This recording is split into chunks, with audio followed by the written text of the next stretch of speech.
Welcome to Ichiraku Ramen, and thank you for joining me for another journey into the world of Shinobi. Before we begin, I want to give a huge thank you to everyone who listens, supports the channel, and enjoys these stories.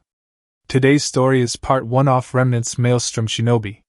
Summary: a school that teaches kids how to fight and kill monsters? Check.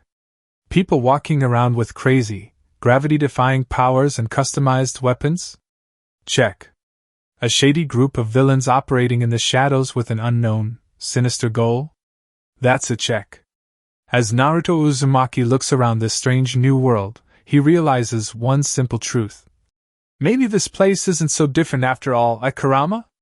Mysteriously transported to the world of Remnant, the blonde shinobi finds himself surrounded by huntsmen, huntresses, and soulless creatures known as the Grim.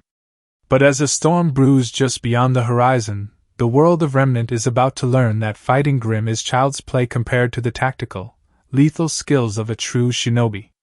Watch as the Ninetales Jinchuriki crashes into Beacon Academy and changes the fate of Team RWBY forever. This is a fan-made story inspired by the world of Naruto and RWBY. All characters in the original universe belong to their respective creators. This narration is created for entertainment purposes as part of a transformative storytelling experience. The story itself was written by MothBallz, and full credit goes to the original author. If you would like to read the original version, the link to this story is included in the video description below. If you like my content and want to keep up with future updates, hit that subscribe button and don't forget leave a like if you enjoyed the video. It not only helps me but helps with YouTube algorithm. Now sit back, relax, and enjoy. Chapter 1. The City of Vale. One of the 4 major cities of Remnant that stood as a symbol of mankind's perseverance and ingenuity. It, along with its sister cities, cast a light of hope into the hearts of people around the world, showing the world that no amount of grim or disaster could eliminate the human spirit so long as one light shone through the dark. As a major capital, Vale boasted one of the largest shopping districts, as well as numerous smaller settlements that lay on the outskirts of the sprawling city. At the heart of Vale was the prestigious Beacon Academy. It was here at Beacon that the defenders of Vale were trained to combat the forces of darkness. These defenders, normal men and women, who had chosen to dedicate their lives to keeping Vale and her citizens safe, were called huntsmen and huntresses. Wielding their own unique weapon alongside their equally unique power known as semblance, these warriors were to be the first and last line of defense against those that would wish to harm the citizens of their city. They were to be symbols unto themselves, symbols of strength, pride, and hope. It was here at the entrance to Beacon Academy that we find a tall and well-built teen admiring the massive structure that was the academy. The teen surveyed the building with blue eyes so intense that they seemed to be like twin pools of the ocean itself. 3 marks that resembled whisker marks marked his tan face on each cheek. Blonde hair as gold as the sun fell in messy spikes around his head, the bangs falling across his forehead, further accentuating his electric blue eyes. The blonde was garbed in clothing that seemed fitting of a warrior ready to march on to the battle lines. A plain black shirt with some sort of swirl and a burnt orange color on the chest clung to his top half. Overtop the shirt was a black jacket with the same swirl on each shoulder. The top part of the shoulder was covered by some form of white armor. The back of the jacket as well as some parts of the front were dotted with the same pieces of white armor. Covering his bottom half was a pair of plain gray pants. On his left thigh was a black pouch. Laying horizontally attached to his belt was a small and plain-looking scroll. Covering his feet was a pair of black leather boots with the ends of his pants tucked into the ankle-high footwear. Standing at a solid 6 foot with a lithe build, the blonde would have struck an imposing figure if not for the twitching of his eye and the fluffy orange-furred fox kit wrapped around his neck like a scarf. "Remind me again why the hell I have to go to school, again, Kurama?" the blonde asked aloud, voice dripping in annoyance. Some would think the teen crazy for talking to himself, however that was far from the case. The fox that lay around his neck stirred and allowed one of its closed eyelids to crack open, revealing ruby red eyes. Shaking its head in a very human show of exasperation, a gruff male voice rang through the blonde's head. Because it seems to be both the easiest and best way to get a job and possibly some answers. Besides, it should be easier since you have done this before. Also, don't talk out loud, you dumbass. People will think you're nuts. A sigh escaped the teen's lips before his head fell in resignation. But I hated school then, and I doubt this will be any different from the academy back in Konoha. That may well be true, but keep in mind that despite the situation not changing, you have changed, Naruto. And for Kami's sake, please don't act a fool. I think we've suffered one lifetime too many of that. The voice replied back. Stretching his limbs, the now named Naruto sighed again and folded his arms behind his head. Wasn't exactly my decision. Not my fault those teachers were too bigoted to actually teach me properly. Fair point, kid, but you also weren't exactly helping yourself by acting like an idiot either. Touché, Kurama, touché. Before the mental conversation between the teen and Fox could continue, they were both startled by a sudden explosion only a few yards away from them. Both raised an eyebrow as they saw a girl about Naruto's age dressed in all white screaming and hollering at a younger girl in red. Their eyebrows ascended even higher as a girl in black interfered on behalf of the girl in red. Naruto felt bad for the younger girl, seeing the regally dressed girl in white stomp off with the girl in black quietly sauntering off, leaving the girl in red to fall to her knees in sadness. Feeling sympathetic, Naruto made his way over to the red-themed girl who was muttering to herself about knees, which was rather odd. Not one to judge though, Naruto lowered his hand into the girl's vision, offering to help her up. The Red Riding Hood look-alike turned curious gray eyes up to the owner of the hand, and was slightly surprised to see a rather good-looking blonde offering her help. She took the offered hand and was a little surprised when the teen pulled her to her feet with only a slight tug. Naruto had to resist the urge to slap himself when he noted just how attractive the red-haired girl was. Seems that you inherited your father's love of red hair, any? Kurama chuckled mentally. Naruto just childishly glared at the cheeky fox. Before he could come up with a rebuttal, the girl whose hand he was still holding spoke up. Thanks for that, Realizing that the girl was asking for his name, Naruto let go of her hand and grinned. Naruto. Uzumaki Naruto. The girl's face lit up in a smile. Nice to meet ya. I'm Ruby Rose. The sound of Kurama's snickering echoed in Naruto's head, causing his brow to twitch. Of course the fox would find her name amusing. Though even he had to admit that it was all pretty funny. Red cloak with red highlights? And her name was Ruby Rose? Yeah, it seemed like her parents really wanted her to like the color red or like the story of Little Red Riding Hood a little too much. On the other hand, he wasn't one to talk either. After all, he had gone around in a bright orange jumpsuit for a few years and then spent another 3 or so years in a darker version of that same jumpsuit. Even now his love for the color orange was hard to repress, evident by the rather large swirl on his chest. Pushing those thoughts to the back of his mind along with the sounds of a still laughing Kitsune, Naruto offered one of his patented foxy grins. So I take it this is your first year here at Beacon? Ruby nervously chuckled. That obvious, huh?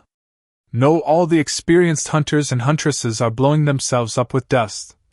Naruto chuckled. Childishly flailing her arms, Ruby replied back. But it wasn't my fault. I mean, well, I guess it kind of was. But still, it was an accident, and now because of that I won't have any friends, and this is gonna be horrible, and… Naruto could only barely resist the urge to laugh at the rambling girl. How she was able to talk so fast was a little mind-boggling, but he had seen strangers, so he let her continue to vent out her frustrations. A few minutes later, a slightly winded Ruby blushed as she kicked at the ground, realizing that she had just spilled her guts to a guy she had met all of 5 minutes ago. The thought that he would be too weirded out with her to be her friend crossed her mind. Luckily, before she could go on another worry-induced ramble, Naruto's voice broke through her thoughts. Better? Little bit, Ruby admitted. For a few seconds neither said anything, Naruto just standing there still grinning and Ruby still blushing in embarrassment. Then it broke. Laughter overtook the silence and filled the air, the two enjoying the oddness of the situation. When they had regained their breath and were now just chuckling out the last of their laughs, Ruby asked, So you're a returning student here? Naruto flashed her a grin. Nope. A sweat drop trailed down Ruby's head. Wait, so you're a new student like me? Yup. Ruby cried crocodile tears. I was hoping you would be able to show me around. Naruto shrugged before folding his arms behind his head. Well, it can't be that hard to get around here, right? The gathering of incoming students to Beacon all raised an eyebrow together, as a girl in red came soaring through the open doors of the hall like she had been shot out of a cannon. Lucky for her, she landed in the arms of a busted blonde-haired teen who grinned at her like the situation was normal. Ruby! Realizing that she was currently in her sister's arms, Ruby wrapped her arms around the blonde's neck and cried in joy. Young! I'm so glad to see you! Before anyone could question why Ruby had come through the door via the air, their attention was drawn back to the entrance of the hall, where a blur of yellow raced into the hall before quickly slamming the twin doors shut. There, leaning against the door, panting and out of breath, stood another blonde with a frightened look to him. Even weirder was that a small fox kit was mirroring the blonde, looking equally terrified. Ruby hopped out of her sister's arms and rushed the panting blonde, clutching to his chest like he was her husband who had just come back from war. I thought I'd never see you again, Naruto. Brows were raised even higher as Naruto wrapped his arms around the much smaller girl. Sure, it's okay, Ruby. That thing will never hurt us again. Ruby looked up with a hopeful look shining in her gray eyes. You killed it? Naruto looked away. No. I was barely able to get away from it with my life. Before the soap opera-like situation could progress any further, Yang shoved her way in between the two before asking the question that was on everyone's mind. Okay, what the hell are you two talking about? And how the heck do you know his guy Ruby? Ruby just grinned and appeared by Naruto's side. This is Naruto Uzumaki. Naruto, this is my sister Yang. Naruto chuckled as he nervously waved at his fellow blonde who was inspecting him like a lioness would an unfamiliar creature. He had enough experience with busted blondes to know not to make them angry. That usually lead to a painful beating. Geez, she's almost as big as Tsunade-ba-chan, Granny Tsunade, and she's like half her age. Before Naruto could question what the girl was eating to grow such a healthy body, Kurama made himself known by hopping his way up to Naruto's shoulders, where he wrapped himself around the blonde's neck. Kid, Kami must love you or something. I mean, you've pretty much spent your whole life living every pervert's dream, surrounded by busted and hot females. Naruto would have normally had a snarky comment to reply back with, but he could find none. The fox was right. His stalker since childhood, Hinata, had blossomed into a beautiful young woman with a pair that could give Tsunade a run for her money. Then there was Tsunade herself, who boasted possibly the largest pair in all of the elemental nations. Both Anko and Kurenai were equally beautiful and as equally gifted in the chest area. Not to mention Cheyenne the priestess, who wanted him to father her children. Of course, who could forget the Mizukage, Water Shadow, Mei Terumi, who had no shame in flirting with him whenever a chance arose. Naruto didn't know whether to cry in frustration or joy. On one hand, he had tried his hardest to not fall to the dark side and become a pervert like every male role model in his life, but it seemed Kami had other plans or just enjoyed tempting him. Resigned to his fate, Naruto just stuck out his hand in greeting. Nice to meet you, Yang. Not even bothering to reply to the greeting, the blonde did a total 180 and was instantly invading his personal space bubble and gushing over the cuteness of Kurama. The fox himself was enjoying the attention, only serving to boost his already massive ego. I'd like it if you didn't do that. Stupid fox already has a big enough ego. How could such a cute little thing have an ego? Yang cooed in a baby-like voice while cradling Kurama in her arms. The fox was more than enjoying the situation he had found himself in. Kit, I now understand why Jiraiya was a pervert. Naruto could only sigh and pinch the bridge of his nose in frustration, though on the other hand, looking at his fellow blonde, he really couldn't blame the fox. Even he had to admit that the term, blonde bombshell, fit Yang almost to the letter, and if the metallic bands on her wrist and the smell of gunpowder were anything to go by, the bombshell part may just be literal. With the excitement over, the hall descended back into the chatter of friends, and the group was left to their own devices without having to worry about having the whole freshman class eyes on them. Of course, both Yang and Naruto were the type of people who could care less what other people thought of them, and RWBY wasn't focusing on the background people enough to care. As the group of 3, plus 1 fox, chatted and got to know each other, Yang found herself actually enjoying the company of her fellow blonde. Far too often would guys chase after her and her sister, and spend that time simply ogling them like creeps. She knew her outfit didn't exactly help, but not only was it easy to move in, it also gave her an advantage over those perverts who would stare at her chest in the middle of a battle.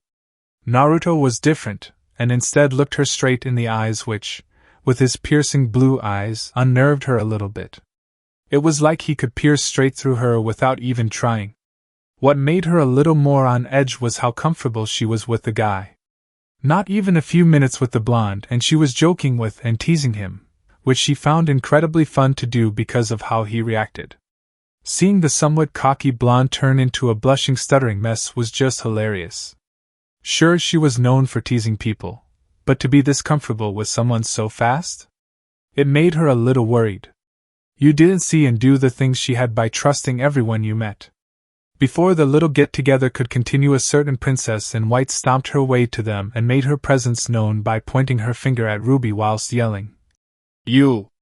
RWBY reflexively jumped into her sister's arms and cried, "Oh God! She's back!" The girl in white merely continued on her rant.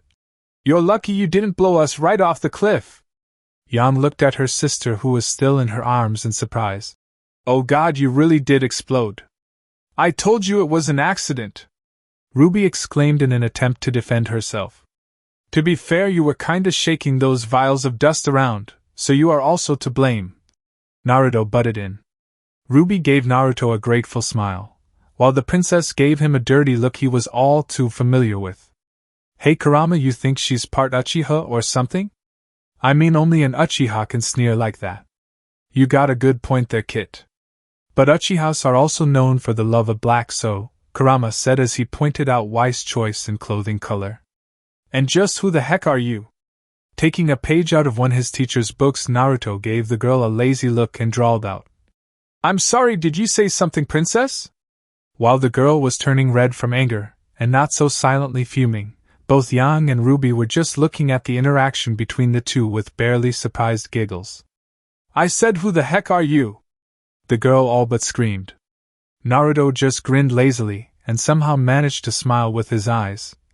"Isn't it polite to give your name before asking someone else's?" That was the straw that broke the camel's back. Yang was on the floor rolling in laughter, while RWBY was not faring much better, hands on her knees as her shoulders shook from laughing. Even those within hearing distance of the group were either laughing or grinning when they saw how well the white-themed girls seemed to be imitating a tomato. "Kit, you're evil, and I'm so proud." Barely stopping herself from strangling the infuriating blonde in front of her, she seethed out, "My name is Weiss Schnee." Around them some jaws dropped hearing the name Schnee. Evidently Naruto knew the name as well because his own jaw dropped. "As in the Schnee Dust Company." The now named Weiss crossed her arms and gained back her arrogance. "That's right, my father is the owner of the largest dust company in all of Vale." Naruto did a complete 180 and went back to his uncaring posture from before. "Wow, then you really should have known better than to be shaking vials of dust like a rattle." Almost instantly the laughter came back even stronger than before as Yang gasped in an attempt to get some much-needed air into her lungs, RWBY equally out of breath. Weiss, on the other hand, let loose a scream of frustration and threw her arms in the air. "Ugh! You are so infuriating!" As Weiss stamped away in anger, Naruto just chuckled as Yang leaned on him, still trying to regain her breath. "Foxy, I think this is the start of a beautiful friendship." As the crowd began to quiet down, a man dressed in an all-green suit with silver hair and glasses walked his way before the microphone, aided by a metallic walking cane of some sort. This was the head of Beacon Academy, Ojpin. "I will keep this brief. You have traveled here today in search of knowledge, to hone your craft and acquire new skills. And when you are finished, you plan to dedicate your life to the protection of the people. But I look amongst you and all I see is wasted energy, in need of purpose, direction. You assume knowledge will free you of this, but your time at this school will prove that knowledge can only carry you so far. It is up to you to take the first step." Without a word more, Ashbin began to walk away, not even sparing a glance at the crowd of his newest students. Equal amounts of shock, anger, and denial ran through the teens in the crowd after Ashbin's rather bleak speech. Yan huffed in anger at the man's words, while Ruby looked down in contemplation. Naruto merely stood there with his arms crossed. "Great, another Kakashi. Wonder if he has some porn stashed away like the scarecrow too," Naruto thought to himself. A blonde-haired woman wearing glasses and a cape of some sort strode up the microphone to take Ashbin's place. "You will gather in the ballroom tonight. Tomorrow your initiation begins. Be ready. You are dismissed." Sitting atop the windowsill with one leg dangling outside, Naruto allowed the crisp night air to brush against his face, his blonde locks rustling in the wind, while his cerulean orb stared at the moon that now hung in the starry night sky. Going over today's events, he had to chuckle at the parallels in this new life of his. Without even opening one of his eyes, Kurama spoke through their mental connection. "Parallels there may be, but remember, Kit, there will also be many differences. You cannot allow your past to haunt you any longer, lest you become like that one-eyed sensei of yours." Naruto only offered a bittersweet smile as he absent-mindedly allowed his fingers to softly stroke Kurama's fur. Looking back now, it was funny how much things had changed. Almost a year or so ago, and the fox that was curled up in his lap had wanted nothing more than to tear him to bloody bits and break out of the seal that kept him in Naruto. Now? Well, Naruto had no idea how he would have survived this long without Kurama's help. Then there was Naruto himself. Looking back, he could have slapped himself. Admittedly, he really hadn't changed all that much. He was still pretty hyper and knucklehead, but the difference now was that he had balanced out. Thanks to Kurama's help and his own determination, he had been able to improve in almost every area by leaps and bounds. Naruto was knocked out of his little reverie when he felt the presence of Ruby next to him. "Penny for your thoughts?" The blonde turned and took in Ruby's pajamas with a smile. While in her normal clothes, the girl looked ready to go into battle, or a Halloween party. However, in her pink pajama bottoms and black tank top, Ruby actually looked her age. Ruby also took in Naruto's own sleepwear with a minor blush. The white tank top with some sort of leaf-like symbol that hung off his form allowed his well-muscled arms to be seen quite easily. Likewise, the navy blue gym shorts with that red swirl of his did a good job of showing off his equally well-toned legs. Ruby had to blush as, with the moon in the background and blonde hair swaying gently in the breeze, Naruto looked quite attractive. "Just thinking about home." "Where are you from?" Ruby asked curiously. She admittedly didn't know much about her new blonde friend, which was something she wanted to remedy. Naruto just turned his gaze back to the moon. He had spent enough time here on Remnant to have come up with a backstory which was as close to the truth as he could get without having to tell everyone the complete truth. "It was a village out in the middle of nowhere. It was my people's attempt at starting up another city like Vale.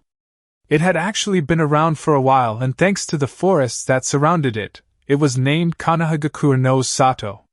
Before Ruby could question exactly what the name meant and what language it was in, a slightly surprised yet subdued voice made its way into their conversation. "The village hidden in the leaves." Both Naruto and Ruby turned their eyes to see the black-haired girl who had helped out Ruby earlier in the day making her way to them, book in hand. Naruto raised his brow and nodded, surprised that someone actually knew the language. "Yeah, that's spot on actually. I'm surprised someone even knows that language still." The raven-haired teen offered her brow raise. "Same can be said for you. For all intents and purposes it's a dead language." Naruto just smiled. "My village actually preferred it, made names and stuff sound a lot cooler. By the way, I'm Uzumaki Naruto. Blake. And your name, your parents really liked ramen, huh?" Naruto childishly pouted. "Damn it, that's not what my name means." Ruby giggled at Naruto's pout before asking. "So what does it really mean then?" The blonde just puffed out his chest and proudly declared. "Maelstrom." Blake chose to interject. "So your full name means Maelstrom Spiral then?" Naruto just grinned cockily. You got it! Yang suddenly appeared behind Naruto, scaring him enough to almost make him lose his balance and fall out the window. Thankfully, she had also chosen to grab his whiskered cheeks and began tugging at them. I don't know, I think I'll just stick with calling you Foxy. With Yang still painfully tugging at his cheeks, Naruto began to cry dramatically. RWBY, help! Get your crazy sister off me! Who you calling crazy, mister? Yang yelled as she began to tug at Naruto's cheeks even harder, laughing maniacally all the while. RWBY began to laugh as she watched her sister torture their new friend, while even the normally cool Blake cracked a grin as she watched the two blondes interact. Say it! Say uncle! You can't make me! You wanna bet Foxy! Ow! Damn it, Yang, that hurts! Say it! Never! Shut the hell up! Some of us are trying to sleep! Silence. RWBY stared at the poor bastard who had told both Naruto and Yang to shut up with wide eyes. This was not gonna end well, for the guy at least. Quietly she wondered what kind of flowers he liked. Both Naruto and Yang slowly turned their heads to face the brave, foolish soul who would dare interrupt them. For a moment both parties stared directly at each other, the nameless and random teen defiantly glaring straight back at the pair of blondes. However, when Yang slowly stepped off of Naruto's back and cracked her knuckles, he began to sweat. When Naruto began to crack his neck, the glare dropped off his face. With fearful eyes he watched as the blonde duo stalked their way over to his place on the floor, people quickly clearing the way so as not to get in between the cold fury of Naruto and Yang and their prey. That night screams of pain echoed throughout the school grounds for 10 minutes straight before all was quiet. Now that was a good night's sleep, Yang declared as she stretched, drawing the eyes of every teen male in the room. Naruto grinned as he stretched as well. Couldn't agree more, Yang. Slept like a log. RWBY could only sweat drop upon seeing the devious grin the two shared. Maybe introducing them to each other was a bad idea. Naruto collected his stuff before walking out of the hall, Yang, RWBY, and surprisingly Blake not too far behind. As the group made their way to the locker rooms where their battle clothes and weapons were, Naruto decided to spark up a conversation, not one for silences. So you guys ready for whatever our initiation is today? RWBY was bouncing around like a rabbit out of excitement in response. Oh my gosh! Today's the day! We're gonna become hunters and huntresses! This is so exciting! Naruto chuckled at the girl's exuberance while Yang shook her head at her sister's hyperactiveness. You bet but we are Foxy! Winking at her fellow blonde, she continued. Just don't get left behind, okay? Naruto laughed as petted a still sleeping Kurama. PSH, speak for yourself. I got this test in the bag, Tebeo. Blake raised an eyebrow at the verbal tick before turning curious eyes at the fox kit wrapped around Naruto's neck. She had seen the fox before, but seeing as it had spent most of the time sleeping, she had passed it off as nothing of importance. Now, however, with them no doubt heading into combat, she raised a question. Naruto, what about your pet? Is it a good idea to bring it along? The fox seemed to have heard her and in response opened its eyes before glaring at her and growling. While Kurama usually appeared to be sleeping, he was always keeping his senses out, making sure to keep him and Naruto aware of anything and everything around them. As such, he had heard Blake's question and was none too happy at being called a pet. She better watch it. I am no pet. I am the great Kyubi no Kitsune, 9-tailed fox. Strongest of the bijou-tailed beasts, and I could easily crush her underneath my paw. Blake was mildly surprised to see twin crimson orbs bore into her own amber eyes, clearly expressing just how angry the fox was. The blue-eyed teen turned to face Blake. I'd apologize. Kurama here doesn't like to be called a pet. Blake raised an eyebrow, wondering just what kind of fox this Kurama was. She had never seen a fox or any animal with such unique red eyes, or even fur of that color. The fox also seemed to be extremely intelligent, having perfectly understood what she had said. Sorry, Kurama? The small fox looked to have actually scoffed, further surprising Blake and the others, before resuming his position as Naruto's scarf. Stupid cats. Think they're so amazing, Kurama huffed. Naruto's sweat dropped at his friend's comment. Well, that's probably as good as you're gonna get. He's pretty stubborn when he wants to be. Blake decided to voice her question as she kept looking at Kurama in curiosity. What kind of fox is he? He's pretty smart and doesn't look like any fox I've seen. Naruto shrugged. He was sort of an experiment my village was doing. They wanted to see how aura affected animals, and so as a small kid he was injected with doses of mine, which is why we're so close. That's also why I know he can take care of himself, he has his own semblance. Kurama mentally grinned. My kid, that was a pretty good lie. Seems like you really are becoming a true shinobi. Naruto just shrugged. Just because he kind of trusted RWBY, Yang, and Blake didn't mean he was gonna just spill his whole life story to them. He had been stabbed far too many times in the back to be that trusting anymore. Besides, it wasn't like they'd believe him if he told them that Kurama was actually just a physical manifestation of energy that had been sealed inside of him by his parents and death when he was only a few minutes old. Or that Kurama was actually several stories tall, and so powerful that with just a flick of his tail he could crumble mountains. Yeah, he'd be locked up in the loony boon faster than his father's Hiraishin no Jutsu, Flying Thunder God technique. Both Yang and RWBY shrugged at Naruto's explanation. Their family had a dog who also acted as a partner on some missions, so Naruto having a fox who could do the same wasn't that weird to them. As the group of 4+1 fox finally reached the locker room, they separated to head to their lockers and get changed. Naruto had the foresight to get dressed away from the girls, knowing what happened to guys who tried to peek on women who knew how to fight and had sharp pointy things on hand. Finally dressed in his clothing and making sure that his punches were full of kunai and that he had his main weapon sealed into the scroll attached to his belt, Naruto began to make his way out of the locker rooms. On the way out he managed to catch the tail end of Weiss asking someone to be her partner for the exam. Wondering who was apparently so good that the princess was asking them to be her partner, Naruto peeked over and was shocked. Standing there with a small smile on her beautifully unmarried face was a girl so beautiful his jaw had just hit the ground. Noticing the dumb look on his container's face, Kurama turned to look at the girl only to have his eyes butt out. Kit, I know I'm always teasing you, but damn. Now I see why your dad liked redheads so much. And Kurama wasn't wrong.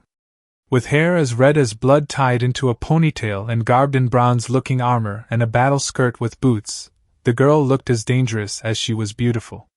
Naruto was able to catch what Weiss said about the girl. Apparently she was so good that she was the undefeated champ of some tournament for 3 years and had even earned the moniker of the Invincible Girl. It's always the redheads, Naruto lamented to himself.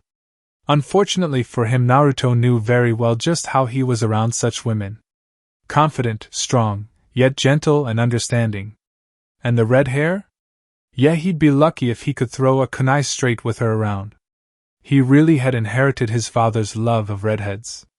Hoping that Kami was on his side and that he wouldn't have to be around her for too long for the sake of his dignity, Naruto made his way out to join RWBY and Yang.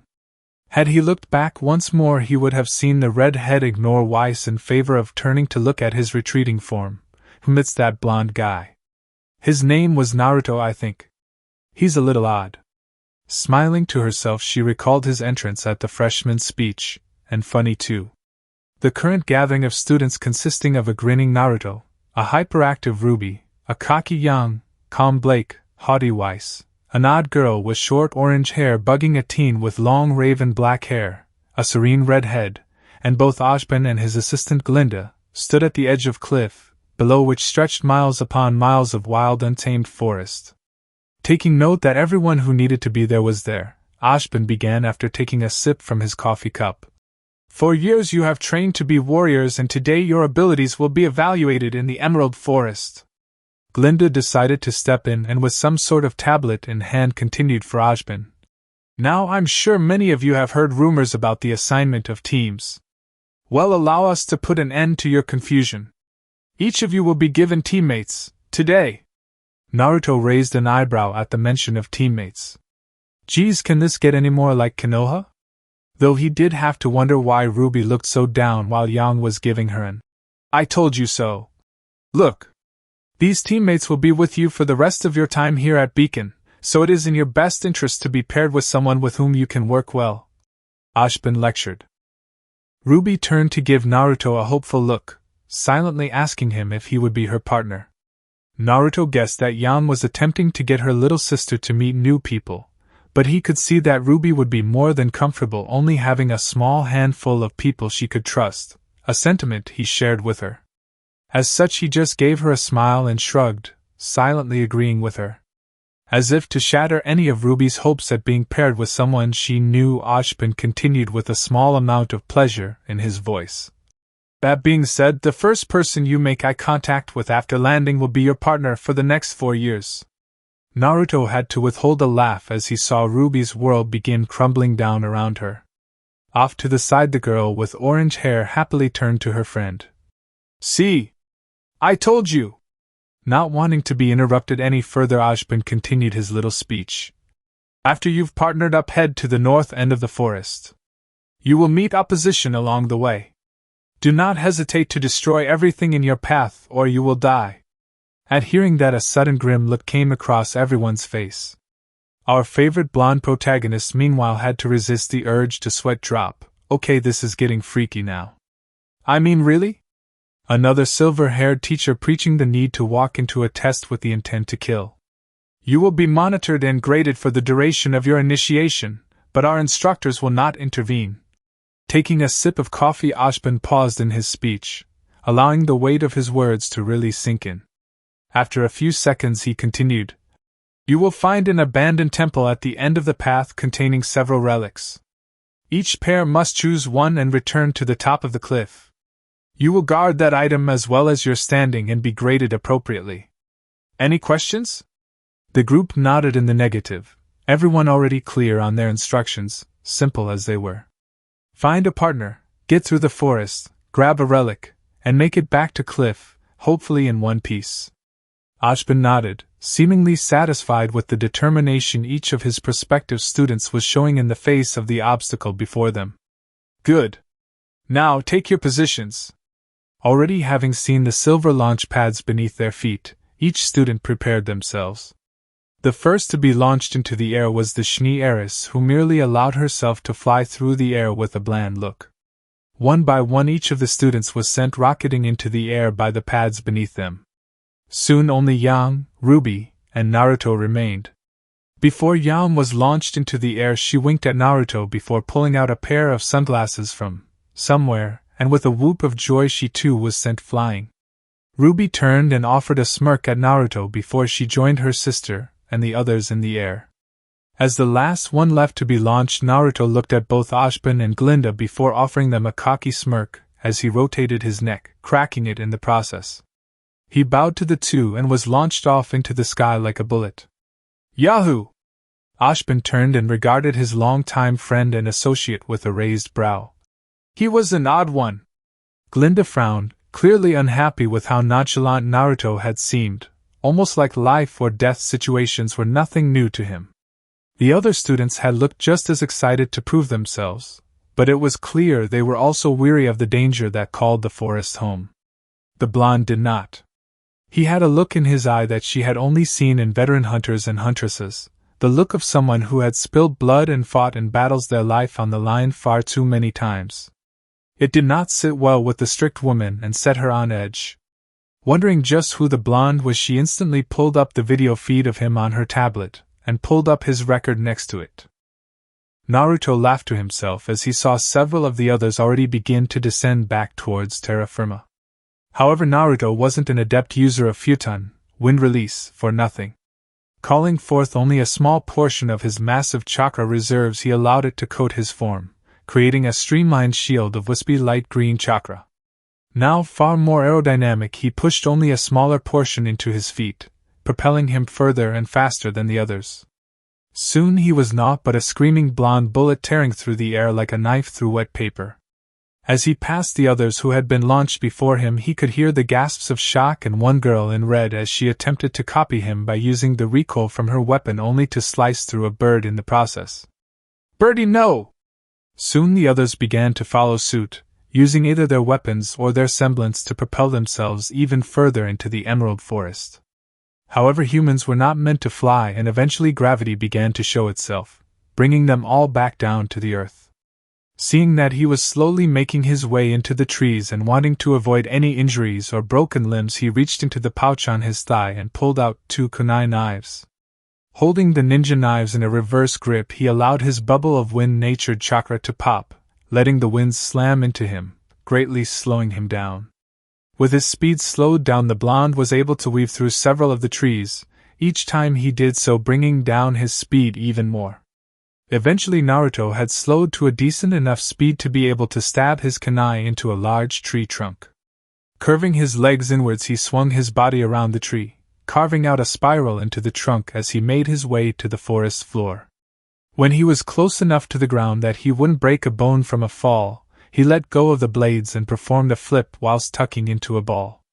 As Naruto came even closer to the ground, he unfurled himself, and like a gymnast landed perfectly on his feet before bowing to the imaginary crowd. "I'll give it a 9 out of 10, Kurama snickered. Naruto blew a raspberry at his fox friend, insulted that he didn't get a perfect score. The sound of the bushes rustling put him on high alert. Thinking that he was already going to be attacked by something that wanted him as dinner, he pulled out another kunai knife and with perfect aim tossed it into the bush with the precision and speed that came with his years of experience using the knives. He was surprised though when, instead of the squelching sound of metal piercing flesh, he heard the metallic ring of steel meeting steel. As the victim of Naruto's paranoid attack emerged from the brush, all he could do was face palm while Kurama was near gasping from laughter. "Ha ha! Kami really loves to see you squirm, kid." Out from the brush emerged a smiling red-haired beauty, round bronze shield and spear in hand. Looking skyward, Naruto began to curse out Kami, convinced she had either abandoned him or just enjoyed torturing him. Resigned to his fate, he offered a smile in hand. "Naruto Uzumaki." The redhead returned the smile before attaching her shield to her back and shaking Naruto's offered hand. "Pira Nikos." Naruto nervously laughed as he rubbed the back of his head, an old nervous habit of his. "Guess that makes us partners, huh? By the way, sorry for almost, stabbing you with one of my kunai." Pira simply offered a kind smile and laughed. "We are indeed, and no harm done." She looked at Naruto, who seemed to be unarmed, outside of the aforementioned kunai. "Do you not have your own weapon?" Naruto grabbed the scroll that hung from his belt and twirled it on a finger. "I do, but I usually don't use it unless I need to. I can usually handle most opponents just using my, semblance and kunai." As he stumbled on his words in the middle of the sentence, he began to mentally curse himself. Always the damn redheads. Luckily, Pira didn't show any signs of her being suspicious or even having caught him falling over his words and nodded her head. "So what is your semblance then?" Naruto just winked at the redhead, some of his usual bravado making its way back to him. "That my partner is a secret. Though hopefully I won't have to use it anytime soon." As he said that, the sounds of twigs snapping caught both teens' attention, and again Naruto began to curse Kami all over again. Lumbering out of the trees was, unfortunately, not another of the people taking the initiation, but was instead the massive form of bear-like beast. Instead of the usual brown fur though, this monster was covered in pitch-black fur with a bone-white mask covering its face, while various pieces of what looked to be bone protruded out from random areas on its towering form. This was a creature of Grimm, an Ursa. Judging by its near 8-foot stature and plated form, this was an older and more experienced Ursai, an Ursa Major to be exact. As Naruto drew a pair of kunai and Pira pulled her shield off her back, Naruto could only mutter a single sentence. "Well, fuck you too then, Kami." Quick pause, guys. If you are enjoying this story, please take 1 second to check if you are subscribed. I am trying to hit my first massive milestone of 1,000 subscribers, and every single one of you joining the community means the absolute world to me. Alright, let's see what Naruto does next. Chapter 2. The creatures of Grimm, monstrous and beastly creatures whose sole reason for existence was to bring death to mankind. They did not hunger for meat, vegetation, or any other, normal, food source. In fact, when observed, it seemed like they did not need to eat or drink to survive like any other living creature on Remnant. However, this did not mean that they lacked a desire to eat. The one thing these creatures seemed to crave, to hunger for, was human flesh and blood. No one on Remnant had any 100% proven idea as to what Grimm were or even how they came to exist. Scientists were not able to properly observe Grimm due to how hard it was to keep even a young one in captivity. What made it even more difficult to study the Grimm was that, upon death, their bodies would fade from existence, leaving not even a hair to be examined. The only concrete facts the people of Remnant knew regarding Grimm were thus: Grimm were drawn to dark emotions such as jealousy, hatred, and greed. The monsters had a fondness for human flesh, and they were capable of learning from experience. Naruto could add something else to that list though. His godfather and mentor, Jiraiya, had been a powerful man, known across the elemental countries for his prowess in the art of ninjutsu and fuinjutsu, sealing arts. Jiraiya and his two teammates had earned themselves fame and infamy in their youth, becoming known as the Densetsu no Sannin, legendary 3 ninja. Out of the various skills Jiraiya had passed down to his godson, chief among them was the skill that had earned the now-deceased shinobi the title of Gamma Sannin, Toad Sage. The skill was legendary even among Naruto's people and was known as Senjutsu, Sage Technique. The technique allowed the user to gather the very energy of nature herself and blend it into their body, bolstering both their physical and mental prowess to otherwise unachievable heights. As such, the practitioners of Senjutsu were seen as sages, and even when they were not actively using nature chakra, even novice sages were keenly aware of it, and those who could use it. As such, Naruto was thoroughly shocked when he noticed that the creatures of Grimm were comprised almost entirely of nature chakra. It answered a lot of the questions the people of Remnant had and explained a lot more as well. The reason the body of a Grimm faded upon death was because the nature chakra it was made up of was returning back to the planet, or moving into the nearby plant and animal life. This was also the reason they showed such apathy to other animals, and why they had such a hunger for humans.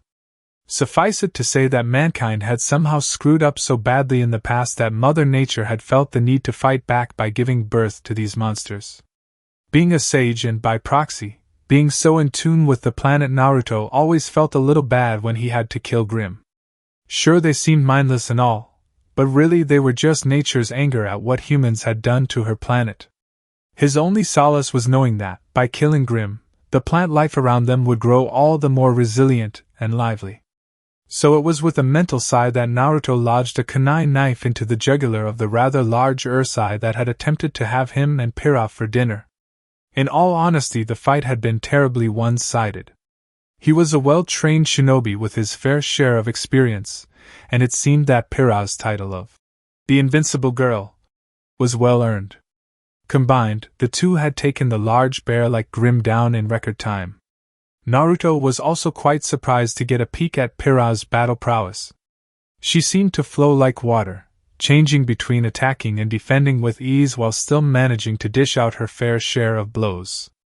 That fluidity also translated seamlessly into how she handled her weapon. The ease with which she transitioned her weapon from javelin, to sword, to rifle, and back again was only achievable through years of practice and dedication, though inborn talent also seemed to play a part. Stretching a bit, Naruto shared a smile with Pira before gesturing in the direction they had originally been sent. "Shall we?" The redhead nodded. "Sure. Hopefully we won't run into too much opposition, though." Naruto nodded in agreement. The less he had to reveal in combat, the better. He did not need people asking questions, and if what Ashban said about the teachers monitoring their progress was true, he should be all the more cautious. Passing off some of his ninjutsu as his semblance with the other teens was easy enough. Getting someone like Ashban to believe it? That would be a much harder task. As he and his new partner made their way through the Emerald Forest, Pira was the one to strike up a conversation. "I don't remember seeing you at Sanctum, so did you go to Signal?" "Actually, Beacon would be my first official school I'm attending. We had an academy back in my old village that trained us as well, but it wasn't reputable enough to count, so I had to take the battle exam to get into Beacon," Naruto replied. Pira smiled at the chance to get to know her partner a little more. Where are you from? It was outside of the kingdoms and was built decades ago by my village's first leader, a man named Hashirama Senju. Because of all the trees that surrounded our village and acted as a natural defense, it was called Kanahigaku no Sato, or the village hidden in the leaves. The green-eyed huntress in training listened attentively as Naruto spoke with an obvious fondness of his home. Yet still she noticed a bittersweet look in his eyes, almost as if his home held as many bad memories as it did good ones. It sounds like you really loved your village, Pira said with a smile. Naruto nodded his head and let a sad chuckle escape his lips. It's funny, really. When I was younger, I used to run around screaming that I was going to become my village's leader someday. The armor-clad redhead giggled at the mental picture of a short blonde kid going around yelling that he was the greatest. That's still possible. After you graduate from Beacon, you can still go back home and become your village's leader, right? Pira offered. Naruto shook his head. Sadly, that's no longer a possibility. About a year or so ago, Konoha was attacked by a horde of Grimm. We tried our best to fight back, but in the end there were too many and we were being overrun. The elders knew this, and so they made a call to have anyone under 15 flee the village so they could live. I tried to stay and fight, but my old sensei wouldn't let me and, using his semblance, had me transported far away. Naruto paused to clear the lump in his throat before continuing. By the time I managed to make my way back to the village, it was too late. Konoha was burning and there was no one left alive. As Naruto had begun his little tale, the two had gradually slowed down until eventually, as his story ended, they had come to a full stop. As Naruto held back the very real tears that threatened to fall, Kurama tightened his hold on his container, offering only his presence as a comfort, knowing full well that despite what Naruto had said being a partial lie, a chunk of it was also very much so true. Pira herself was holding back tears. For anyone, to go through that was heart-wrenching. Losing your home, your family, your friends, your people all in a single day? It was something she wouldn't wish on anybody. The worst part was then having to watch, helplessly, as it all went up in flames. While Naruto attempted to recompose himself, he was wondering just what in the hell had made him tell Pira all of that. Granted, it wasn't the whole truth. It was still close enough to stir up the memories of what had really happened to leave him here on Remnant. Why had he felt comfortable enough with Pira to tell her that? With him sharing this story with her, Pira now knew more about Naruto than anyone else on Remnant. And oddly enough, he was okay with that. It felt good to get that off his chest. Given he had spent quite a length of time talking about it with Kurama, but that was somehow different. Telling Pira even a fraction of the truth lifted a weight off the blonde's shoulders, and Kurama seemed to be okay with Naruto's actions, which was a sure sign that Pira was a good person, given that the kitsune had a general dislike for all of mankind with only a small handful of exceptions. Feeling Pira's gentle hand on his shoulder, he turned and offered the redhead a true smile. Sorry about dumping all of that on you. Kinda all just came out at once. Pira just shook her head with her own genuine smile. It's fine. I can't really blame you, as that must have been a difficult part of your life. But now that we're partners, know that I'm here for you whenever you need it. Nodding at each other, the two continued on their way through the emerald forest, the blonde feeling lighter in a manner of speaking, while the redhead felt happy knowing that her partner trusted her enough to reveal such an intimate part of his past. Miles away atop the cliff that the teens had been launched from, a very irritated Glinda Goodwitch pored over the mysterious blonde's records, at least what they had on him, which was all but non-existent. Before taking the battle exam to gain entrance to Beacon, they had nothing. For all intents and purposes, the blonde may just have dropped out of the sky, or simply come into existence, and they would know no better. The cheerful blonde was an enigma, and that aggravated Glinda to no end. Glinda was a woman who prided herself on being able to pick up on even the smallest of hints that allowed her to judge anyone rather accurately. She was equally proud to call herself intelligent, and yet this blonde teen was pushing the limits of that. He jumped so erratically between being a normal teen boy, a seemingly veteran warrior, and a man haunted by his past mistakes so quickly that it was hard to assess just who he really was. It both confounded her and caused her no minor amount of irritation. Ashbin meanwhile stood there as an exact counterpart to the frustrated blonde woman, calmly sipping his coffee as he gazed out at the vast stretch of forest below. There was no denying it. Naruto Uzumaki was an enigma. However, Ashbin knew that Naruto was also aware of this, and there would be no strides made in unraveling said enigma without the blonde's permission. For now all anyone could do was wait. In time the blonde would grow to trust some, and only then would they be able to find the answers to the many questions that surrounded one Naruto Uzumaki. "Do you really think the relics would be in a cave?" Pyrrha asked her blonde companion. The two had stumbled upon a rather large cave opening and were now debating on if the initiation would have them go on a spelunking trip to retrieve the relics. Naruto shrugged before reaching up and tearing a sizable branch off of a nearby tree. Reaching into his jacket, the blonde pulled out what appeared to medical bandages and proceeded to wrap the bindings around the top of the branch. To Pyrrha's surprise, the small fox Kit, who had seen sleeping, cracked open a single eye before bringing its tail to the top of the makeshift torch. With not even a grunt of effort, a small red flame flickered to life on the tip of the fox's tail before leaping to the torch, igniting it, and providing them a much-needed source of light. Now that Pyrrha was focusing intently on the fox wrapped around Naruto's neck, she began to take notice of its unique features. Where other foxes were a variety of colors, Naruto's fox was a color she had never seen before.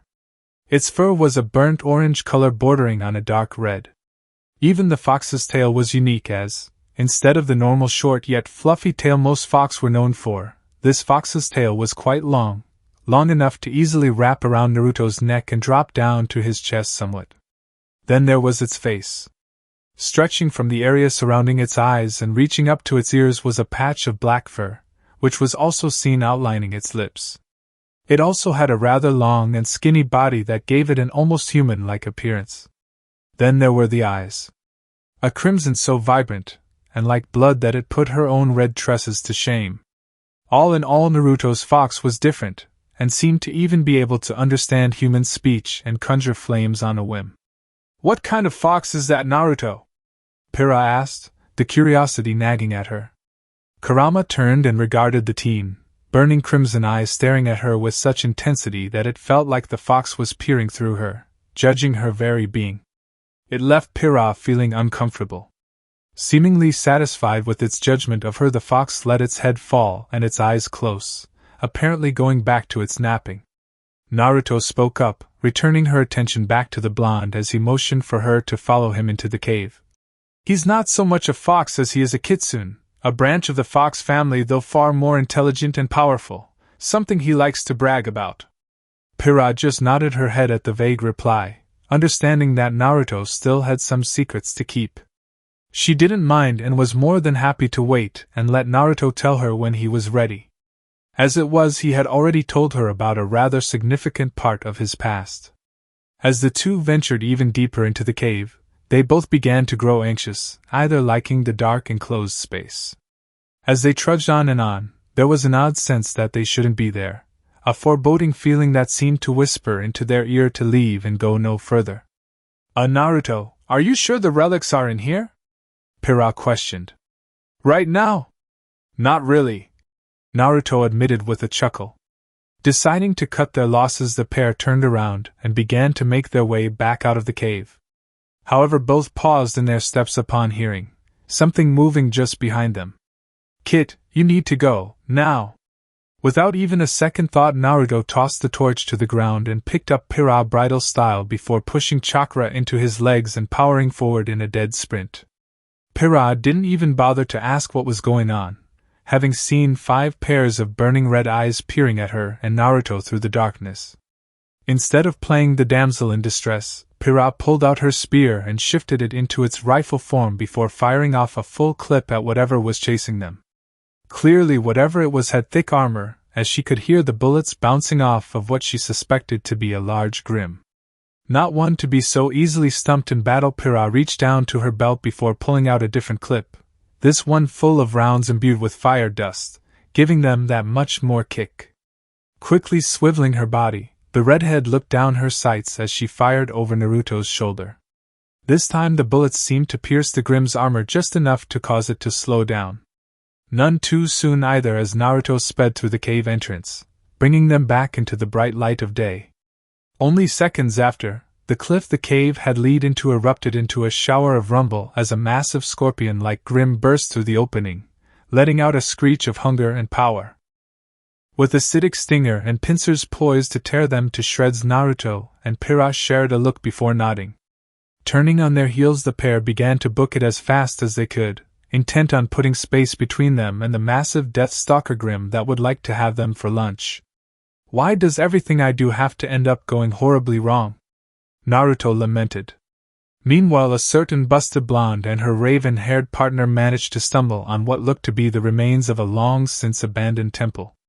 The only standing part of the ruin was a circular platform upon which stood various stone pedestals. On those pedestals were what looked to be chess pieces of some kind. Yang turned to her silent partner and asked, "Think this is it?" Blake just gave the blonde a deadpan stare before making her way to the stone ruins. Yang shrugged before following. As the pair inspected the ruins and what they assumed to be the relics, Blake spoke. "Chess pieces? Some of them are missing. Looks like we weren't the first ones here."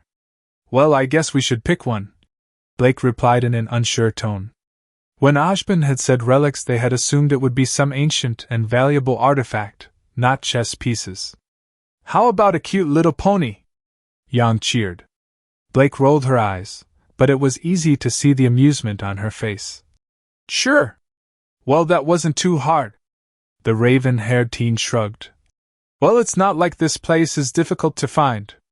Still running for their life, Pira and Naruto sneezed in sync. Despite the massive Grim only yards behind them, the pair looked at each other before shrugging at the odd coincidence.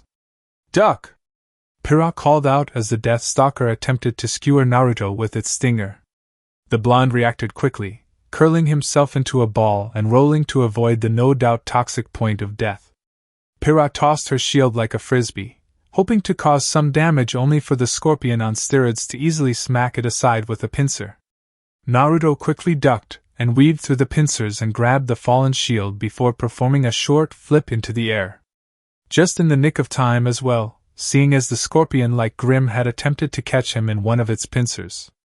Naruto fell quickly back down and used the pincer as a springboard, shooting off into the air to catch up with his teammate.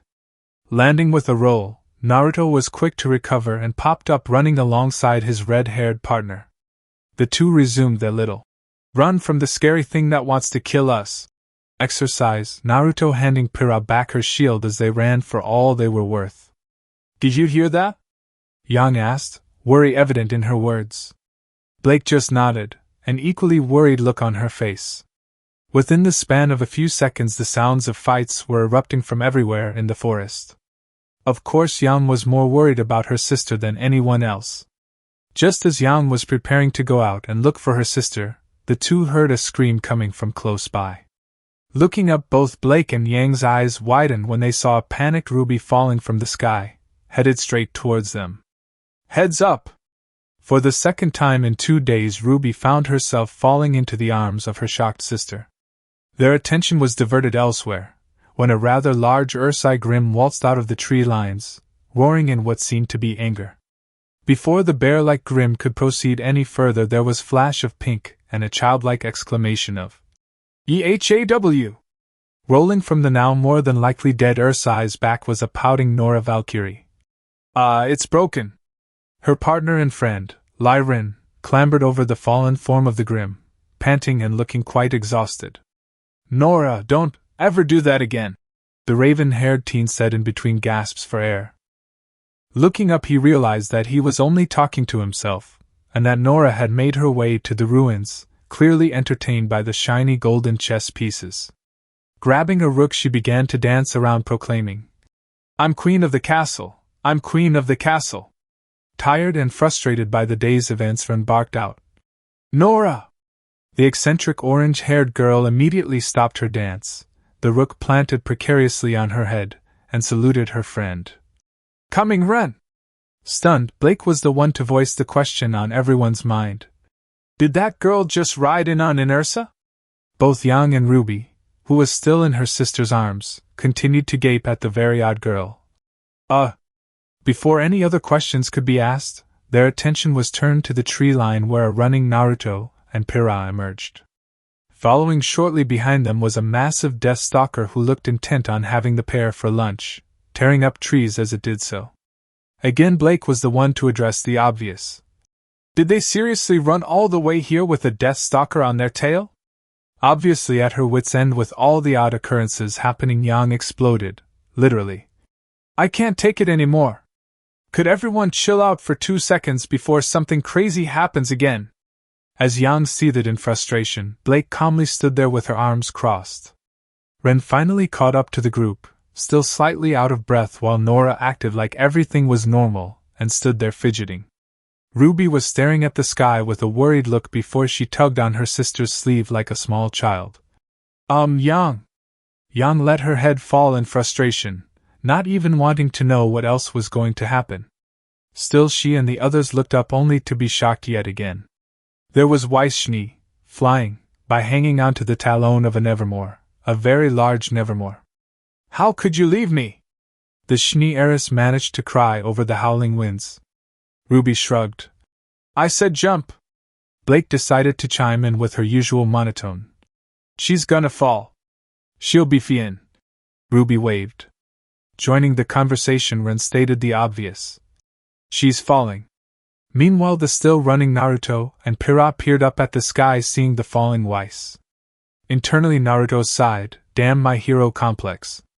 Putting on the brakes, Naruto came to a sudden halt and turned to face the rampaging Death Stalker. Pira came to a stop a few yards after Naruto had and shouted out the blonde in worry. Naruto! What are you doing? Naruto sheepishly grinned before turning to the oncoming Grim with a serious look to his whiskered face. The teen crouched low, preparing for something. What exactly that was no one knew. The blonde tended to do the unexpected, it seemed. This was further proven by Naruto's next move. As the Death Stalker was only feet away from Naruto, the teen leapt up, landing directly on the white armor-like plating of the massive Grim. Naruto didn't stop there, however, and began to sprint across the Grim's back. In seconds flat, Naruto had covered the entirety of the scorpion-like Grim's back and was running up its outstretched tail. Reaching the tip, Naruto crouched before launching himself through the air. Using a small amount of wind chakra, Naruto pushed himself forward, just in time to catch Weiss in his arms.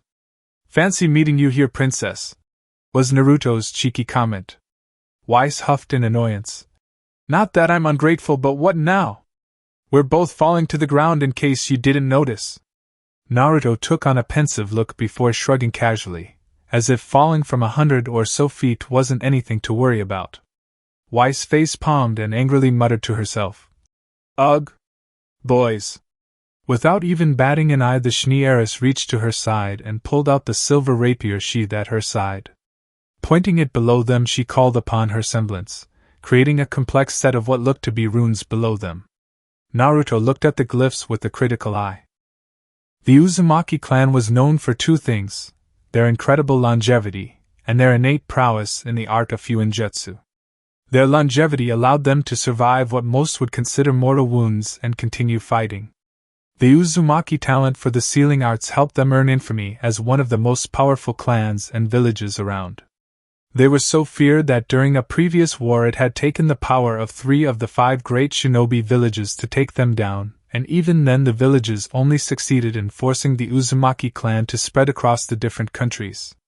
Naruto's father, while not of the Uzumaki clan, was also a powerful and knowledgeable user of fuinjutsu.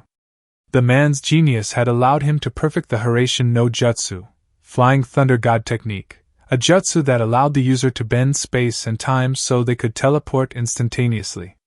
With the technique, Naruto's father had slaughtered a whole battalion of enemy shinobi in seconds flat. It was then that he had earned his title as the Konoha no Kiroi Senko, Yellow Flash of Konoha. As the son to an Uzumaki and the Yellow Flash, Naruto had inherited his parents' proclivity to seals, and the runes Weiss had just called upon with a whim absolutely fascinated him. Had the Uzumakis been able to write their seals on thin air, they would have been that much more powerful, and probably been able to fight back the forces that had destroyed their home.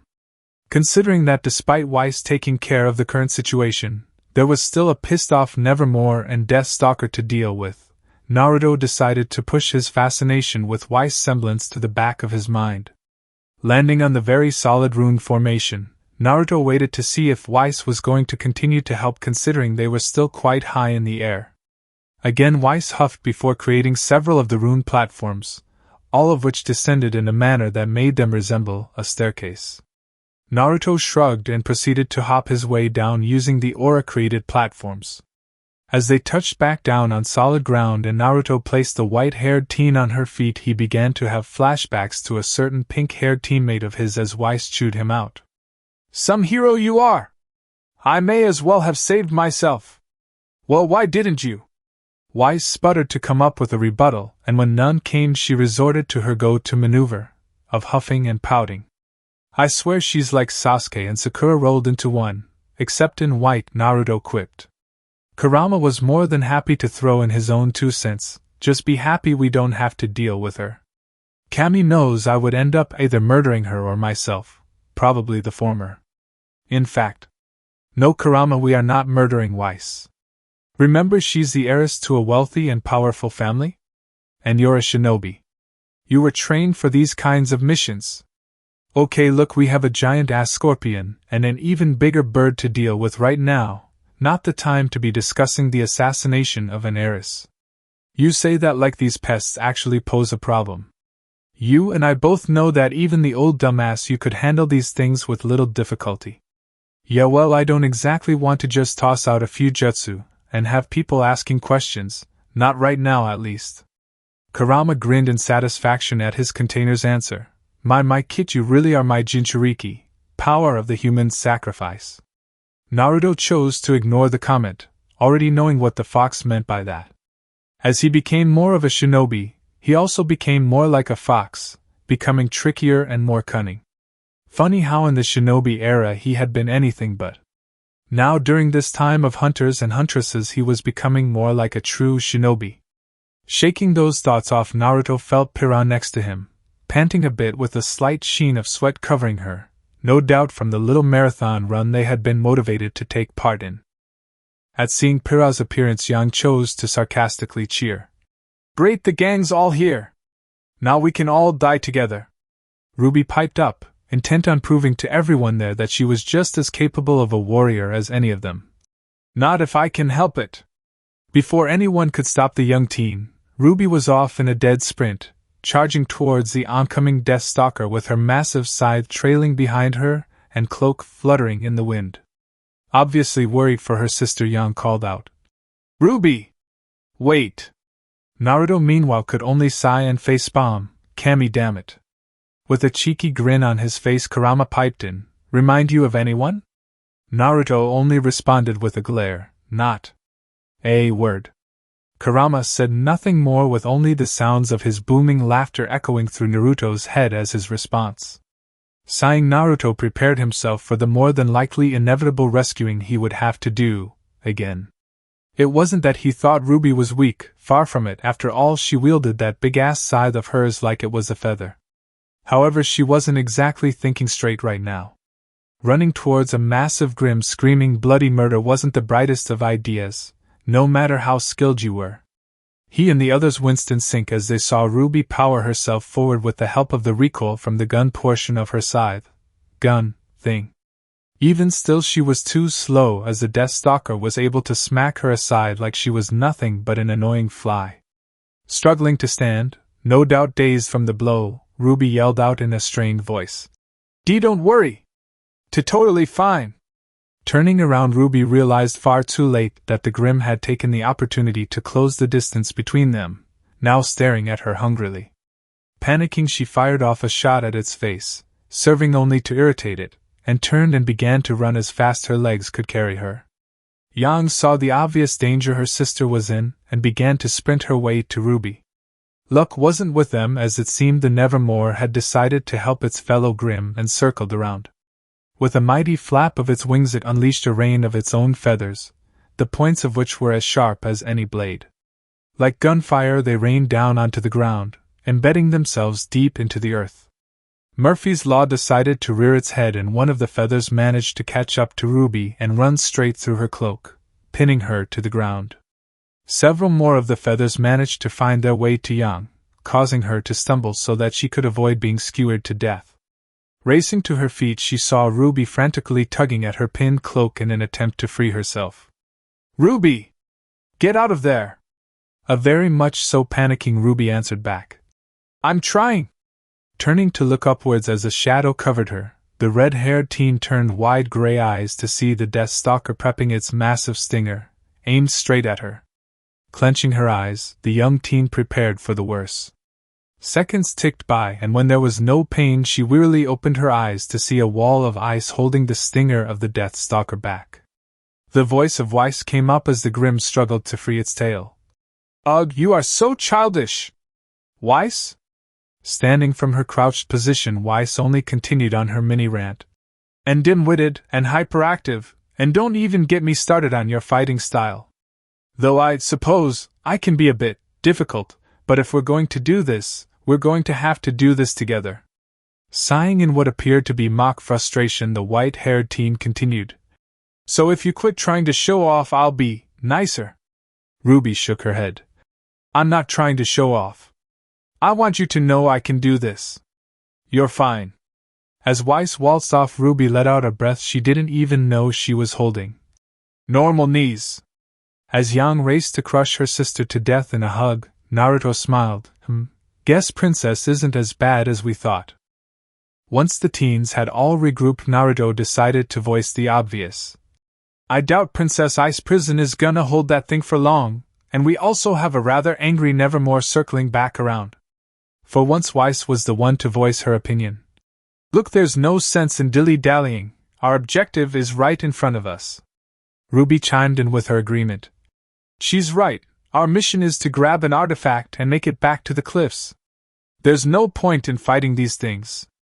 Everyone seemed to nod in agreement with the pair's assessment, while Yang looked at her sister with noticeable pride. Naruto shrugged. "So tactical retreat then?" With a round of nods, those who hadn't already retrieved an artifact made their way up to the platform. Naruto observed the options before noticing that there seemed to be doubles of each piece. Why would they do that? Sure, doubles of a piece, but to have two in the same color? Unless that whole partner speech was only half the truth and they plan on putting two pairs together to form a full team. Man, this is like Kakashi's bell test all over again. Shrugging and decided to let the pieces fall where they would, Naruto grabbed a golden rook piece while he saw Ruby grab a golden knight piece. He offered a smile and thumbs up, silently praising her on her plan. Ruby giggled at Naruto's cheesy gesture before smiling back. The two walked back to their partners and their group just in time to see the Deathstalker beginning to crack its icy prison. As it freed its stinger and shattered the ice that had held, Naruto turned to the group. "And that would be our cue to get the hell out of here." The others nodded with him, turned, and began to book it back towards the cliffs. As they ran, the sun was eclipsed by the massive shadow of the Nevermore flying above them. Spotting even more ruins ahead of them, the group attempted to take cover as even more of the Grimm's feathers hailed down. Flying ahead, the Grimm perched itself at the top of what remained of a stone tower, blocking them from reaching the cliffs that lay just beyond it. To make matters worse, the Deathstalker decided to make its appearance, pinning the group between it and the waiting Nevermore. Mentally cursing, Naruto reached for the scroll at his side. As he unfurled it, he and the others had decided they had a better chance of making it around the Nevermore than they did staying and trying to fight both it and the Deathstalker. Biting his thumb hard enough to draw blood, getting curious looks from the others as he did so, the blonde ran his bloody digit across the scroll. What followed was a poof of smoke that obscured Naruto from everyone's vision. Swiping a hand through the air, Naruto cleared enough of the smoke to reveal that he was now holding what they assumed to be his weapon. Gripped tightly in his hands as he stared the Deathstalker down was a shakujo, or monk's staff, that was easily a few inches taller than him. The metallic pole was a deep ebony black, seeming to absorb the very light around it. The ring that sat atop of the staff was a burnt orange color, matching the color of Kurama's fur almost exactly. Running vertically through the ring was a simple bar covered in black leather. Stitched into the leather were etchings of 6 Magatama, kama-shaped symbols. Instead of the usual rings that dangled from the main ring, Naruto's shakujo had 9 short lengths of chain hanging from it. With his back turned to them, the blonde called out, "You guys go and get to the cliffs. Me and Kurama will hold off this overgrown bug." As if to show them he was more than capable of holding the two Grim off, Naruto spun the staff around and to their slight shock flames began to dance on the chain links. Sweeping it through the air in front of him, Naruto unleashed a ball of flames aimed straight at the Death Stalker. Katan, Gokakyu no Jutsu, Fire Release, Grand Fireball Technique. The Grim, unable to move its lumbering body fast enough, took the brunt of the inferno directly to its face. The group heard a screech of pain come from the Grim, but were none too surprised to see it come out with only a few scorch marks on its armor. To Naruto's surprise, Pira appeared at his side, taking a knee, and aiming down her sights at the Grim before unloading on it. "We're partners, so that means we stick together," was Pira's reply to Naruto's unspoken question. Yan grinned, and with a flick of her arms, the yellow bracelets on her wrist extended, covering her hands and extending a few inches past her wrists. RWBY unclasped her weapon, and with a quick spin it was in its scythe form. Nora giggled and twirled her own weapon around, revealing it to be a massive war hammer. Both Weiss and Rin sighed before simply pulling out their own weapons and taking a ready stance. "Guess we make a stand here, huh, Foxy?" Yan quipped as the Nevermore circled above them like a vulture. Naruto grinned right back at his fellow blonde. "Looks like it, Firecracker." Yan laughed at the nickname Naruto had decided to give her, feeling it fit her perfectly. Seeing the two Grim closing in, Rin decided to be the voice of reason. "So what's the plan?" Naruto let a feral grin stretch across his face. "Hit 'em hard, and hit 'em fast." "I like it," RWBY chimed in. Weiss could only face palm. "Of course you would like that plan." Twirling his shakujo with his fingers, Naruto crouched low. "Less talking, more fighting!" And with a burst of speed the blonde was gone, making a beeline straight for the Death Stalker. Pira nodded at Nora, giving the girl the unspoken order to follow the blonde's lead as she and Ren provided covering fire. With a cheer, the hammer-wielding girl fired off a shot, the recoil pushing her forward and through the air. "Don't forget about me, Foxy!" Yan called out as she chased after Nora and her fellow blonde.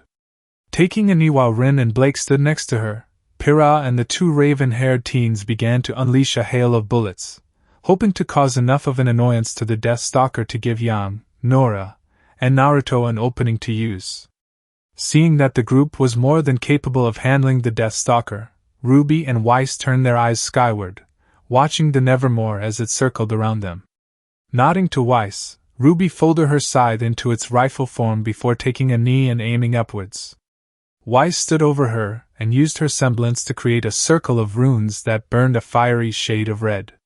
Using the scope on her weapon, RWBY took aim at the Nevermore as it turned to focus on them. Finally getting the gargantuan bird in her sights, RWBY pulled the trigger of her rifle, letting a bullet fly from the barrel before it collided with the rune Weiss had created. Emerging out of the circle was not a bullet, but now a blazing ball of flames, hurtling through the air straight at the Nevermore. Cocking her gun yet again, RWBY let another bullet fly, creating another flaming projectile. Seeing the blazing orbs flying straight at it, the Nevermore attempted to change its course, but due to its large size it was unable to do so quickly enough. As a consequence for its lack of maneuverability, the Grim took both of the fireballs straight to the wing, causing it enough pain to make it screech. Still, the Grim seemed only to be made even angrier by this. Glaring at RWBY and Weiss, it began to flap its mighty wings. Instead of the expected hail of feathers, though, there was only a heavy increase in the wind speed, enough of an increase to cause both RWBY and Weiss to be flung off their feet, tumbling away from the rest of the group. Looking up from her position on top of the Death Stalker, Yang saw her sister being flung away from the others and was quick to react. Naruto saw the same thing and knew Yang would want to make it to her sister as quick as possible. "Yang!" The busted teen turned to the blue-eyed Uzumaki and saw him gesture to his cupped hands. Understanding the gesture, she rushed towards Naruto. With a slight hop, she placed her right foot into the cupped hands of Naruto. Pushing down as Naruto pushed up, Yang was propelled up and over Naruto. Firing off a shot from the gauntlets on her hands, Yang used the recoil to push her further and faster through the air. Seeing her partner headed towards them, and seeing where she was no doubt aiming, Blake unwrapped most of the ribbon that she used to tie her weapon to her hand and flung the gun portion of it towards the flying Yang. The blonde grabbed the gun, and with a heave Blake managed to swing her partner around, giving her that much more momentum. As Yang chased after her sister, Blake turned to Pyrrha, silently communicating her want to follow her partner. The redhead understood quickly and offered her shielded back in return. Blake nodded gratefully before running towards Pyrrha. With a spin, Blake changed her direction as she landed on Pyrrha's shield, making her face the direction in which Yang had gone. With a shove, Blake pushed herself off the bronze surface with enough force to send her off in a fashion similar to Yang. Turning her gaze back to the Deathstalker, Pyrrha's sweat dropped as she saw Nora happily wailing on the Grim with her hammer, surprisingly causing slight dents in its armor. Naruto, while more restrained, was still as odd as he jabbed his Shikujo into the few areas where the Grim's armor didn't cover. Still, all of this only served to make the Grim that much angrier. Like a bucking bull, the Deathstalker crouched, and then quickly raised itself, sending both Nora and Naruto flying off its back. Naruto flipped in the air, landing perfectly on his feet like nothing had happened. Nora was a little more flamboyant about her landing, curling into a ball and then uncurling at the perfect time to land on her feet. Flinging her arms into the air like a gymnast, she called out, "Ta-da!" Naruto held up a small white paper with the number 9 written on it. Kurama unfurled his tail, and on it was grasped a similar white paper with the number 6 on it. Nora pouted, "Meanies!" Rin shook his head while Pyrrha giggled at the odd trio. "Guys, I don't mean to interrupt, but there is still the matter of the Deathstalker to deal with," Pyrrha pointed out. Naruto nodded as he warily stared at the Deathstalker. "None of our weapons can pierce that armor of its, even with Nora's help." Moving as one, the group evaded the pincer that had slammed into where they had just been standing, the impact causing a small dust cloud to form. The Deathstalker roared in frustration as its prey escaped it once again. Narrowing his eyes, Naruto continued his speech. "But it doesn't have any armor on its belly. That's where we gotta hit." Taking into account what he knew of his impromptu team's abilities, Naruto tried to think of a plan that would give them the opening they needed. Something easier said than done. Man, it's times like this I wish I had Shikamaru with me. He was lazy as hell, but would have had like 20 different plans on how to take this thing down by now, Naruto sighed. Running his gaze over the Deathstalker that was now making its way towards them again, Naruto took note of another place its armor didn't cover. With a grin, the blonde Uzumaki called out, "Legs!" The other 3 teens regarded the Grim and instantly saw what Naruto meant. Having come up with the idea and being the fastest of the 4, Naruto led the charge, Pyrrha following behind him, Nora behind her, and Rin bringing up the rear. Just as the Deathstalker attempted to catch them in its pincers, the group split into its pairs, Naruto and Pyrrha rushing off to the right side while Nora and Rin took the left. Firing off shots from his twin pistols, Rin was able to punch holes in the legs of the Grim. Thanks to their weakened integrity, he was able to quickly use the blades attached to his pistols and slice through 2 limbs with ease. Nora, on the other hand, made a show of it by using her hammer like a baseball bat, swinging at the Deathstalker's exposed limbs with enough force to turn the bones in them into a fine powder. On the opposite side of the odd pair, Naruto and Pyrrha were handling their side with just as much ease. Pyrrha had transitioned her weapon into its short sword form and with her superior strength, cleanly cut straight the bottom half of the Grim's leg. Tossing her shield like a deadly frisbee, she was able to just as quickly take care of the second leg. Naruto followed behind her, and gripped the bar that lay inside the ring portion of his Shikujo. With a tug, Naruto revealed that hidden inside the pole of the staff was a razor-sharp blade, the staff portion of the Shikujo having acted as a sheath for it. The blade itself had only a single edge and lacked a curve, meaning that it was a Chikuto-class blade. Funneling his wind chakra through it, Naruto was able to enhance its cutting power even more while also giving it an almost ethereal glow. With his sharpened sword, the blonde was able to easily cleave through the remaining legs of the Deathstalker like a hot knife through butter. Jumping away, Naruto joined the rest of his group as they watched the now legless Death Stalker cry out in pain and collapse to the ground. Without missing a heartbeat, Naruto called out, "Nora! Now!" Giving their impromptu leader a mock salute with a goofy grin stretched across her face, Nora responded, "Yes, sir!" Letting her hammer fall to the ground, Nora charged straight at the immobile form of the Grim. As the eccentric teen closed the distance between her and the Death Stalker, Nora hefted her hammer up, and as the weapon was inches away from its target, the orange-haired teen pulled the trigger on the handle, firing off a rocket and sending the hammer smashing against the underside of the Death Stalker's jaw. Due to the recoil from the shot, the hammer plowed into the Grim with the force of a train. Far too distracted by the pain of losing its limbs, the Grim was unable to defend itself in any way and took the full brunt of the attack, sending it into the air briefly before it collapsed on its side. Thanks to its rounded shape, the Death Stalker rolled onto its back, exposing its unprotected underbelly. The group of 4 took advantage of the opportunity presented to them, and quickly leapt on top of the now thrashing Grim. Ren was the first to attack, unleashing a hail of bullets straight into the exposed underside of the Grim's skull and then leaping off.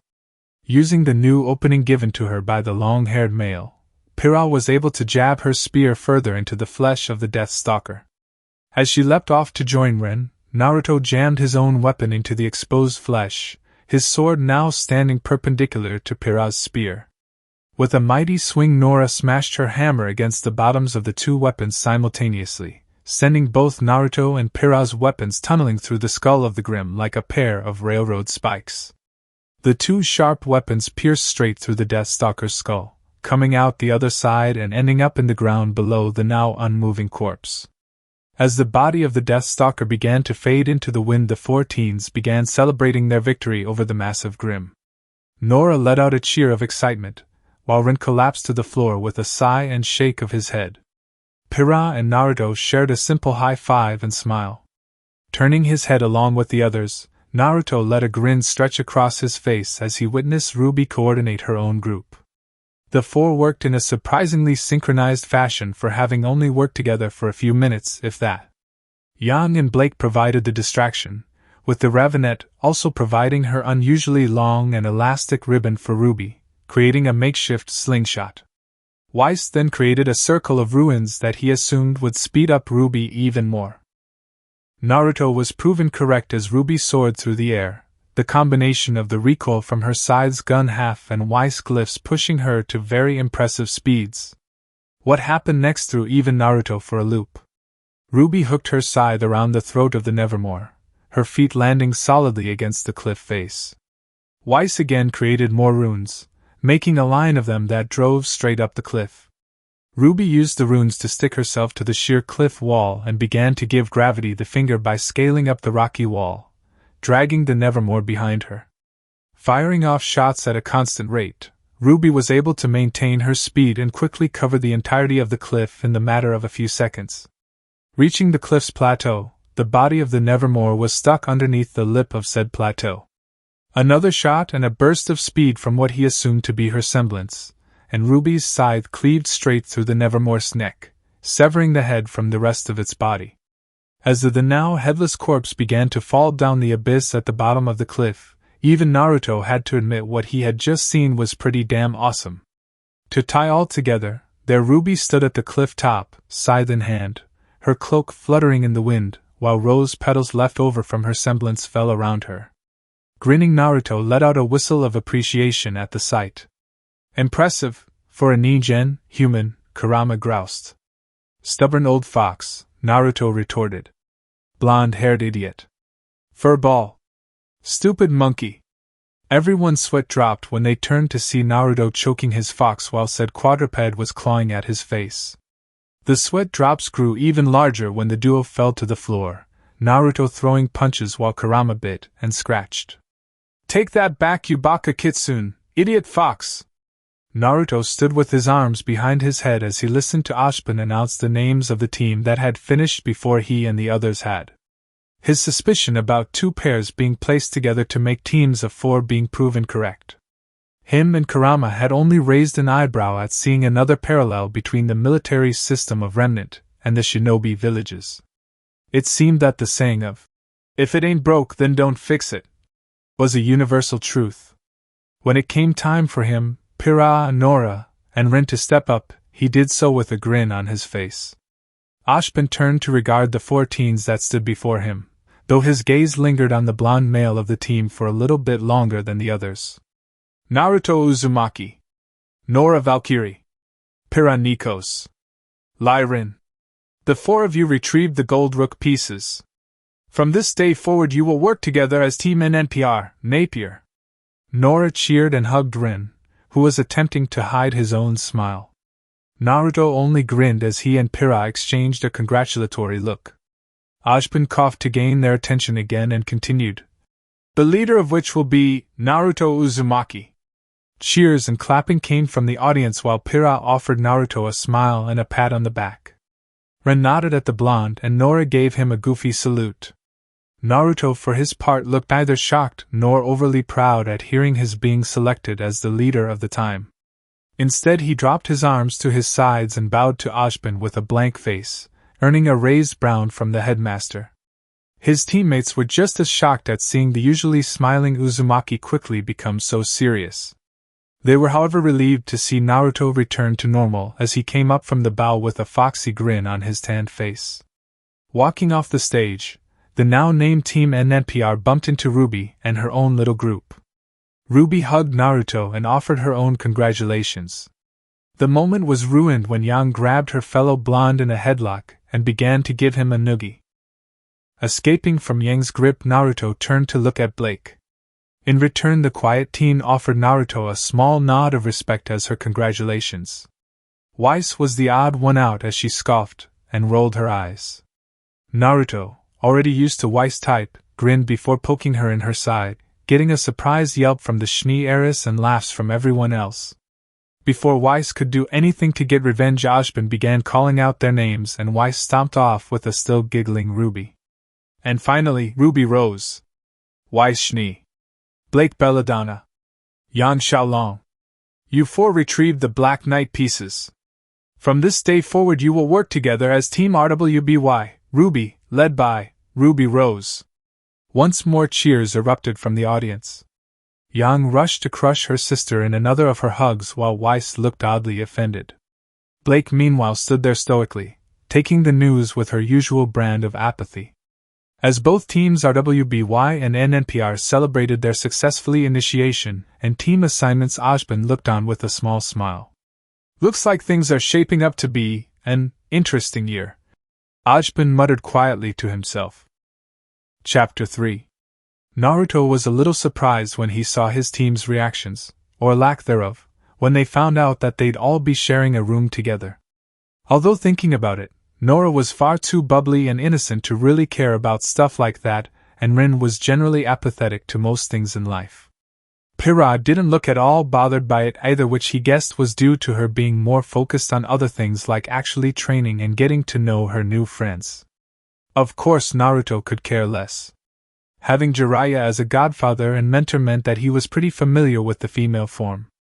Besides that though, there were plenty of times he had to share a tent, or even a bed with a female teammate on a mission, and getting all flustered because of something as insignificant as gender was pretty immature, especially on a mission when you could very well die if you were not on guard at all times. Even still, he and the others stared questioningly at the current arrangement of furniture. All the beds were smushed together in one corner with a dresser for each shoved into another corner. That wasn't even taking into account their own personal belongings either. The room was clearly not big enough to hold 4 people and their things properly. How the heck do they expect us to all fit like this? Naruto asked aloud as he scratched his head in wonder. Pira shrugged and Rin offered a thoughtful frown as his response. Oh! What if it's so that when the zombie apocalypse happens the zombies won't be able to make it around all this furniture? Pira was quietly giggling at Nora's odd response while Ren, more than used to his friend's eccentricities, only sighed and shook his head. Naruto couldn't resist and just laughed at the hammer-wielding girl's oddness. Nora herself continued to smile that goofy smile of hers. Odd girl's stupidity aside, I say you just toss out 2 of the beds. You bunk with the hot redhead and Mr. Life is oh so boring over there can probably get the weird vixen to bang a smile onto his face, Kurama spoke nonchalantly. Naruto began to sputter as a blush spread across his face. He'd be lying if he said the thought wasn't tempting. Pira was very attractive and he doubted Run and Nora would mind the arrangement either. Though the thought of the two doing the naked tango was hilarious, and he had to stop himself from ending up on the floor with tears of laughter streaming down his face. He did not want to explain to anybody why he was suddenly dying of laughter. Noticing that Pira was sending him a questioning look, no doubt wondering why he was suddenly blushing, Naruto managed to pull himself together. After a moment's thought he snapped his fingers as the proverbial light bulb went off. Bunk beds! The other members of NPR appeared to mull the idea over a bit before they gave their response. It would be the most efficient way to make this work, Pira offered. Ren nodded along in agreement with the red-headed teen's statement. Nora, on the other hand, was the most vocal about her opinion. Yay! Run! We're finally getting those bunk beds we've wanted since we were 5. Maybe next we can go get that chinchilla I've always wanted. Or maybe a pet fox. Wait, no, Naruto already has one. Rin put hand to face in what seemed to be a perfectly executed performance of the universally known face palm no jutsu. Then again, having Nora as a friend probably gave him a lot of practice. Naruto began to wonder how Rin didn't have a single gray hair by now. Stroking his non-existent beard in thought, the blonde was hit with an epiphany. That's why you dyed those parts of your hair pink.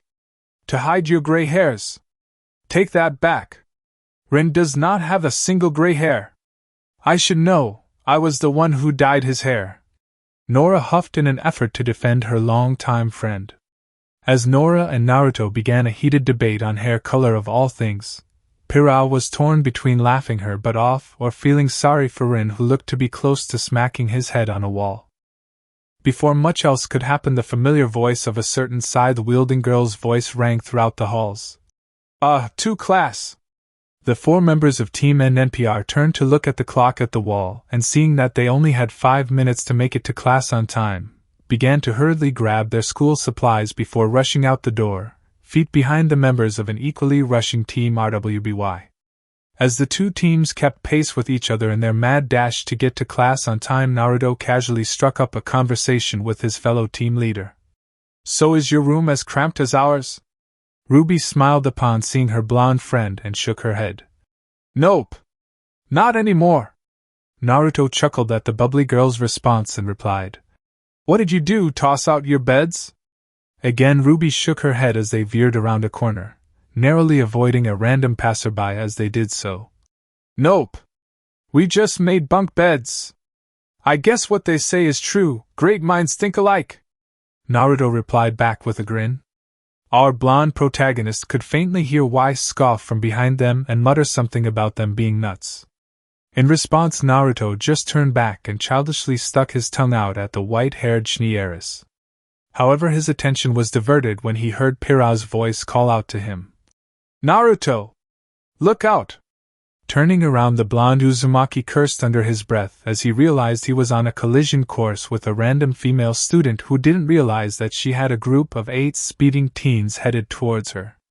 Deciding to show off a bit, Naruto lowered himself closer to the floor before opening his arms, scooping the shocked teen into his arms. Sorry about this, he called as he casually tossed the girl over his head like a sack of potatoes. The girl screamed as she feared that she was going to be trampled on by the other teens behind the blonde, but was surprised when she was caught in the arms of a sheepishly grinning Pira. We really are sorry about this, the redhead said before depositing her in a nearby hallway, out of the way of the rest of teams RWBY and NPR. For a few seconds the still frightened and astonished girl stood stock still, trying to wrap her mind around what had just happened to her in the span of a few seconds. As her mind realized what had happened, she robotically turned on her foot and began to make her way back down the hallway she had come from, deciding that it would be best if she never spoke of what had just happened. The two teams eventually made it to class on time without further incident. Minutes into the class, however, most of them were wishing that they hadn't made it on time. Professor Port, a short and rather large old man, was boring beyond measure. Naruto was trying his damnedest to stay awake, while Kurama had actually taken the train straight to Snoozeville and was lightly snoring away on his container's lap. Pyrrha was attempting to look interested, but it was clear that even she thought the professor was an absolute bore.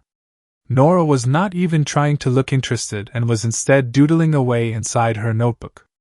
Ren looked even more apathetic than was his norm, something Naruto thought was scientifically impossible. The only mildly interesting thing that had happened during the professor's lecture was his not-so-subtle attempt at flirting with Yang. Naruto was honestly surprised his fellow blonde hadn't straight-up punched the guy's lights out, but that was him. Nonetheless, he considered Yang a friend and made a mental note to offer her his services as the infamous prankster king of Konoha. If he could get away with putting itching powder on the robes of the Hokage, the so-called strongest shinobi of Konoha who had a near 24/7 guard of highly trained shinobi from the ANBU Black Ops division, then just imagine the pranks he could pull on some old huntsman. Pyrrha's sweat dropped when she noticed that the formerly half-asleep Naruto was now wide awake and furiously writing notes of some kind with a very mischievous grin stretching across his face.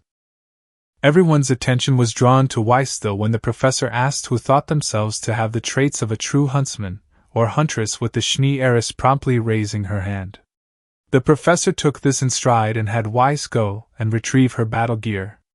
When she returned, there in the middle of the class was a cage holding something that definitely wanted out.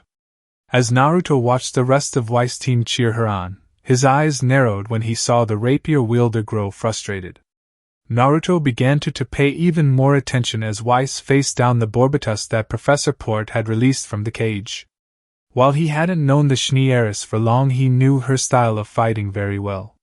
The way she fought depended heavily upon her speed and ability to dance around her opponent, all while keeping calm and in control of the flow of battle. However, it seemed that something, or rather someone, was making her exceedingly frustrated, throwing her fighting style off. It was becoming increasingly clear who the source of said frustration was as the minutes ticked by and Weiss grew sloppier and sloppier with her movements. Evidently it was her own team leader, RWBY. Naruto had a feeling he knew exactly why as well. Like he and Kurama had said before, the Schnee heiress was like a female version of his old teammates Sasuke Uchiha. Both were born into highly prestigious families and were raised getting almost everything they wanted handed to them on a golden platter. As such, they grew to be arrogant, thinking themselves better than everybody else simply because of their upbringing and family name. Naruto didn't like to admit it, but there was a good reason for that arrogance. It seemed that, like Sasuke, Weiss had taken advantage of her wealth and family name, getting herself the best combat tutors that money could buy. It certainly paid off. While Weiss was far and away from being as strong as some of the shinobi he knew or even some of the huntsmen and huntresses he had met, she was still very much so ahead of her age. RWBY, Blake, and Yang were all strong in their own right, but Weiss was as well. Backed by her formal training and such, Weiss was a formidable opponent, and would only come to grow stronger, if she allowed herself to. It was true that she, again, like Sasuke, would grow to a level of strength that most could only dream of achieving thanks to her family name and wealth, but she would eventually hit a plateau of her own making. Only by opening up her mind and ridding herself of that arrogance would she be able to reach her proverbial peak. After witnessing the little episode between Weiss and RWBY and Port's subsequent call for class to end, Naruto quietly collected his things and gave his team a look, letting them know that he would see them in a while. The 4 teens just nodded their heads, knowing that their leader would want to help in any way he could. As Naruto caught up to RWBY and Weiss, he caught the tail end of their conversation.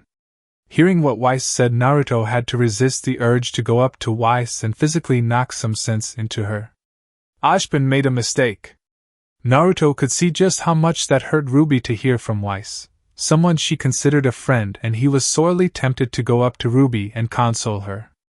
However, seeing the silver-haired headmaster of Beacon only feet away from RWBY, Naruto knew she would be in good hands and instead decided to look for Weiss. He was not just going to sit back and watch a team fall into the same faults that had caused his own team to shatter into pieces.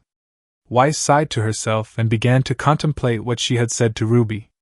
Part of her regretted saying what she had, knowing that while part of it was her true feelings, most of it was the result of pent-up frustration. Misplaced frustration at that. True, she was angry at RWBY and part of her was questioning why Ajban had made the younger teen team leader, but she could have said so in a much more thought-out and easier-to-swallow manner. Not in a way that had no doubt crushed RWBY. RWBY, who really wasn't at all to blame. As Weiss made to look for RWBY, she was surprised to bump into the solid wall of flesh that was Naruto Uzumaki. Not in the mood for the usually cheerful blonde, Weiss opened her mouth to tell the blonde-haired Uzumaki to leave her alone, but her mouth was quickly snapped shut upon seeing the look in the teen's eyes. Gone was the normally grinning and goofy blonde, instead there was a decidedly very angry and frustrated Uzumaki. "Follow me," was all that Naruto said. Weiss would have normally brushed off the teen with her scoff, but she found that the look in his eye compounded with the roughness in his voice made her extremely hesitant to disobey him. As such, she quietly followed behind Naruto as he led her out to a balcony that overlooked not only Beacon, but the whole kingdom of Vale. For a minute neither said anything, Naruto with his arms crossed staring out at the city in the distance while Weiss quietly and impatiently waited for the blonde to speak. When her patience was all but gone and her irritation steadily building, the Shinobis heiress was ready to simply turn around and walk away from Naruto. The low voice of Naruto put that thought process to a stop though. "I had a teammate named Sasuke Uchiha. You remind me of him quite a bit. Both of you were born into prestigious families, both of you excel in combat, and both of you also view those around you as insignificant, or as obstacles in the way of your goals at best." Weiss raised an eyebrow as she saw Naruto sigh and his shoulders fall. Still refusing to look at her, he continued, "We realized how similar we were in some ways and forged a bond. Both of us were orphaned at a young age. People never saw us for who we were, only seeing the titles and masks we put on, and most importantly, we had a goal that we trained day and night to achieve. In time we became like brothers. Then something happened. One of our village's greatest traders offered him power to achieve his goal, and Sasuke took it. From there things spiraled out of control. Sasuke abandoned our village, he turned his back on our bond, and he tried numerous times to kill me while I foolishly fought to bring him back home." Weiss gasped in shock as Naruto wove his tale. To her it didn't make sense. What could possibly make a person turn on someone they viewed as a brother? What possible gain was there that could justify such a betrayal? Nonetheless, the Shinobis heiress waited with bated breath, wondering how this tale ended. Taking a deep breath, Naruto continued, "I will say this, Sasuke got what he wanted in the end. He got the power he had always wanted. With it he was able to finally achieve his goal and kill the man responsible for his family's death. However, he realized that he was still left feeling empty. He had sacrificed everything, his morals, his friendships, and his sanity to achieve this goal, and for what? A selfish notion of revenge?" Feeling the emotional weight of the situation, Weiss asked the only question on her mind. "Why are you telling me all of this?" Naruto finally turned to look at Weiss, and she was shocked to see his sapphire blue eyes looking at her with untold amounts of regret and sorrow. "Because Sasuke was like a brother to me. I chased after him, intent on bringing him back home, thinking that I could put him back on the right path, all the while watching as our team and friendship was destroyed beyond recognition. I'm telling you this because I refuse to see it happen again. Weiss, you're strong, you're smart, and you are gifted, no doubt about that. But the minute you let that all go to your head, you become something else entirely. Just because things didn't go the way you wanted them to, the way you thought they should, doesn't mean you lash out at the people who care for you. You want to prove to Ajban and everyone else that you are an amazing huntress? Then show them, but not at the price of friendships and who you are." Again silence engulfed the duo, Weiss lost in her own thoughts while Naruto took some time to recompose himself. He hadn't told Weiss everything that had happened with Sasuke, but still it was enough to dredge up old feelings of failure and regret. To this day Naruto didn't know if that regret was over not being able to bring Sasuke back or that he himself risked so much on a fool's errand. The Shinobis heiress let out a yelp of surprise when Naruto popped up in her vision, their faces inches apart, and that same old goofy grin of his on his face now. You got it, princess? Weiss huffed as Naruto walked off laughing, hands crossed behind his head. Even still there was a small but noticeable smile on her face.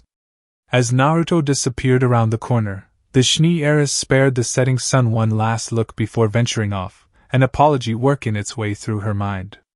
From a balcony above the two teens, a certain silver-haired headmaster and his blonde-haired deputy headmistress turned and began to walk away from the scene.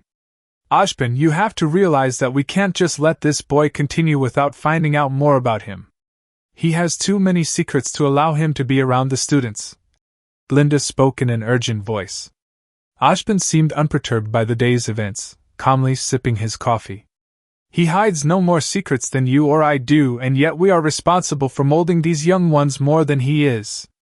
Would it not be hypocritical of us to pry into his life in such a manner when we would not readily let him do the same? Glinda looked offended at the veiled insult but was quick to reply. This is different, Ashbin. We are adults, dash. The headmaster was quick to cut Glinda off. And they are not. We are entrusting them with the safety of Vale and its people.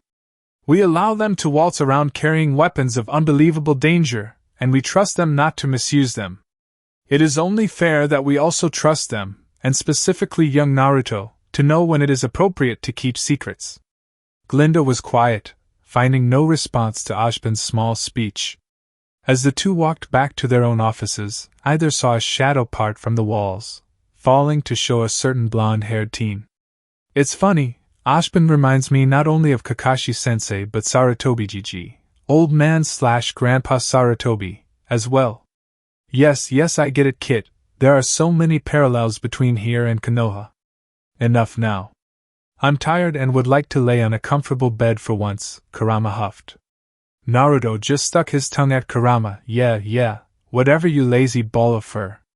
Finally, after a long day of boring and useless, to Naruto, classes, Team and NPR met back up in their shared bedroom and as one, collapsed onto their individual beds with a groan of relief. Naruto was the one to realize something though. Guys, we still have to make the bunk beds and get situated. The rest of Team and NPR responded with a single unanimous groan of frustration. Deciding to take the lead as the captain of the team, Naruto flipped onto his back and spoke aloud. How about this? We take this time now to at least unpack a little and get to know each other, and tomorrow morning we wake up a little earlier and at least make the bunk beds. Sound good? Getting a bout of that hyperactive energy she was known for, Nora jumped up and seated herself cross-legged on her bed and replied with a salute. Sounds like a plan, Captain Naruto. The blonde grinned as he heard Nora refer to him as the captain. Sure, it wasn't Hokage, but it was good enough for him. Ren slowly rose from his face-down position and calmly seated himself on his own bed, Pira doing the same whilst freeing her red locks from her usual ponytail and taking off the less than comfortable school blazer. As the redhead shook her head to rid herself of any remaining knots in her hair, Naruto had to force himself to look away, fearing that he would make a fool of himself if he stared any longer. Clearing his throat to hide his embarrassment, Naruto began. Well, I guess I'll go first then. I'm Naruto Uzumaki. I like ramen, Kurama, my precious people, and the color orange. I dislike how long it takes for ramen to be made, arrogant jerks and bigots. My dream for the future is to make my precious people proud and live a happy life. Pira smiled as she heard Naruto's dream. It was an admirable goal, while still being relatively simple and down-to-earth. Knowing what had happened to her friend's precious people though made her frown internally. All Naruto had left of his home and his loved ones were memories. Silently, the red-headed teen vowed to herself to make sure Naruto was able to achieve his dream and find more precious people to live it with. Oh! Me next! Nora exclaimed as she fidgeted in her seat, while raising her hand like a 5-year-old on a sugar rush. Laughing at his teammates' hyperactivity, Naruto just pointed at her. Go ahead, Nora! With her goofy grin on, Nora spoke. My name is Nora Valkyrie. I like Ren's pancakes, Ren, my family, and the color pink. I dislike mean people and people who hurt my friends and family. My dream is to live in my own castle and rule as queen of all pancakes. Naruto and Pira chuckled upon hearing Nora's dream while Rin quietly shook his head. Nora was definitely an odd one, but that was what made her so fun to be around. Seeing as Rin was being his typical quiet self, Pira chose to take her turn. My name is Pira Nikos.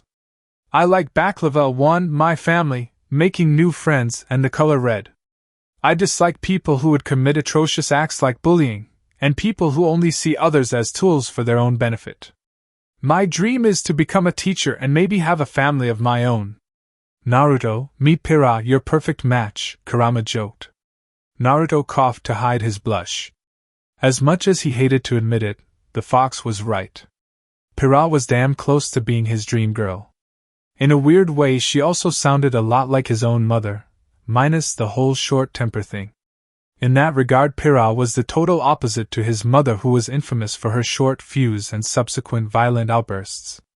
Thankfully, before anyone could question Naruto's sudden cough, Rin decided it was his turn to speak.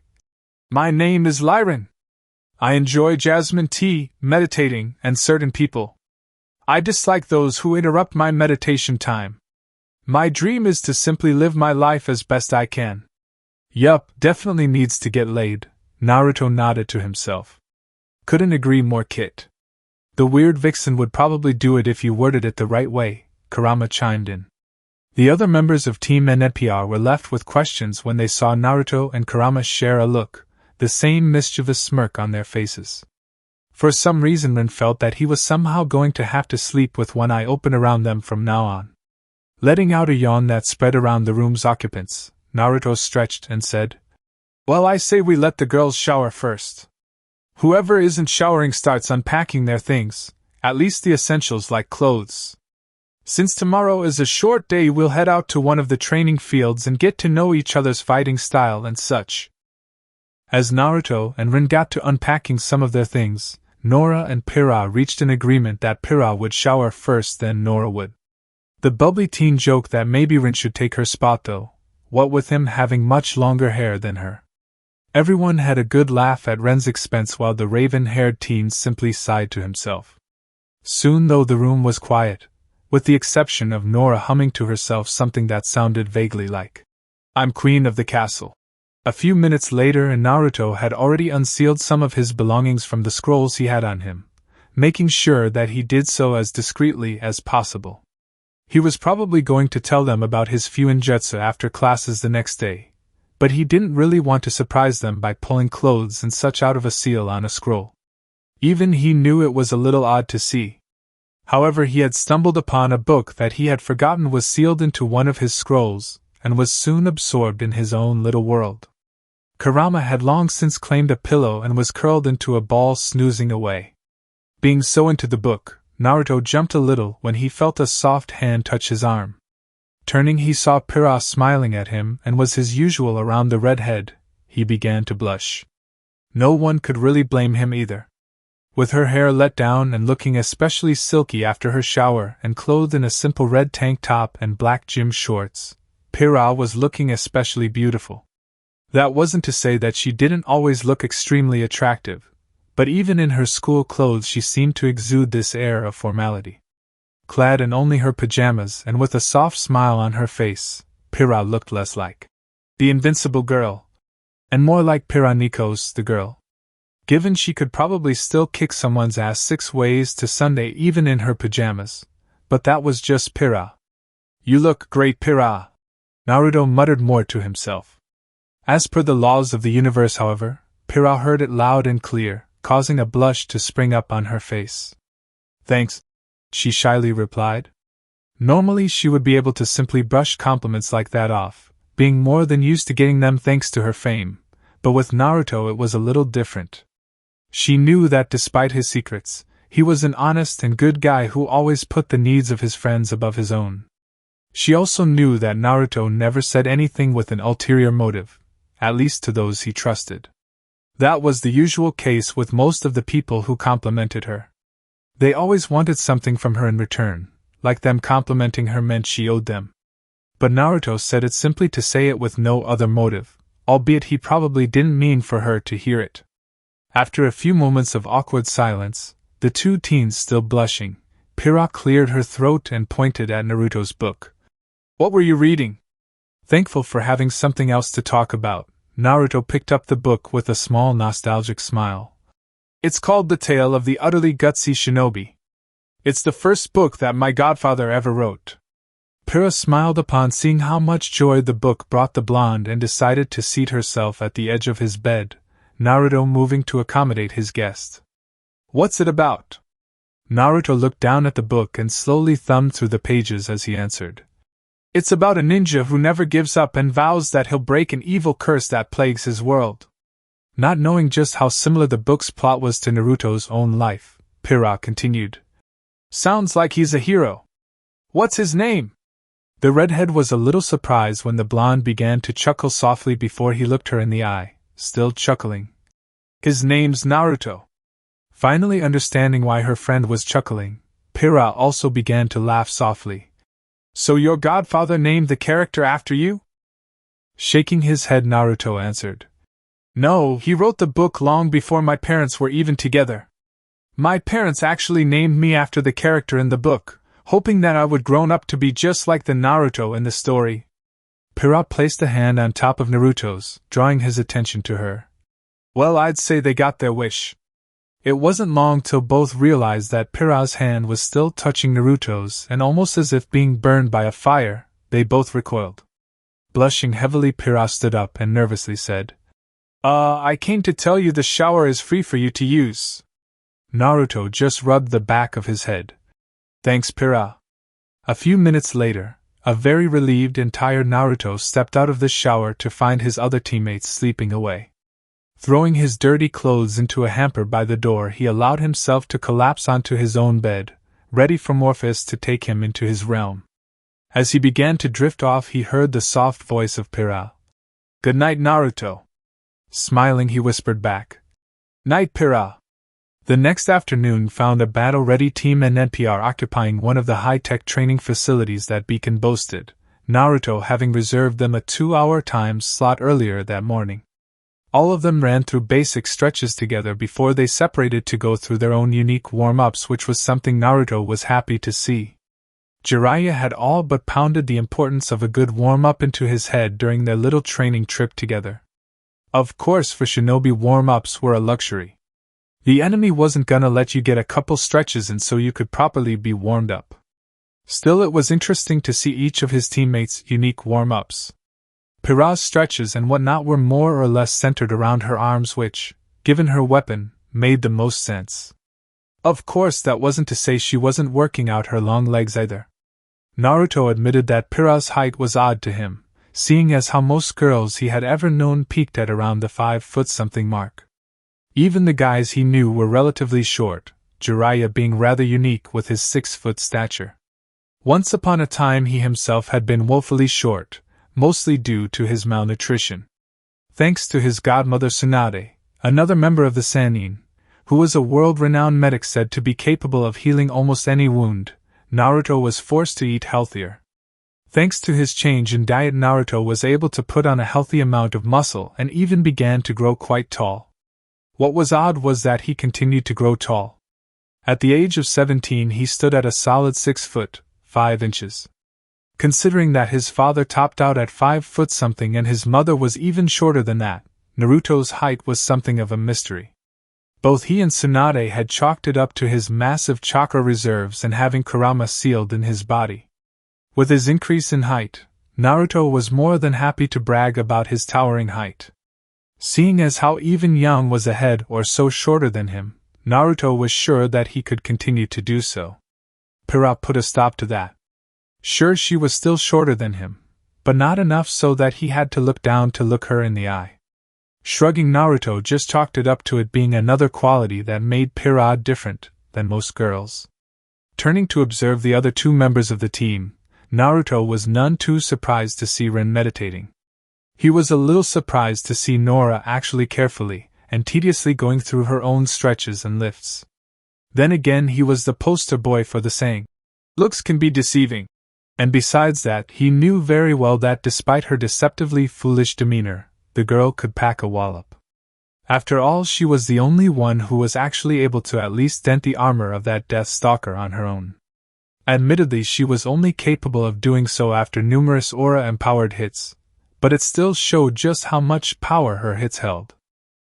Naruto shivered to think what kind of damage the hammer-wielding girl could be capable of if she were to ever learn Tsunade's super strength technique.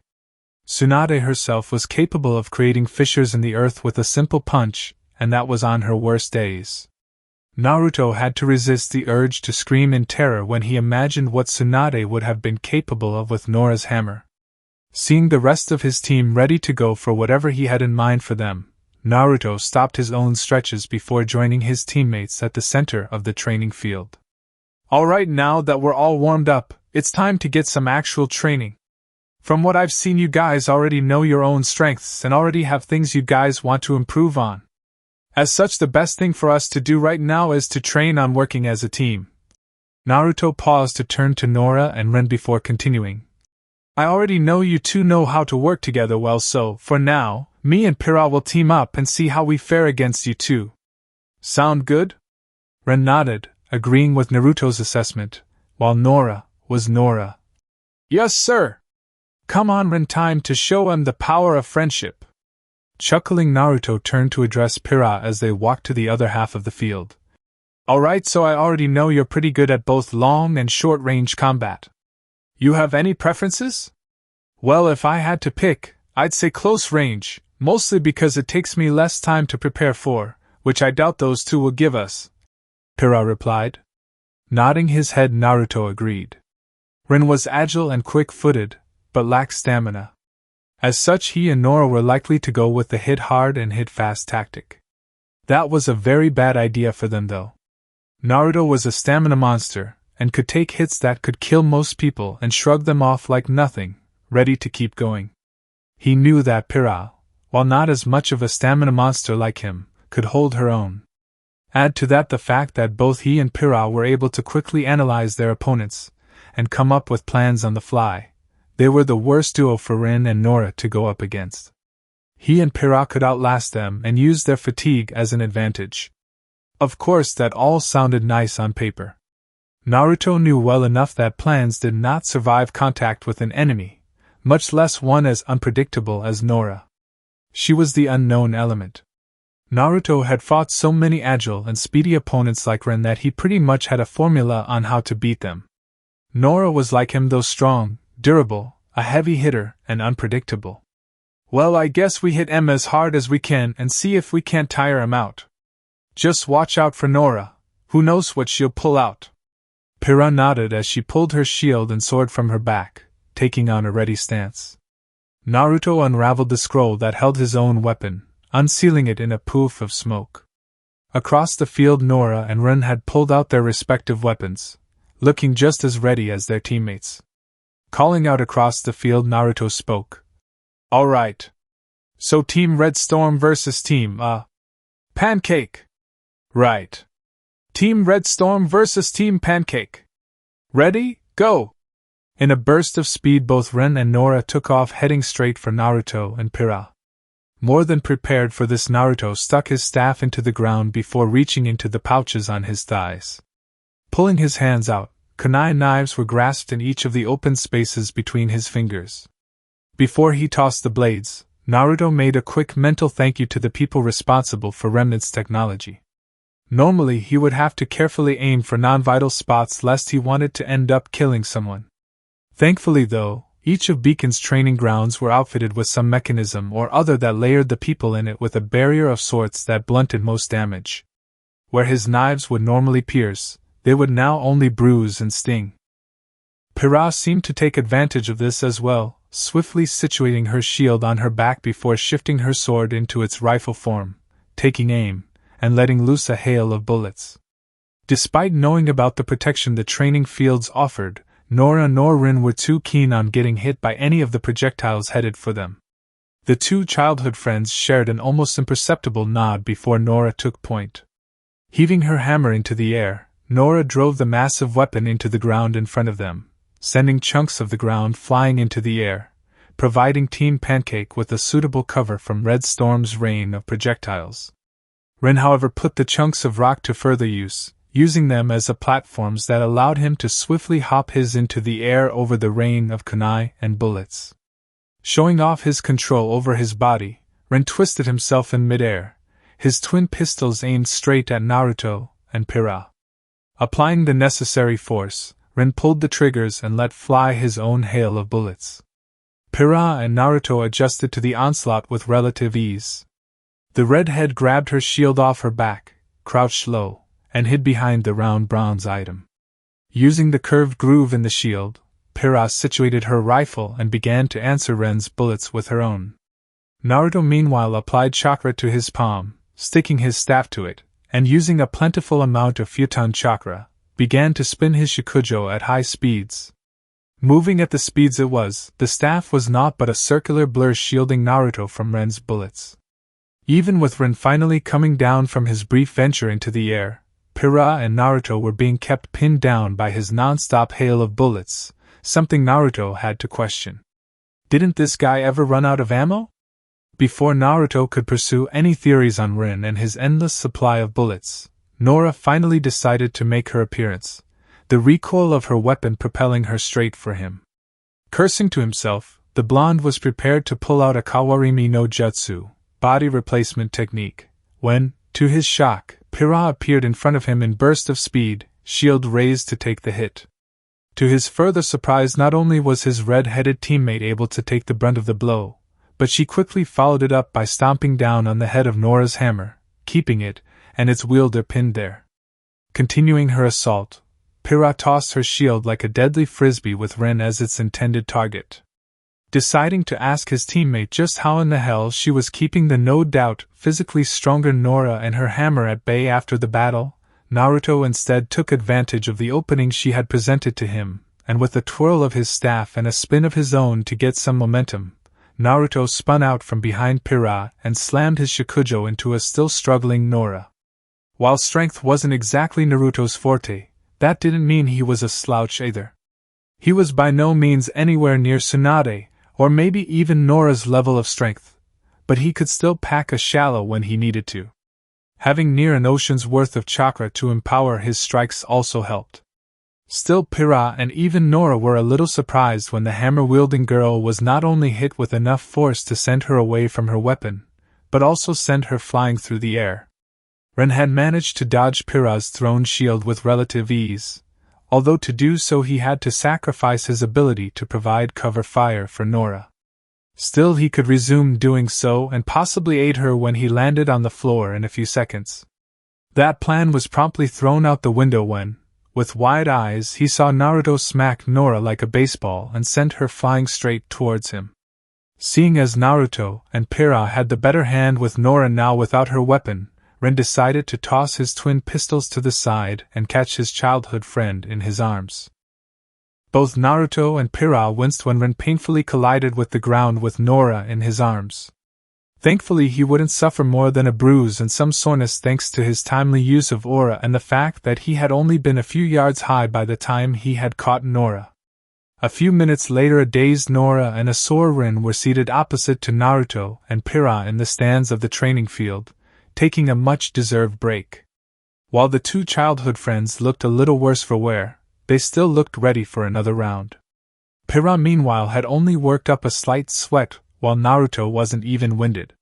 Still, he was enjoying the slight respite and decided it was a good time to question Pira about how she had managed to keep Nora at bay with just her leg. "Hey Pira.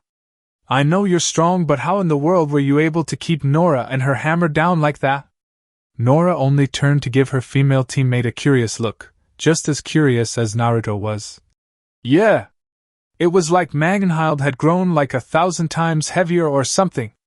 Seeing Naruto's questioning look, Nora answered, "Magenhild is the name of my hammer." Turning to Rin with the same look, the raven-haired teen answered, "My weapons are named Stormflower." Satisfied, Naruto and the rest of Team NNPR turned their gazes back to Pira. A little embarrassed at their intense looks, the redhead saw no harm in revealing her secret to her teammates. "I used my semblance. It allows me to control anything metal, so all I had to do was magnetize Nora's hammer and have it be pulled towards the ground." Naruto whistled in appreciation of such a powerful semblance. In a world where near everything used metal and where almost every opponent's weapon was also made of the metallic material, such an ability could be devastating. Seeing as how, instead of relying heavily on it, Pira used it only to help her when she needed it, Naruto grew even more respect for his red-headed teammate as a fighter.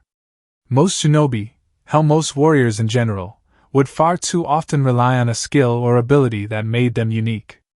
Back in the elemental countries, the most prominent people like this were those who had a Kekkei Genkai, bloodline limit.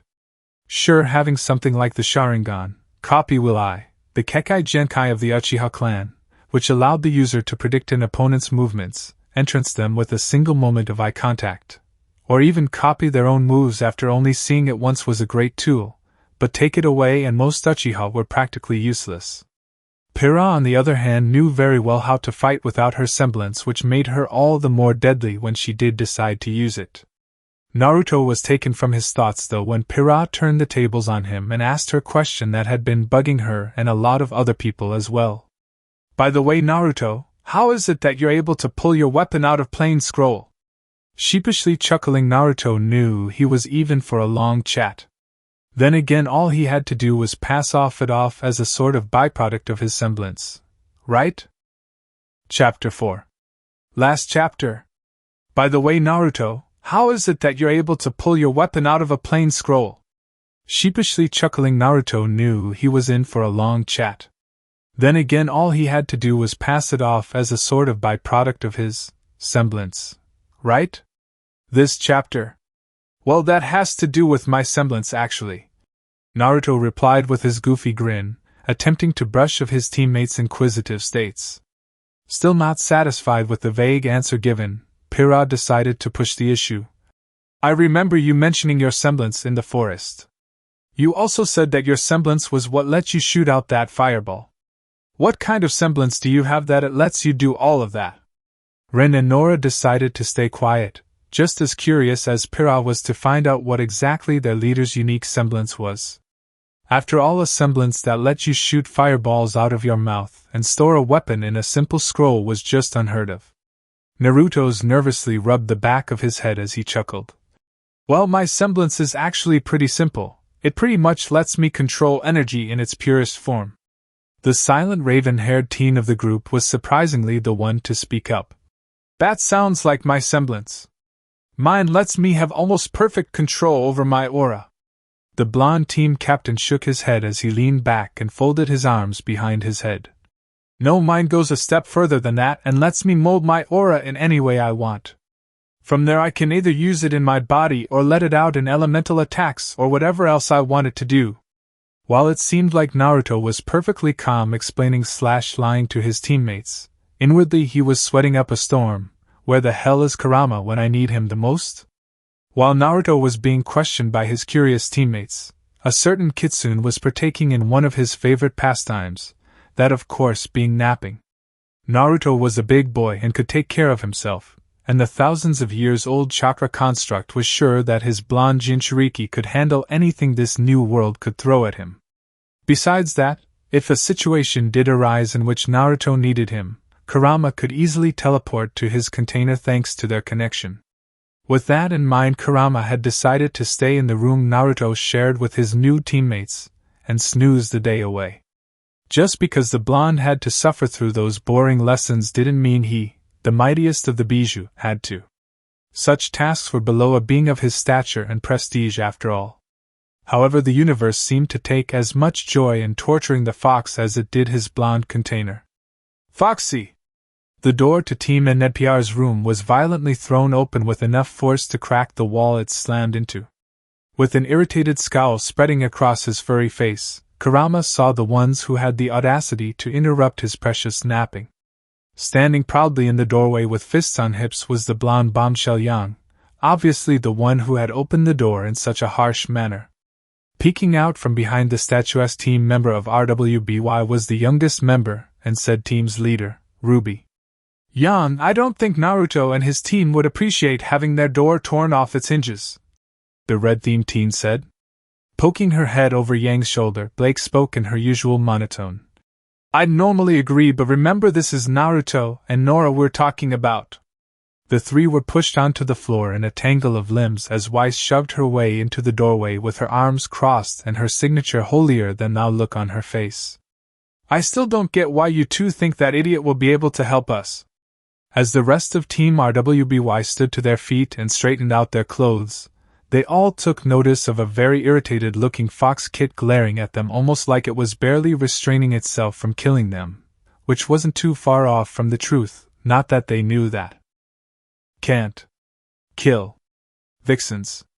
Can't kill vixens was the mantra Kurama was repeating in his head. The only one allowed to interrupt his naps without good reason was Naruto, and even then the blonde knew the kitsune would eventually get him back for it. Hey, that's Naruto's P-. RWBY took note of the fox's growling growing even louder, daring her to call it a pet. I mean partner, Kurama. Normally Yang would have already been trying to smother the poor fox to death, but the look it was currently sending towards her and the others said that probably wasn't a good idea, lest she want to test just how strong the small fox really was. Weiss raised an eyebrow at the fox and spoke aloud. That's odd. Isn't he usually with Naruto? Blake, as usual, was the voice of reason. He probably left him here to rest or something. After all, it's not like any of our classes call for Naruto needing his help. Being either the bravest or dumbest, it was up to debate really. RWBY approached the still less than happy-looking fox. At the edge of what she assumed to be Naruto's bed, RWBY crouched and looked the fox straight in the eye. Do you know where we can find Naruto? Kurama raised an eyebrow and lost his angry visage as he surveyed the young female before him. Gotta hand it to her, she's almost as stupidly brave as the kid. Of course he confronted me when I was still several stories tall, but still her other teammates are wary of me even in this form. With a huff Kurama turned and hopped down off of Naruto's bed before he padded his way over to where Naruto kept his notes and such. Most of them were in their native language or seal arrays and such, so no one besides Naruto, himself, and possibly the cat of Team RWBY could decipher them. Still, Naruto was nothing if not a properly paranoid shinobi, and so most of the notes were of things that were all relatively harmless. The more dangerous seals and other items were kept either on Naruto, or locked behind seals that required the blonde's blood and chakra to open. The 4 teen girls stared in curiosity, as they witnessed arguably one of the smartest animals they had ever seen rummage through piles of paper with an almost bored look. They were even more curious when the fox seemed to find what it was looking for, gently placing a particular piece of paper in its jaws before jumping back up on the bed where RWBY sat. Patting its way to the young girl in red, Kurama placed the piece of paper on RWBY's lap before resuming his spot on a pillow and attempting to finish his nap. Kurama was pleasantly surprised though when RWBY gently patted his head. Thanks, Kurama. The QB stared at what he considered to be a rather strange girl before shrugging and curling up into a ball again. Kit always attracts the strange ones. Seems that old proverb is as true as ever, birds of a feather flock together. Bird sounds pretty good.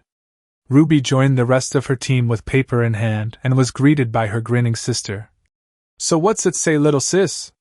Looking at the paper, RWBY spoke. Looks like it's a receipt or something. Snatching the paper from a protesting RWBY, Weiss scanned it before shrugging. It's a ticket from the school for a reserved time slot for one of the practice arenas the school has. To the practice arenas! Yang shouted as she performed a rather well-executed about-face and made to speed off in search of her fellow blonde. Blake casually grabbed the back of Yang's jacket collar, stopping the hyperactive girl in her steps.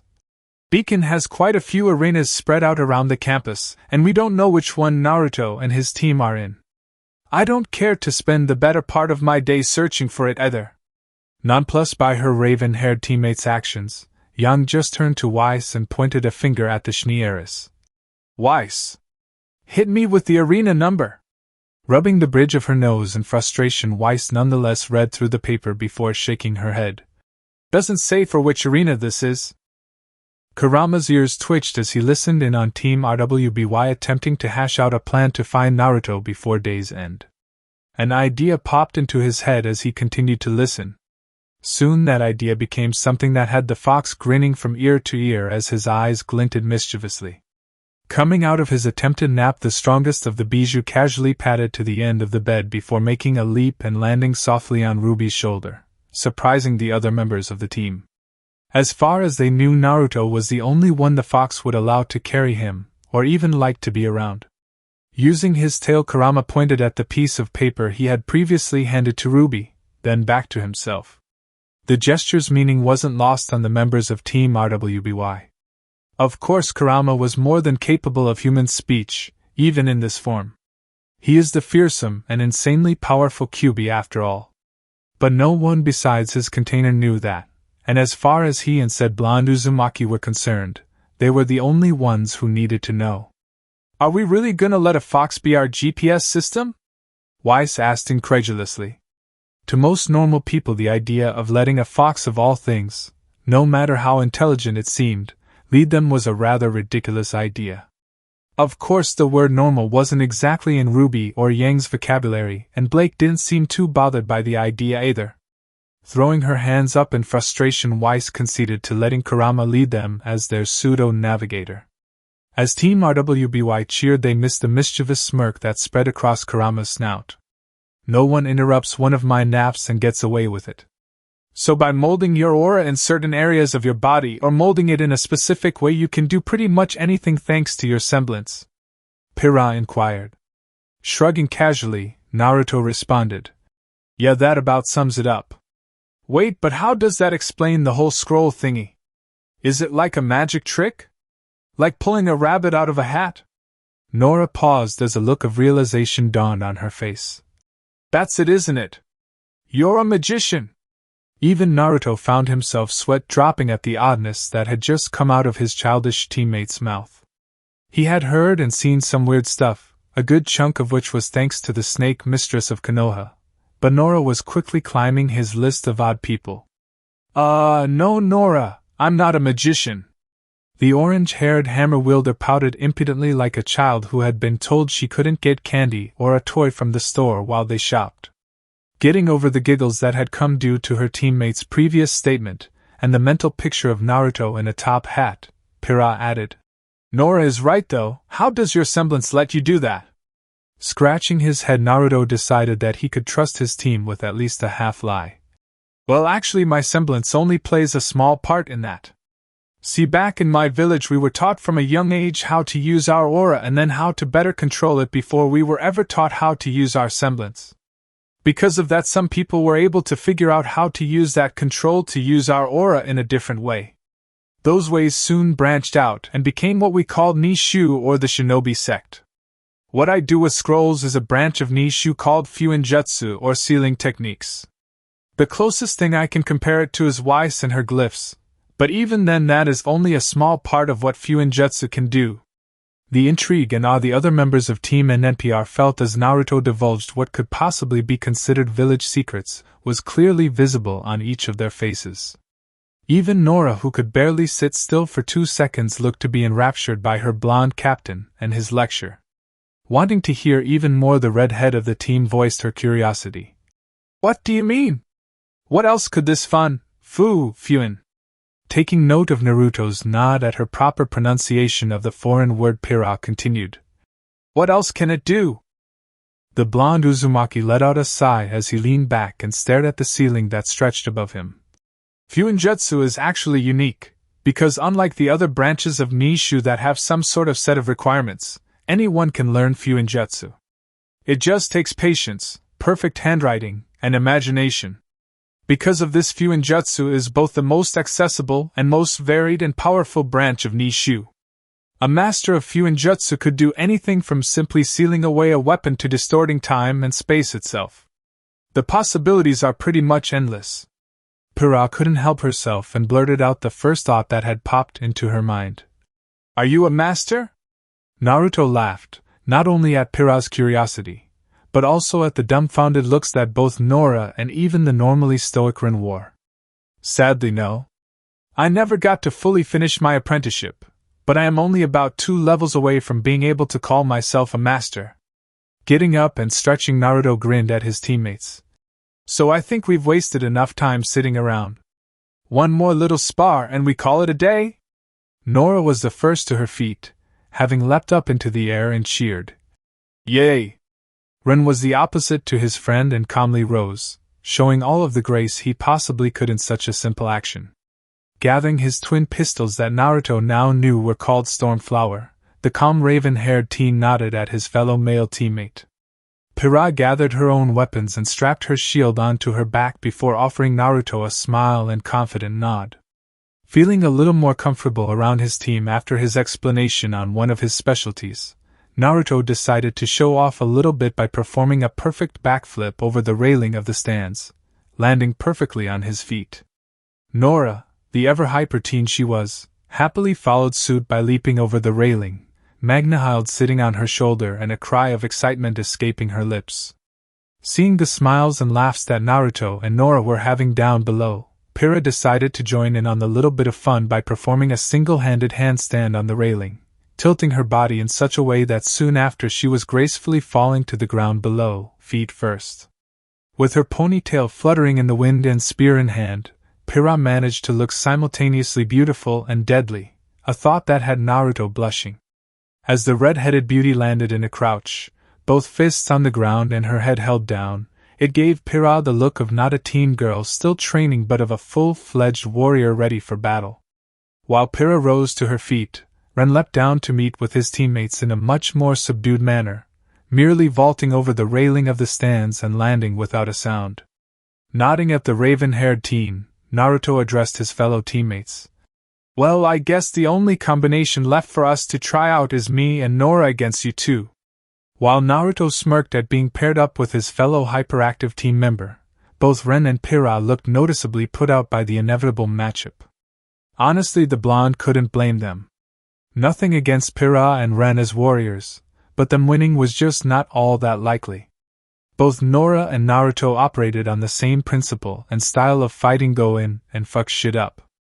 Naruto had added more to his repertoire, and was much more careful with his planning and such since Kurama had been helping to train him, but he was still very much so a frontlines heavy hitter, even without the use of his signature jutsu. Nora was much the same, admittedly with a much smaller arsenal. The two had much more stamina than most, and were also extremely unpredictable.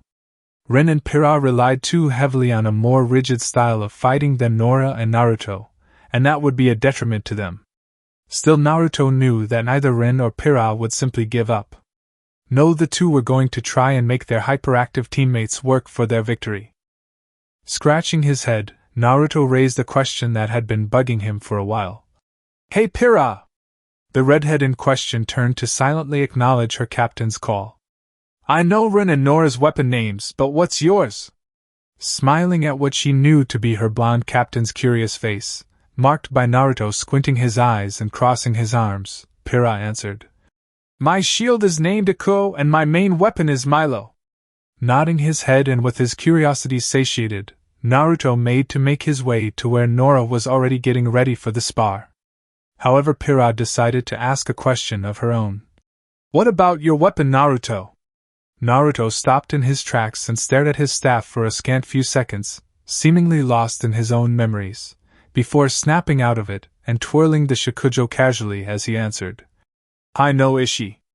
Knowing that names played a significant role in Naruto's home, Pyrrha was curious to know the meaning of the staff's name and voiced as much.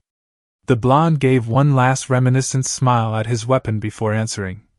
It means the will of fire. Still curious as to the significance of such a name, and why Naruto seemed so attached to it, Pyrrha decided to wait until she could get Naruto alone, knowing how secretive the blonde could be.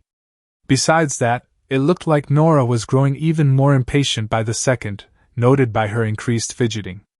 An impatient Nora was a hilariously dangerous Nora.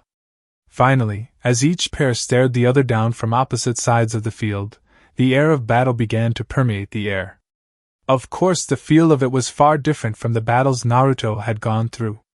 Those battles where each side wagered not money or an imaginary point, but instead bet their very lives, pride, and convictions. This was not even comparable. Sure, the other members of Team NNPR had no doubt seen death already, living in a world where humans were forced into settlements where the fear of death by the creatures of Grimm were very much so a reality. But there was a key difference. When it came down to it, it was easy for the people of Remnant to peg the Grimm as naught but mindless beasts of murder, which wasn't too far from the truth. As such, killing them was simply a task, like hunting for food. Naruto, however, was different. He had seen and lived through war.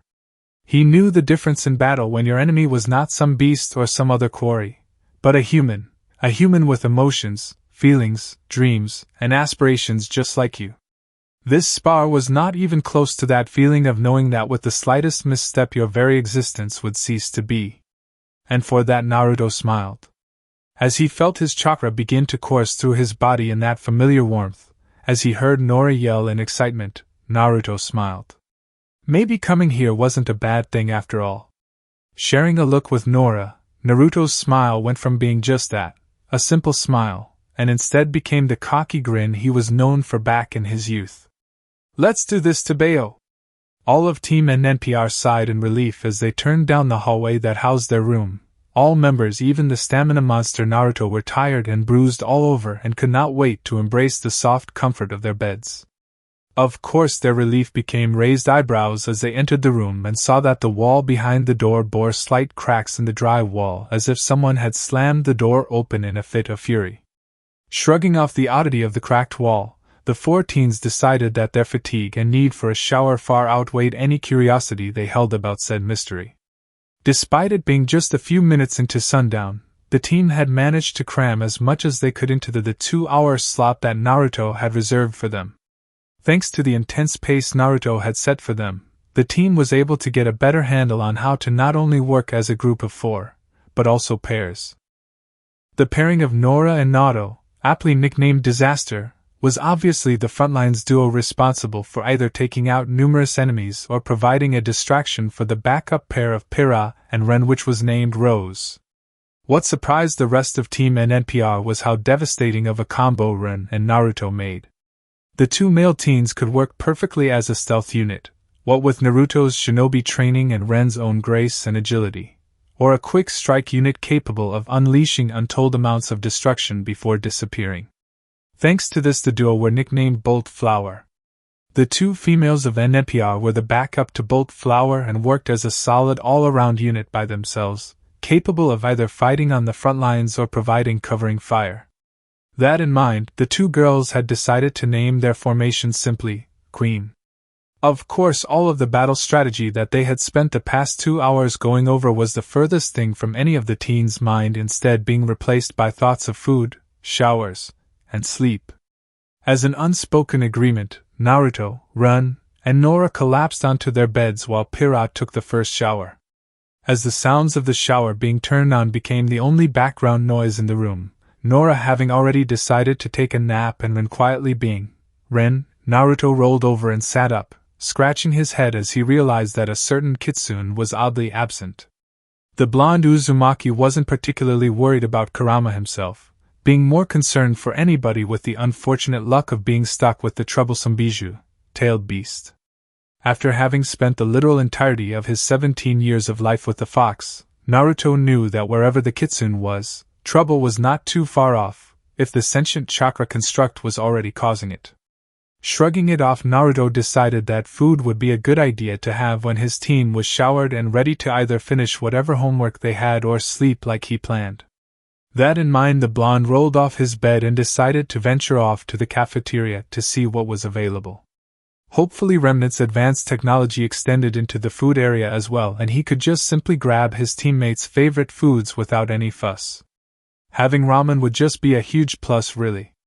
Much to the blonde's relief, the cafeteria was just as technologically advanced as every other area of Beacon, which meant not only could he get his teammates' favorite food, but he could also indulge himself in the sweet, sweet food of the gods, ramen. But now came the hard part, carrying all the food.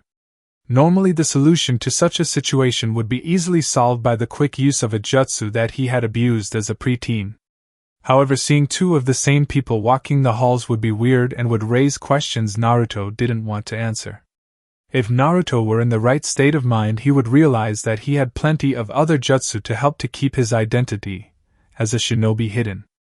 However, said blonde was far from the right state of mind.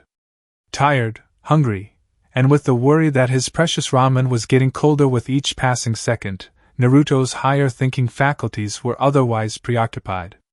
None of the other students who occupied the cafeteria thought to mention to the blonde staring heatedly at the plates of food in front of him that there was an even simpler solution to his conundrum in the form of the food carts that sat not feet away. Really, though, it wasn't their fault. The said students really had no clue as to what Naruto's problem even was in the first place, and instead just passed him off as another one of the many oddballs who called Beacon home.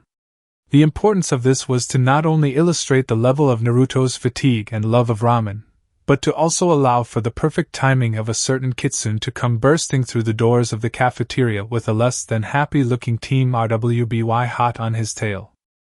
Each of the girls had leaves and twigs littering their hair with small tears and cuts on their clothing. All in all, it looked like they had gotten into a fight with a tree and lost. Even still, it wasn't the commotion that was caused by Kurama and Team RWBY's less than quiet entrance that snapped Naruto out of his almost meditative state of mind, but the feeling of a familiar weight settling around his shoulders. Coming back to the waking world, Naruto turned his head and saw Kurama had taken his usual perch on the blonde's shoulders and was grinning like he had just finished eating the tastiest rabbit ever. Naruto's attention was finally drawn to the 4 disheveled and angry females standing behind him. Even in his current state of mind, it was ridiculously easy for the Uzumaki to connect the dots, leading to him giving Kurama a deadpan stare. "Do I need to put you back in the cage?" Team RWBY wondered what a simple cage would do to a less than normal fox. But if the fearful look that crossed the kitsune's face was anything to buy, then said punishment was probably the worst thing that the troublesome fox could experience.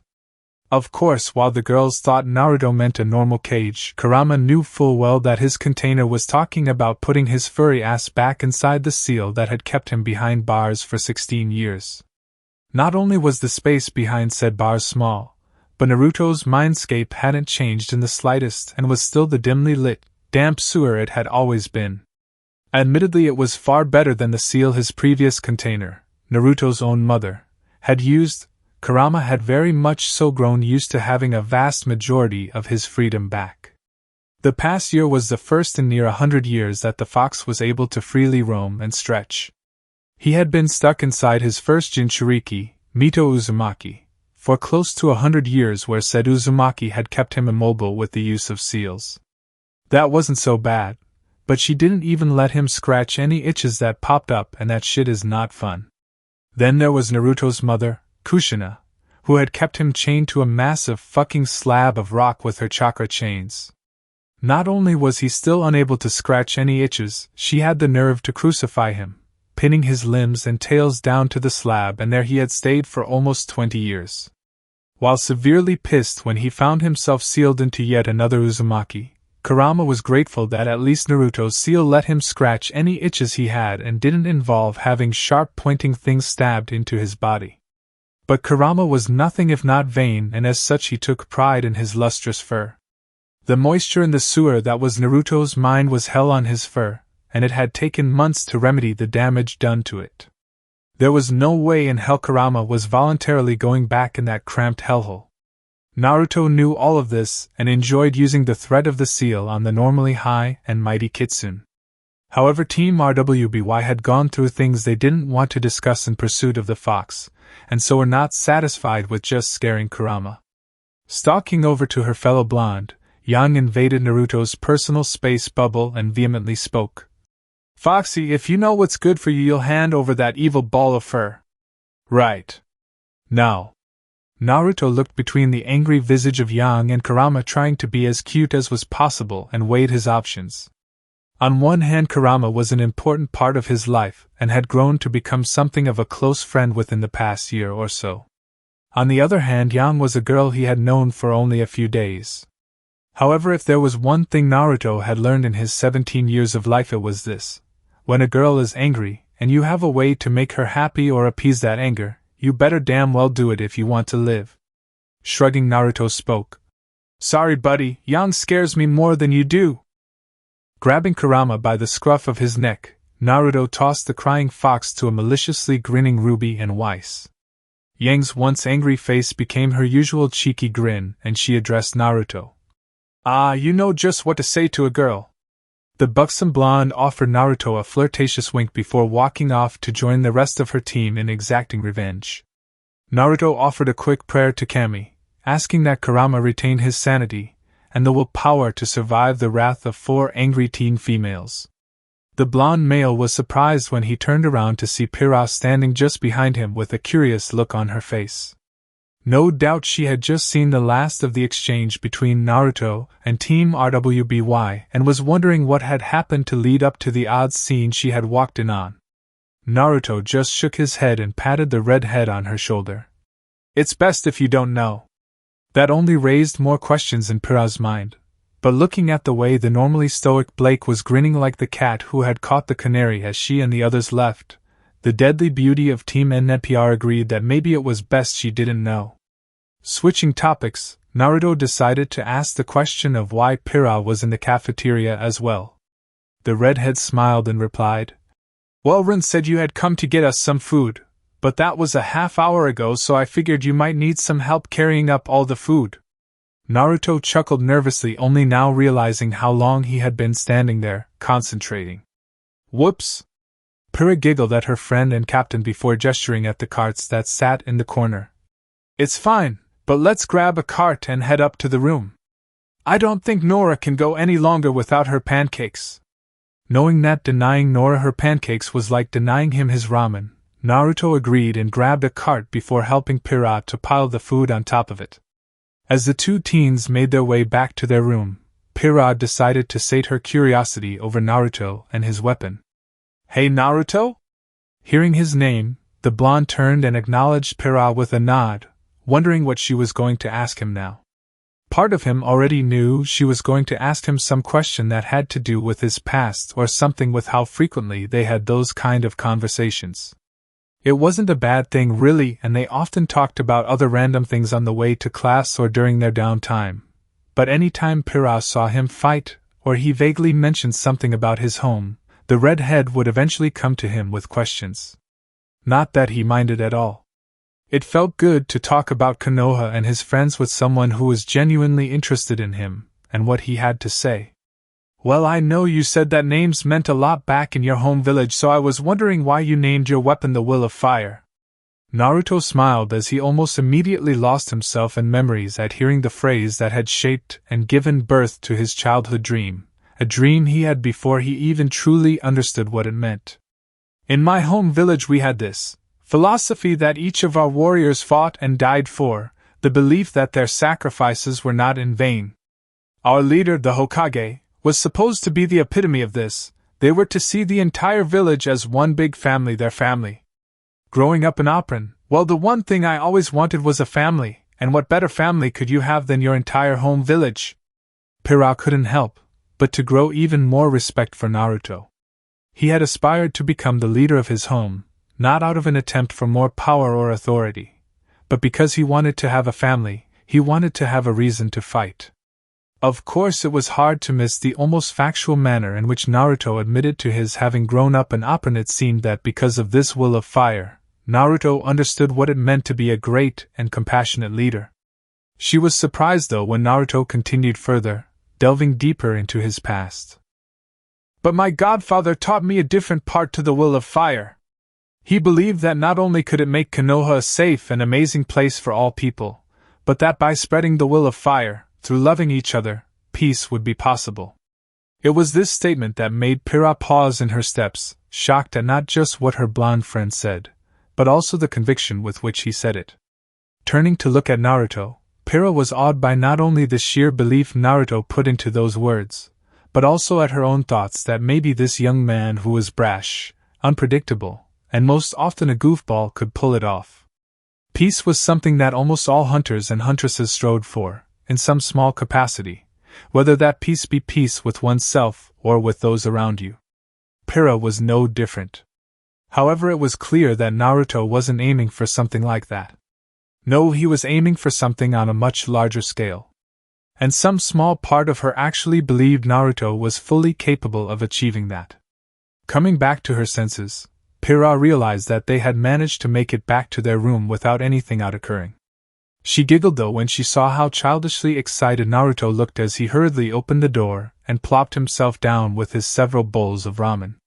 It was amazing how quickly the blonde could go from speaking with the charisma and passion of a leader who fully believed in their cause to being the goofball he usually was.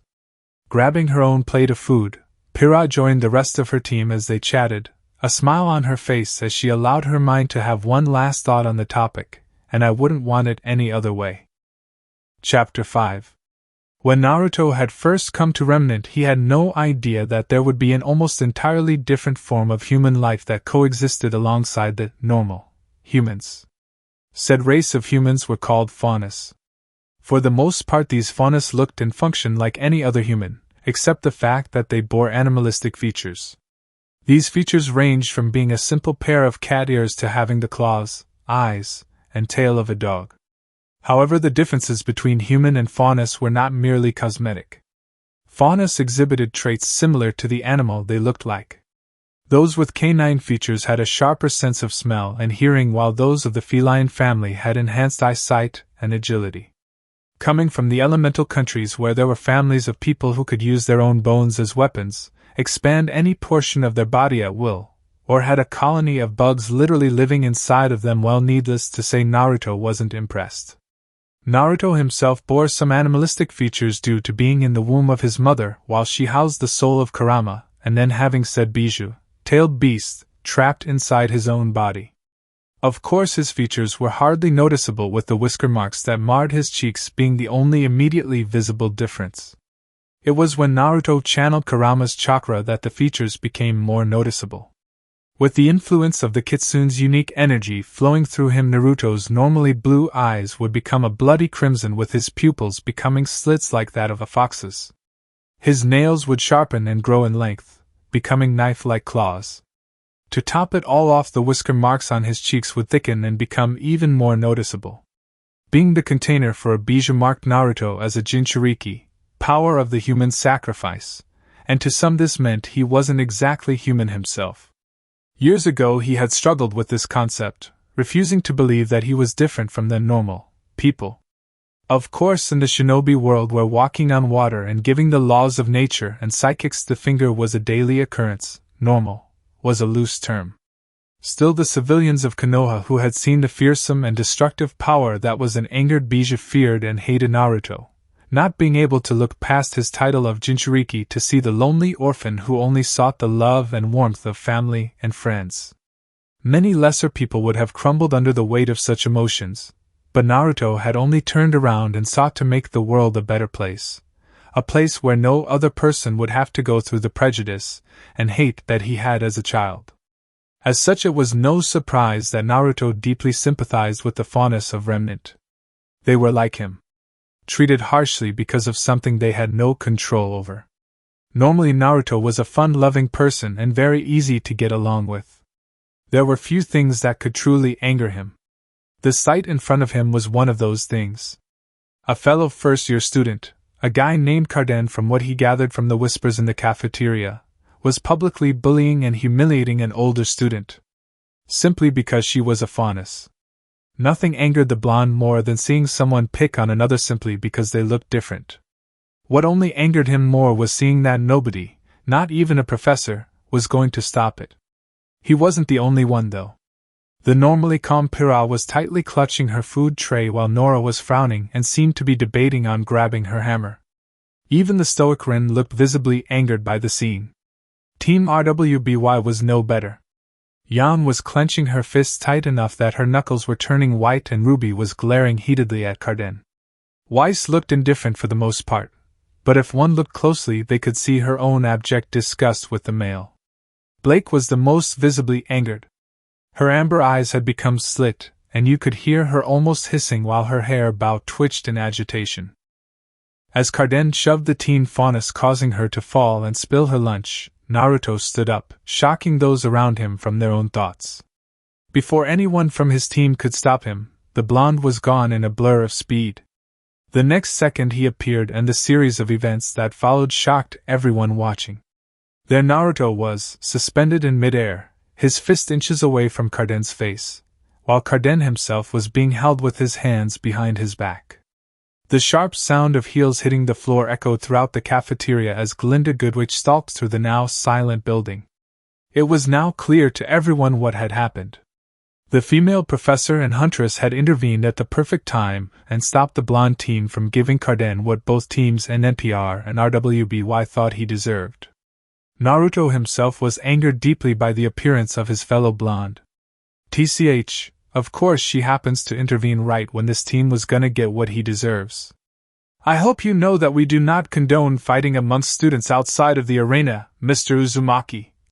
The buxom professor lectured as she stared straight into the angry eyes of the still suspended Naruto. Still pissed at not only her choice of timing and words, but at Carden as well, Naruto lashed out. But you do condone bullying, I take it? 'Cause I didn't see you or any other professor here stop this jerk from attacking that girl who did nothing wrong. Glinda almost visibly flinched at the retort, knowing that if she said the wrong thing, not only would her credibility take a hit, but so would Beacon's. Adjusting her glasses, Glinda continued in the same voice. The situation would have been handled properly, and as such there was no need for you to intervene.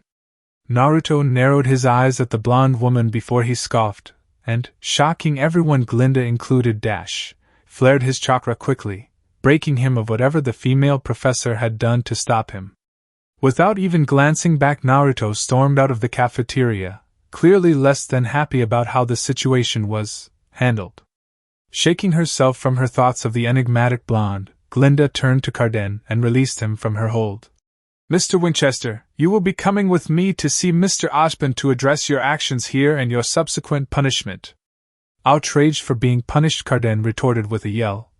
Why? I didn't do anything wrong. Besides, what about that idiot blonde? He should be in trouble too. Glinda was far from happy to have another student yell at her for the second time in a day and glared heatedly at the teen, scaring the piss out of him and a few others in the vicinity. Do not question me, Mr. Winchester. The situation with Mr. Uzumaki will be dealt with appropriately, and you needn't concern yourself with it. Do I make myself clear? Clearly cowed by the angry visage of the imposing professor, Carden only nodded his head. As Carden was led out of the cafeteria by the strict professor, the cafeteria exploded into gossip, the wheels of the rumor mill already turning. Team NNPR and RWBY were worried for their friend, never having seen the blonde teen display such anger, though none more so than RWBY and Pyrrha. Naruto was kind enough to be RWBY's first friend at Beacon and had helped her on several occasions, most recently with the whole drama between her and Weiss. The heiress had confessed that it was the goofy blonde who had really driven her to apologize to the younger girl, not only helping RWBY and Weiss, but Team RWBY as a whole. Pyrrha and Naruto had become close in the weeks since Team NNPR had formed, something that was clear to anyone who saw the two together, which was quite often.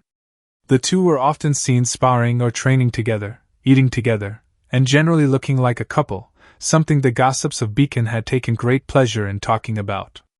Clearly worried for their friend, the two teams rose and made to look for Naruto, but were stopped the voice of Blake. I don't think that's a good idea. Curious about what the brunette meant, RWBY turned and questioned the still-seated member of Team RWBY. What do you mean, Blake? You saw how angry Naruto looked. Arms crossed, Weiss decided to add in her own 2 cents. I agree. We shouldn't just let Naruto leave like that. The silence that ensued following Weiss' statement was near palpable.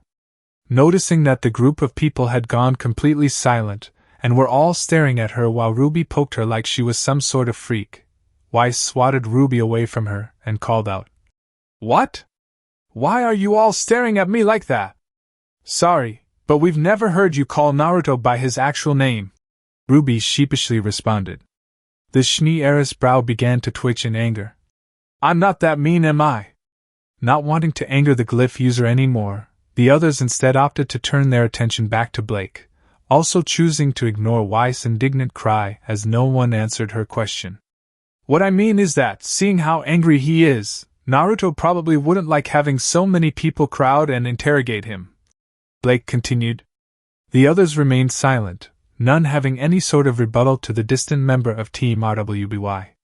None of them had ever seen Naruto anywhere close to angry, and had no idea how he would react to their presence. Weiss was the only one who had seen the blonde team leader of NPR in a mood other than goofy or serious, and that had been a more disappointed Naruto than an angry one. Finally it was Pyrrha who broke the silence by rising from her seat and beginning to make her way to find Naruto, seeming to ignore Blake's words. Surprisingly, it was Rin who stopped the redhead from continuing her walk, putting his arm out in front of Pyrrha. "I think we should listen to Blake and leave Naruto be, for now at least."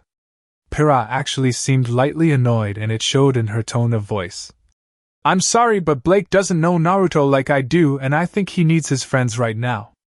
Lightly shoving her raven-haired teammate's arm away from her, Pyrrha made to continue on her way to find her blonde friend, but was again interrupted, this time by the Remnant of Team RWBY, standing in her way. "You're right, I don't know Naruto like you do, but I do know that look in his eyes. That wasn't the look of someone who wanted to talk or listen, that was the look of someone who needed to vent their frustrations in a physical manner." For a moment neither side said anything, both young women staring into the eyes of the other, waiting to see who would concede first. Amber bore into emerald green with a silent and calm intensity, attempting to show its own unwillingness to back down in the contest of wills. Many would have assumed that Pyrrha's concern for her friend would aid her and fuel her desire to prove Blake wrong, but it was in fact that same concern that caused her to not moments later sigh and back down from the silent battle. As much as she proclaimed to know Naruto better than Blake, the red head of Team NPR knew that it wasn't all that true. Sure, she knew more of Naruto's past and ambitions than anyone else, as far as she knew, but at the end of the day she was just as clueless as to how Naruto functioned. She knew Naruto as the strong-willed and goofy, yet deceivingly strong warrior. As sad as it was for her to admit, Pyrrha knew only a fraction of Naruto Uzumaki, the person, something that made her all the more saddened. She of all people knew what it was like when others judged you at face value, never bothering to get to know the person hidden behind the walls and baggage that came with life. This was something she resolved to fix. When the sun set and the moon rose to take its perch in the sky, Beacon Academy truly came to life. Being so far from the main city of Vale and its lights, the stars were able to show their brilliant lights. Alongside the light of the moon, the stars bathed the buildings and grounds of Beacon in a dim white light, bringing an almost ethereal feel to the atmosphere of the academy. Many students and teachers would often venture out to any one of the higher structures of the academy and spend minutes, or even hours simply enjoying the peace and tranquility that came with the blanket of night. With the cool breeze blowing softly, many others chose to go for a jog or simply meditate, taking advantage of the crisp and clean air. One particular blonde Uzumaki found himself also partaking in Beacon's nightlife, laying on his back staring up at the twinkling stars, perched atop the second tallest structure situated not too far from the main lighthouse that was Beacon's namesake. The silence that enveloped the teen and the snoozing fox on his chest was broken when Naruto spoke aloud. "Come to enjoy the view too?"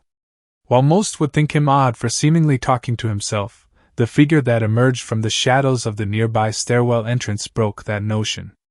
Garbed in her usual dark clothing, Blake showed no signs of being surprised that Naruto had known she was there. Still, she was curious though. "I'm surprised you knew I was there."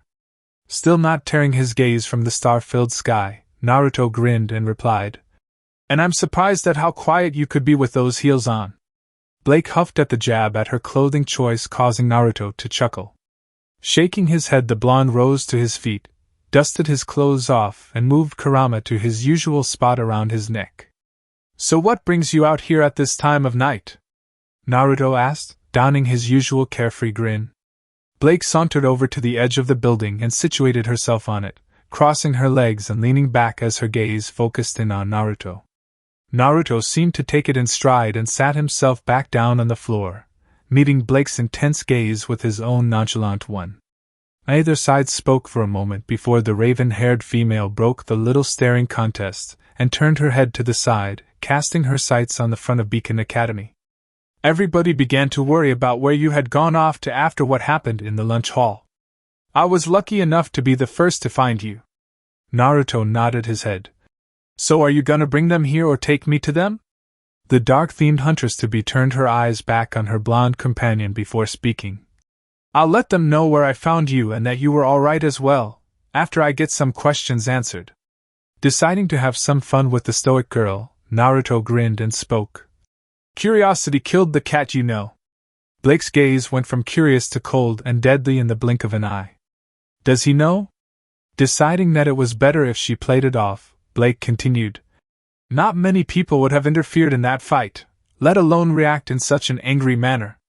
Still unfazed by the Ravenette's cold and distant demeanor, Naruto shrugged. I'm not many people. Though I could be thanks to a certain jutsu hee. The blonde chuckled at his own in joke. Seeing that she wasn't getting anywhere by trying to dance around the question, Blake decided that the straightforward and blunt path would be the better option. Why were you so angered by that fight? Being angry I could understand, but you looked downright furious, and not just that jerk Carden, but at Professor Goodwitch as well. Naruto sighed before turning to look up at the stars above. One of the things I can't stand to see is someone picking on someone else, because of something they don't understand, for something that the victim can't control. That girl didn't choose to be born a faunus. Carden chose to be a jackass. As for why I was mad at Professor Goodwitch? Simple. She and any of the other professors could have easily put a stop to it, and even stopped it from happening again in the future.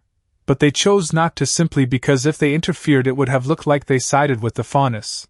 And with the White Fang being the spokespeople for the faunus, well, it wouldn't have gone over well. Blake couldn't help but to agree with Naruto. Even if the faunus didn't want to be represented as a whole by the less than savory actions of the White Fang of recent years, there wasn't much they could do about it.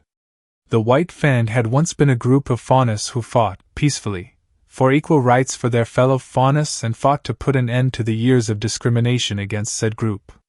There had been progress made, but it was slow going and many faunus began to tire from the constant struggle to prove themselves. From there it all went out of control, and in recent years, the White Fang had turned to violent acts of terrorism to get their point across. Was it effective? That was a question many asked, and none could give a solid answer to. Because of how sensitive the topic was, many people took a sort of neutral stance, and chose to neither help nor hinder the discrimination and hate crimes against the faunus. Still, what made Blake curious was Naruto's tone of voice and the words he used. He spoke like he knew personally what the faunus were going through. It also said that he wasn't exactly a fan of the White Fang's decision to turn to fear tactics to achieve their goal. Why do you care so much? Usually the only people who are so invested are the faunus themselves, and you don't look any faunus I've seen. This was a question Naruto had prepared for the moment he had found out about faunus and the discrimination against them. Seeing as how he was trying to keep the fact that he was a shinobi and jinchuriki from becoming public knowledge, he and Kurama decided to go with the perfect cover. Naruto turned to Blake and stared her down. While normally this action wouldn't have been too surprising, what the young woman saw in Naruto's eyes caused her to gasp. Gone were the normally bright blue eyes that usually greeted those who looked into the blonde's eyes. Instead, what stared into Blake's own amber eyes were twin pools of burning, vivid crimson with the slit pupils of a creature of the feline or fox family. The 6 marks that marred Naruto's 10 cheeks were now thick lines that were visible even in the dim light of the moon and stars. Then it hit Blake. How has no one else figured it out? For goodness sake, Yang's nickname for him is Foxy. Still reeling from the small revelation, Blake only muttered a single sentence. You're a faunus. Naruto grinned, showing off the sharpened canines that now poked out of his lips. I'm surprised no one else has called me on it yet. Blake was then hit with another small epiphany. Faunus had senses far more similar to the animals they exhibited, which meant that from the looks of Naruto had an enhanced sense of smell. You know, don't you? Naruto shrugged casually. What? About you being a cat faunus? Yeah, Kurama was the one who picked up on it when we first met you. Said you reeked of cat? The now revealed cat faunus huffed at the jab at her smell. She was still a teen girl and very much so took pride in her appearance, and being told that she reeked of cat was less than endearing. though she was distracted from the sort of insult when she noticed that Kurama had awoken and was staring at her with the same crimson eyes that were now in place of Naruto's usual sapphires. The night seemed to be full of revelations for Blake as she now realized how connected Naruto and Kurama really were. "You're a fox faunus. That's how you can understand Kurama." It wasn't unusual for faunus to be able to communicate with the animal they were aligned to, but it wasn't exactly common either. It was usually a sign of a faunus who was far more animalistic than they were human, which didn't connect with Naruto. The only visible signs that showed he wasn't human were his whisker marks and eyes, and it seemed like he could turn those features, sans the whiskers, on and off at will, something she had never even heard of. Most faunus who wanted to blend in with humans had to resort to various kinds of clothing or makeups to do so. If there was a method that Naruto could teach to others to hiding the more noticeable of features, then he would be like a prophet for many faunus who simply wanted to live their lives without worrying about the harsh words and reactions to their being a faunus. "How can you hide your features like that?" Naruto grinned and decided to give in to his more foxy side. "What? Tired of the bow?" Blake narrowed her eyes before asking another question. "How did you know?" "Bows don't twitch, Blake," was Naruto's simple reply. Deciding to answer her other question, the blonde Uzumaki continued. "As for hiding my features, I don't know. It's just something I'm able to do. Maybe it's 'cause my mom was a faunus and my dad was a human. Who knows?" There went her hopes of Naruto being able to teach such a valuable ability. Though the tidbit that Naruto was technically only a half faunus was interesting. Couplings between faunus and humans were almost non-existent, and usually the children born of said relationships were human, never displaying any traits of their faunus parent. Something about faunus genes being recessive. If what Naruto said was true, then he was a unique case. While Blake contemplated the information she had been given, Naruto gave a mental sigh of relief. While it was all a passable half-truth, it was the best cover he and Kurama could come up with to explain both his whiskers and his transformation when he used Kurama's chakra. Of course, that explanation would be blown to bits if anyone ever saw him actually use the bijou cloak. There would be no way he could lie his way out of that one. On the other hand, the likelihood of him even using the cloak was slim to none. He only really needed it if there was someone who outclassed him in every way, and after Kurama's training the only people who could do so were Kage-level shinobi, something he doubted Remnant had. Of course, the other scenario where the cloak would be called upon was if he was beyond furious. Again, thanks to Kurama's help in better controlling his emotions, someone or something would have to make him want to rip them to shreds with his bare hands for that to be the case. "So why do you hide your features?" Blake asked out of curiosity. Naruto smirked as he allowed Kurama's chakra to recede back into the seal, taking with it the eyes and fangs. "Why do you?" Blake had no answer. It was a good response. "But the real reason is the fear.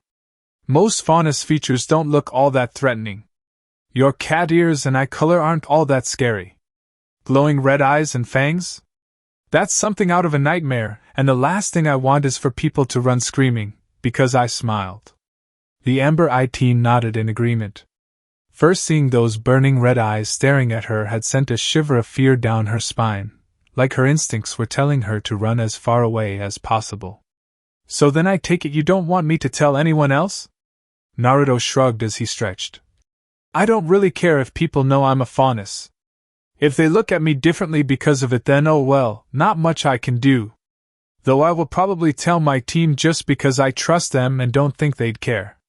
Blake seemed to ponder Naruto's statement before sighing. It wasn't like she didn't trust her team to not look at her any differently. It was really just her own issue with actually letting people in after everything she had been through in the past few months.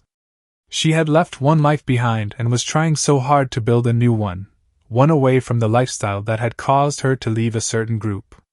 The young faunus was shocked when she saw Naruto sitting next to her, never having seen him move. "Your secret's safe with me. I know what it's like to fear how the people close to you will react to something so out of the ordinary. I will say this though, the longer you wait, the harder it'll be to explain why you hid it in the first place." Brushing a stray strand of hair behind her ear, Blake joined Naruto in gazing at the nighttime sky, finding herself far more calm and comfortable than she ever had before. Odd how the most hyperactive and goofy person she knew, outside of Yang and her sister RWBY, was able to make her feel so tranquil and at peace. Another thing to add to the list of oddities that surrounded Naruto Uzumaki. The following day saw Naruto joined by the other members of Team NPR and Team RWBY as they made their way to the main arena of Beacon Academy.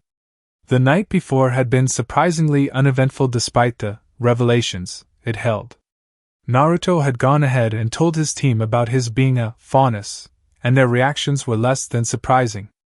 Pyrrha just smiled and told him that something like that didn't matter to her, and that she would always be his friend. Rin was not at all fazed and simply stated that it only made sense. Nora was the only really noteworthy reaction, having been curious about the marks on his cheeks from when she had first seen him. Now knowing that he was a faunus, and that the marks were actually whiskers and not just scars or odd birthmarks, Nora was tempted to pet them. And pet them she did. This of course led to all of Team NPR finding out that, like any canine or feline, Naruto's whiskers were sensitive to touch. Being turned into a purring mess like a common house pet was something Naruto's pride would never be able to live down, and Nora was more than happy to exploit this newfound weakness. On the bright side, Pyrrha had offhandedly commented that it was cute, and even Rin had cracked a smile and laughed at seeing his team leader turned into putty by some light petting of the face. Of course Team RWBY, minus a certain black cat, were curious as to what had led to all of the drama, and Naruto had decided to tell about his half-true secret. Blake, having already found out the night prior, was unfazed. Weiss brushed it off in her usual arrogance, and said that Naruto was still just a dumb blonde, a comment that earned her an angry glare from both Yang and Naruto. Even still, Naruto could see that Weiss was just being Weiss and knew that she was saying she didn't care about his not being entirely human, in her own unique way. RWBY had given him a hug and told him that it didn't matter to her if he was a faunus or not, he was her first friend at Beacon, and that's all that mattered to her. Yang had given him a noogie and commented that it just gave her nickname for him an even better basis. While not exactly being the complete truth, Naruto was happy to see how his new friends felt about him. It felt good to know that even now, so far from home and his precious people, he had new precious people who saw him for who he was. It also made him feel a bit guilty for lying to them, and keeping so much hidden from them.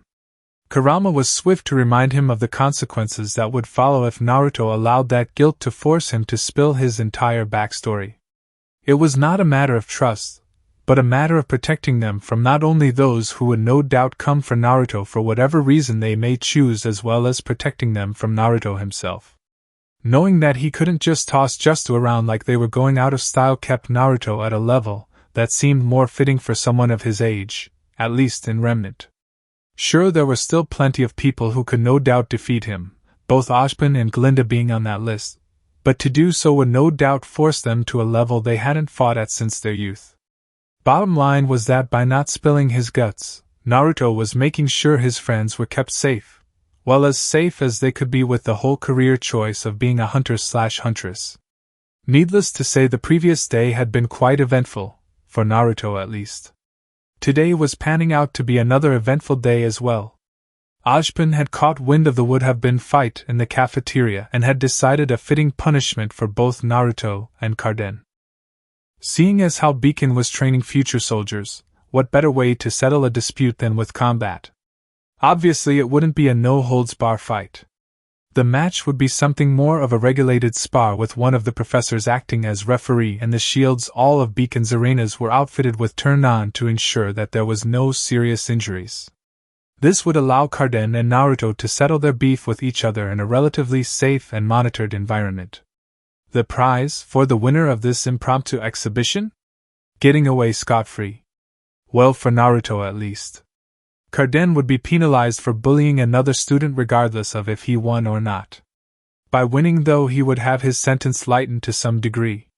While Naruto didn't technically do anything wrong, being stopped by Glinda before he could actually hit Carden, he still had attempted to harm another student, and then disrespected a professor. Thus his punishment was having to fight in the match and, if he lost, serving the equivalent of Carden's own sentence. Of course both teams NNPR and RWBY hardly saw this as a punishment, having full confidence that their blonde friend would have no troubles in triumphing over Carden. In their eyes this was just going to be an entertaining show of seeing Carden get what he deserved. As the two teams entered into the main entranceway to the arena, the group of teens stopped as the fighter's entrance was separate from the one for the audience. Slinging an arm around her fellow blonde's shoulder, Yang grinned as she gave Naruto a little pep talk. "Kick that jerk-face ass Foxy!" Well, a young version of a pep talk at least. Having said her piece, Yang moved aside only to be replaced by her younger sister. "Kick his butt, Naruto! We'll be cheering you on the whole time!" These kids truly were wordsmiths of the highest caliber. Weiss decided to throw in her own 2 cents to the conversation. "Don't be too much of an idiot." Ah yes, a speech that would motivate even the laziest of bums. Weiss truly used her high-class upbringing to craft such words of vigor and inspiration. Blake only offered a nod, though if one looked closely they could see the hidden glee in her amber eyes. She usually didn't condone violence as a solution to a problem, but even she had to agree that Carden needed a good ass kicking, and who better to give it to him than Blonde, most thought of as only a childish joker. She wondered if it was too late to run back to her room to grab a camera. The look on Carden's face would be priceless. As Team RWBY left to take their front row seats, Naruto's own team decided it would be a good time to give their own speeches. "Break his legs!" One could always count on Nora to be the one to give such eloquent and noteworthy speeches. A voice and mind that only came every generation. Ren offered a nod before turning to take his seat with Nora.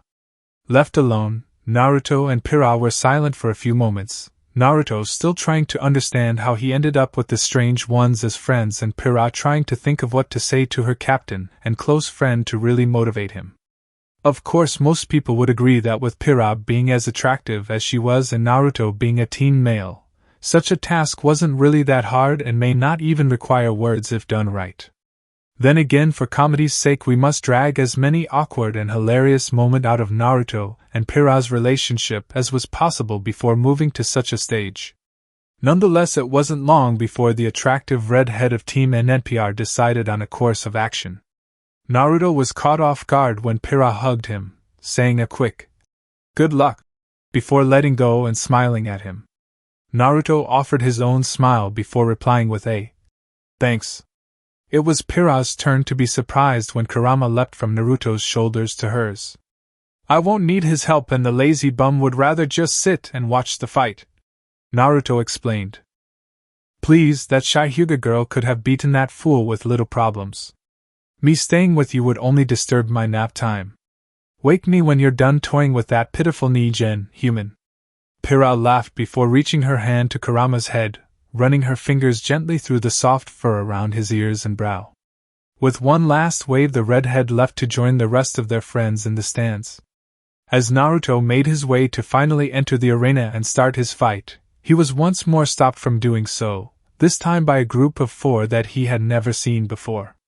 The one in front, a girl a year or so older than Naruto, dressed in a combination of blacks and browns, her eyes hidden behind a pair of sunglasses and a hat covering the top portion of her brown hair, was the one to first speak.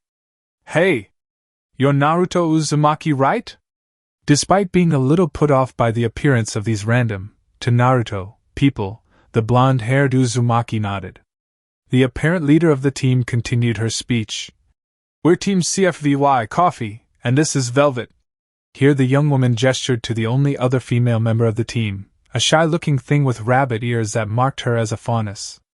Naruto recognized her as the girl Carden had been bullying in the first place. Continuing on, the still unnamed leader kept talking.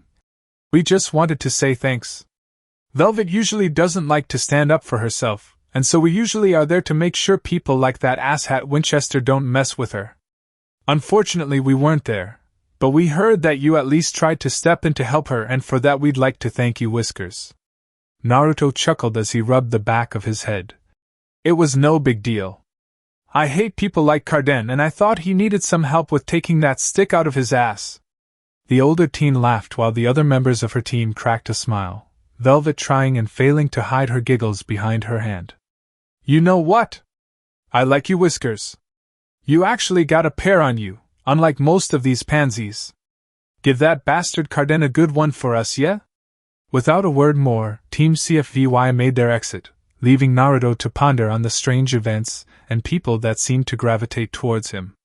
I swear that girl reminded me way too much of Anko-sensei. God, I hope she doesn't have a thing for my blood. Naruto couldn't help but to shudder at the memory of a certain purple-haired jounin who took great pleasure in teasing him whenever she got the chance. Pushing those unpleasant, or pleasant depending on who you asked, memories aside, Naruto turned to face the entranceway that stood between him and Carden.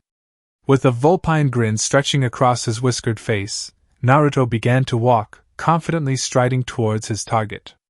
Carden Winchester had no idea that he was dealing with Naruto Uzumaki, crowned prankster king of Konoha. Chapter 6. Ladies and gentlemen, are you all ready?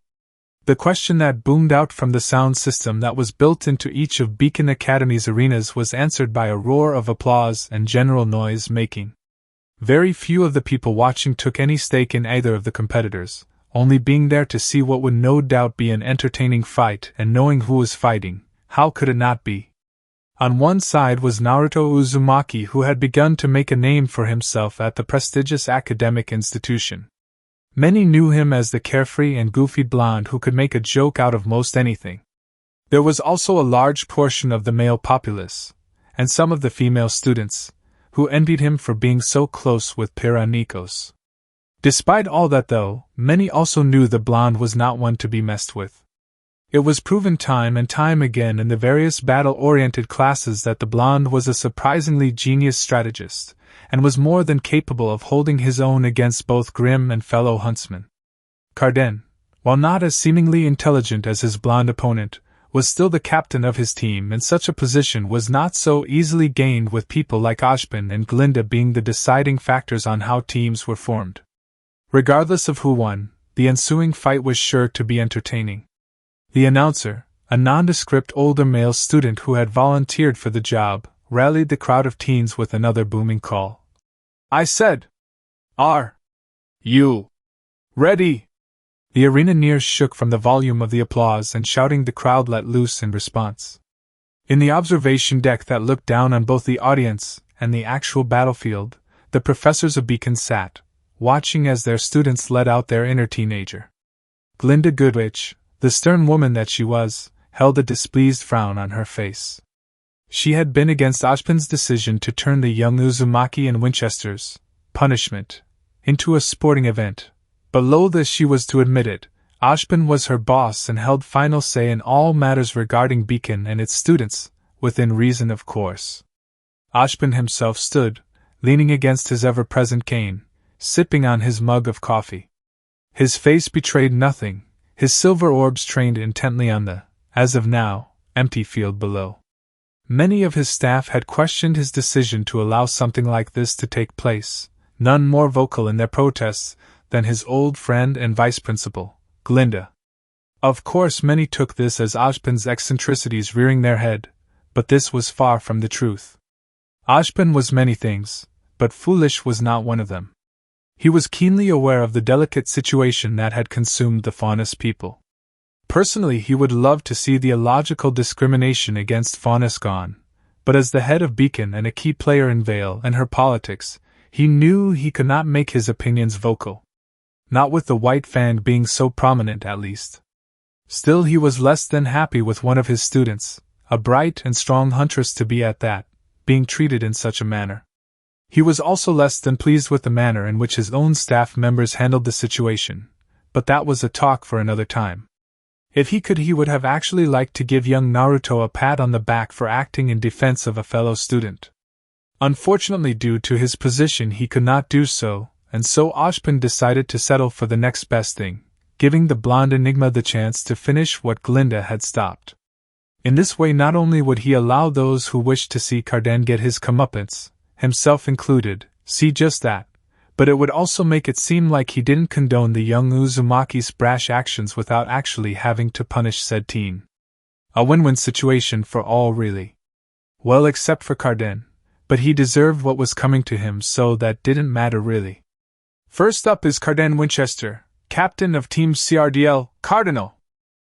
The crowd of teens clapped, though there was no real vigor to it, none either liking the smug-looking teen or not wanting to reveal their own prejudices against Faunus. Despite the lackluster greeting, the tall brunette teen managed to look as cocky as was possible, his weapon, a mace, situated on his shoulder. Garbed in armor that looked reminiscent of the kind worn in the days of the knights, the teen managed to at least look the part of a warrior. His opponent tonight is Naruto Uzumaki, leader of Team NNPR. As the blonde teen calmly walked out from the shadows of the competitors' hall, the stadium erupted into cheers. Even amongst the wall of noise that slammed into him, Naruto was easily able to make out the sounds of Yang, RWBY, Nora, and even Pira cheering him on. With his enhanced hearing he was able to pinpoint where it came from, and lo and behold, there they sat, right at the first row of seats opposite the entrance he had come through. RWBY, Yang, and Nora, being the more boisterous of his group of friends, were proudly and loudly cheering whilst waving a rather large banner that stated in bright orange letters, "Kick some butt, Naruto!" Locking eyes with them, Naruto chuckled at their exuberance, and waved to them. His eyes trailed over Weiss, who was trying to look as uninterested as she could, though it was clear from the smirk on her face that she had all the confidence that Naruto could defeat Carden. He shared a silent nod with Blake, the feline Faunus offering a smile and a wave of a little flag that bore the signature Uzumaki spiral on it. His eyes then traveled to meet with his only male friend, Ren, who only nodded at him in acknowledgement. Finally his eyes locked with the bright green eyes of Pira, who was wildly waving about her own little flag. The redhead offered a smile and mouthed the words, "You can do it," to him. In return Naruto smiled and nodded before giving her a cheesy thumbs up, causing her to giggle at his carefree behavior. What surprised him though was when he saw that Team CFVY was seated not too far from his friends, cheering him on in their own way. The sunglasses-wearing leader of the team used a finger to lower said shades down just far enough to offer him a flirtatious wink, something quite a few people noticed, his own team included. The bunny-eared Faunus of the team smiled demurely at him, and clapped loudly to show her support, while the male members of the team quietly nodded at him, obviously not being ones for many words. "You ready to lose, Blondie?" Carden called out from across the arena. Naruto decided that if his opponent wanted to try trash talk this early, he was going to begin his own little mind games as well, and who better to do that than one of the students of Kakashi Hatake. Taking a page out of his sensei's book, Naruto slackened his posture and casually slipped his hands into his pants pockets, closing his eyes and offering a lazy smile to top it all off. Did you say something? Now if only I knew how Kakashi-sensei did that weird-eye thing, Naruto thought to himself. To his credit, Carden only looked annoyed by Naruto's antics. "TCH, whatever. The faster I kick your ass, the faster I can finish my stupid punishment." Naruto shrugged nonchalantly in response. Having been underestimated for a vast majority of his life, he was used to it now. A few years ago he would have answered back to Carden's insult by trying to show the team just how strong he really was. Now, he could care less what someone like Carden thought of him. In the end it also benefited him. Carden thinking so little of him would give Naruto that much more of an advantage. It would also give the blonde the satisfaction of humiliating Carden in front of a huge chunk of Beacon's student body. Seeing that the two males were ready to go and would more than likely start the fight soon regardless of if he started the match, the portly Professor Port stepped between Naruto and Carden and spoke in a voice that boomed throughout the stadium. "This will be a match between Carden Winchester and Naruto Uzumaki.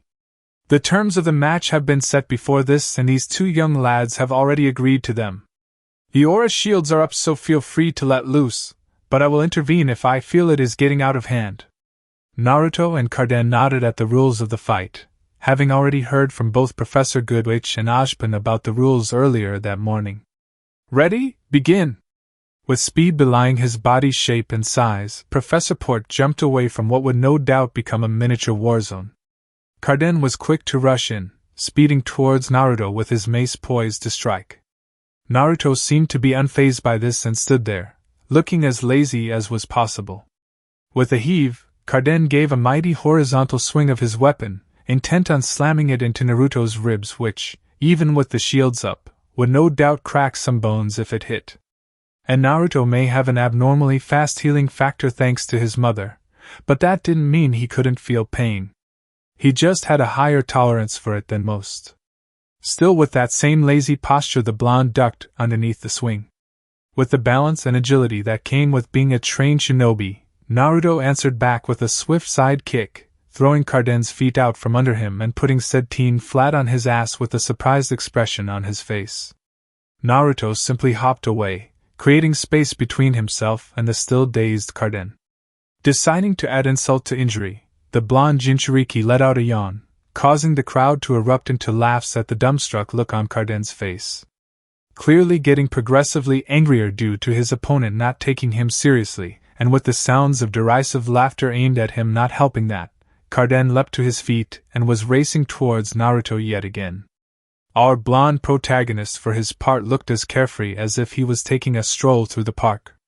When Carden raised his mace high into the air, making it very clear that he planned to pummel Naruto into the ground, the Jinchuriki kept the same bland look on his face. When the weapon was inches away from slamming into the blonde's cranium, Naruto's friends began to worry. When Carden's weapon smashed into the ground and a cloud of dust was kicked up, they really began to worry, and even Professor Port was ready to rush back to the field to see if the young Uzumaki was still alive after a blow like that. What happened next simultaneously had people laughing and teams RWBY and NNPR on the verge of a heart attack. You really shouldn't let your opponents get behind you. The next thing Carden knew, he had a mouth full of dirt. Up in the stands, 3 very confused members of Team RWBY applauded while attempting to figure just how in the world Naruto not only got behind Carden without anyone in the stands noticing, but how he had managed to trip the brunette from so far away as well. Deciding that the best person to ask was Pira, someone he was known to spar with often, RWBY spoke. Hey Pira! How did Naruto manage to do all of that without anyone noticing? Keeping her eyes glued to the match below, Pira replied. Naruto is fast, amazingly so. I don't know exactly how fast, but I've seen him just disappear. As for tripping Carden, look closely. Deciding to listen, Yang, RWBY, and Weiss peered closely at Naruto and Carden. As Naruto casually dodged yet another swing from Carden, the light reflected off of something, causing them to scratch their heads. Before they could ask what it was, Blake spoke aloud. Ninja wire. So thin it's almost impossible to see, but strong enough to cut through skin. Pira nodded. Correct. He usually keeps a spool of it in the pouch on his hip. The 3 members of RWBY turned to their raven-haired teammate quizzically. How did you know that, Blake? Just as focused on the match as Team NNPR, the teen fauness answered without looking at her teammates. Because that's where I got the idea for my ribbons. Seeing Naruto dodge out of the way of yet another of Carden's swings only for her to pull on the thin wires causing the mace wielder to trip and fall again, Team RWBY could see how Blake got the idea for her ribbons. However, there was a difference in the style in which Blake and Naruto used their chosen materials. Blake used them in tandem with her main weapon, making it all that much more deadly. Naruto was using it as his only weapon, showing just how good he was at using them, and how much more skilled he was than Carden in general. To the spectators this meant that Naruto must have trained extensively in the use of ninja wire. Of course that was from the truth. Naruto had just always liked using the stuff to help him in his pranks. He was also far and away from being a master at using the ninja tool. The only master he had encountered had been a rogue nin by the name of Akasuna no Sasori, Sasori of the Red Sands. Said rogue was a deadly threat not only because of his talent with ninja wire and its chakra equivalent, chakra strings, but because of how he used them to control hundreds of deadly human puppets, commanding them with the slightest twitches of his fingers. That and Carden was just wildly swinging about in hopes of hitting him. Honestly, how poorly had the rest of this guy's team done for him to be named captain? At first Naruto thought it was simply because he had been trained as a shinobi, but that went out the window quickly. Pyrrha, RWBY, Ren, and even Nora put up far more of a fight than this guy did, so it wasn't that there was that huge of a gap between Shinobi and Huntsman. Tripping Carden again by pulling on the ninja wire wrapped around his ankles, Naruto sighed before using a small burst of Futon, wind release, chakra to cut the thin wires, freeing Carden from their coils. Naruto had thought there would be more fun in messing with Carden, but now it was just getting boring. If he was free to use his jutsu, then he would have been free to really pull off some funny and humiliating pranks. But with Ojpin and half the school watching so closely, that wouldn't be the smartest of ideas. Shrugging, the blonde Jinchuriki decided to humiliate Carden some other time where he would really be able to put his prankster skills to work. As Carden blindly rushed him, yet again, Naruto decided that he had wasted enough time and energy. Right as Carden was inches from him, Naruto moved to the side, his arm held straight out. Before Carden realized what happened, he was gasping for air while hung over his opponent's outstretched arm. Moving his arm out from under Carden, who now looked like an upside-down U, Naruto slammed his elbow into Brunette's spine with devastating force. Many had no doubt that had the aura barriers not been up, Carden would have possibly been paralyzed with as powerful as Naruto had hit him. Even still, the aura shields could only do so much, and the leader of CRDL would no doubt have a nasty bruise on his back by the end of the day. "You know, for a guy that talks so much trash about me, I thought you'd put up a better fight. Guess I was wrong." Naruto shrugged. As he taunted his downed opponent, Naruto now understood why some of his opponents liked to do it so much. It really was pretty fun to mess with your opponents. Then again, they ended up getting their asses handed to them, because they had underestimated him. If anything, he had been overestimating Carden, though. As said teen rose to his feet, an angry snarl on his face, Naruto had to give it to the guy. He could take a hit. The clothesline alone would have put a lesser opponent down for a few minutes. Carden had tanked not only that but the elbow drop as well and was still getting up. Still not having learned his lesson, Carden bum rushed Naruto one last time.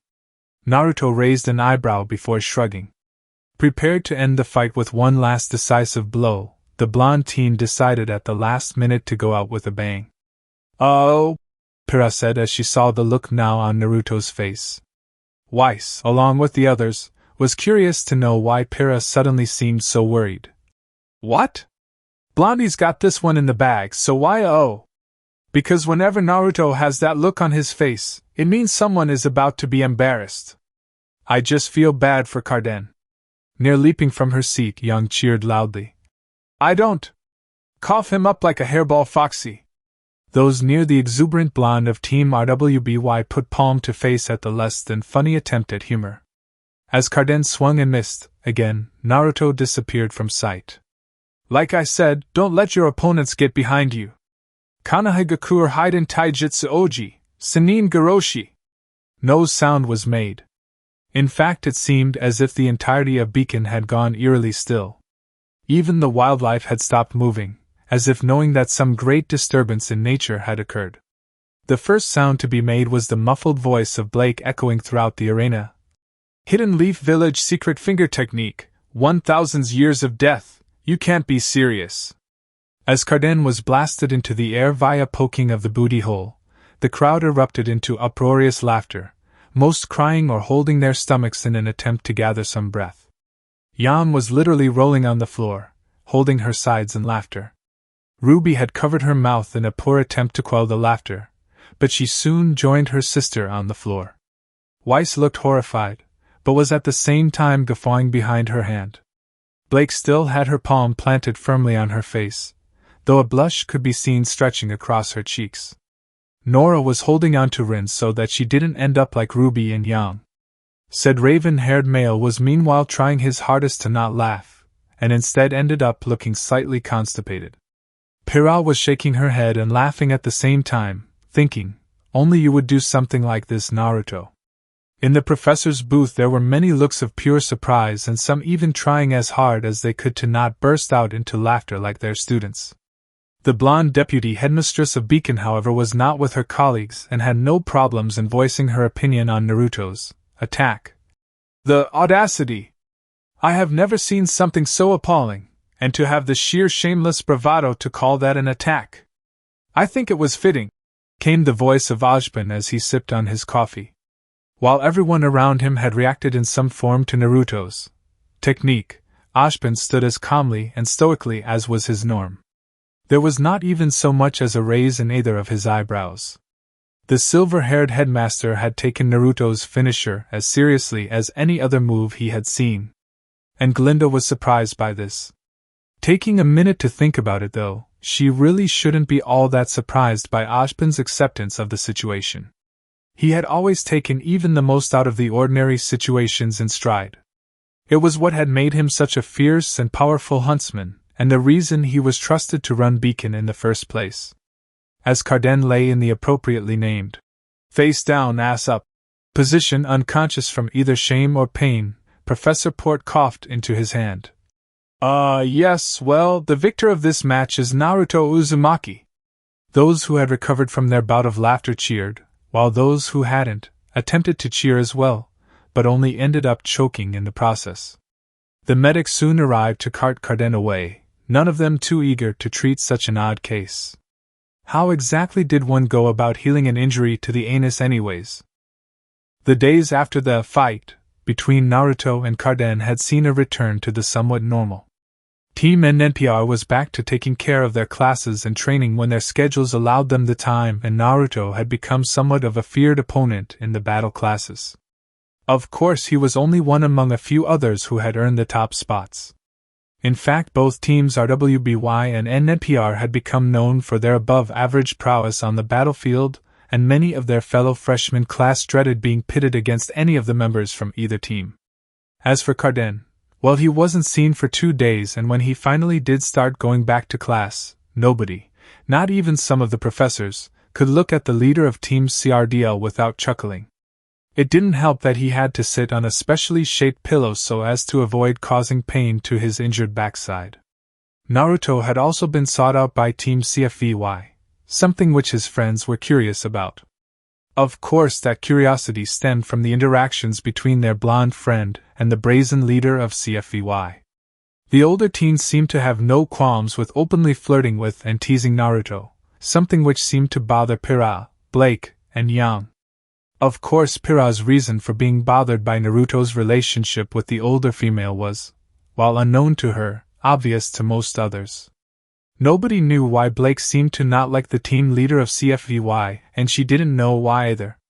Yan, however, openly admitted that she didn't like the older girl, because she felt that only she should be able to flirt with and tease her fellow blonde. This seemed to be more of a case of two such bold and strong personalities butting heads. Naruto, being the still somewhat oblivious blonde he was, didn't pick up on any of this and happily made friends with Team CFVY, which led to him actually learning their names. The girl he had previously likened to Anko, he found, was Coco, a name he found aptly fit her. The bunny-eared faunus he had defended before was named Velvet Scarlatina.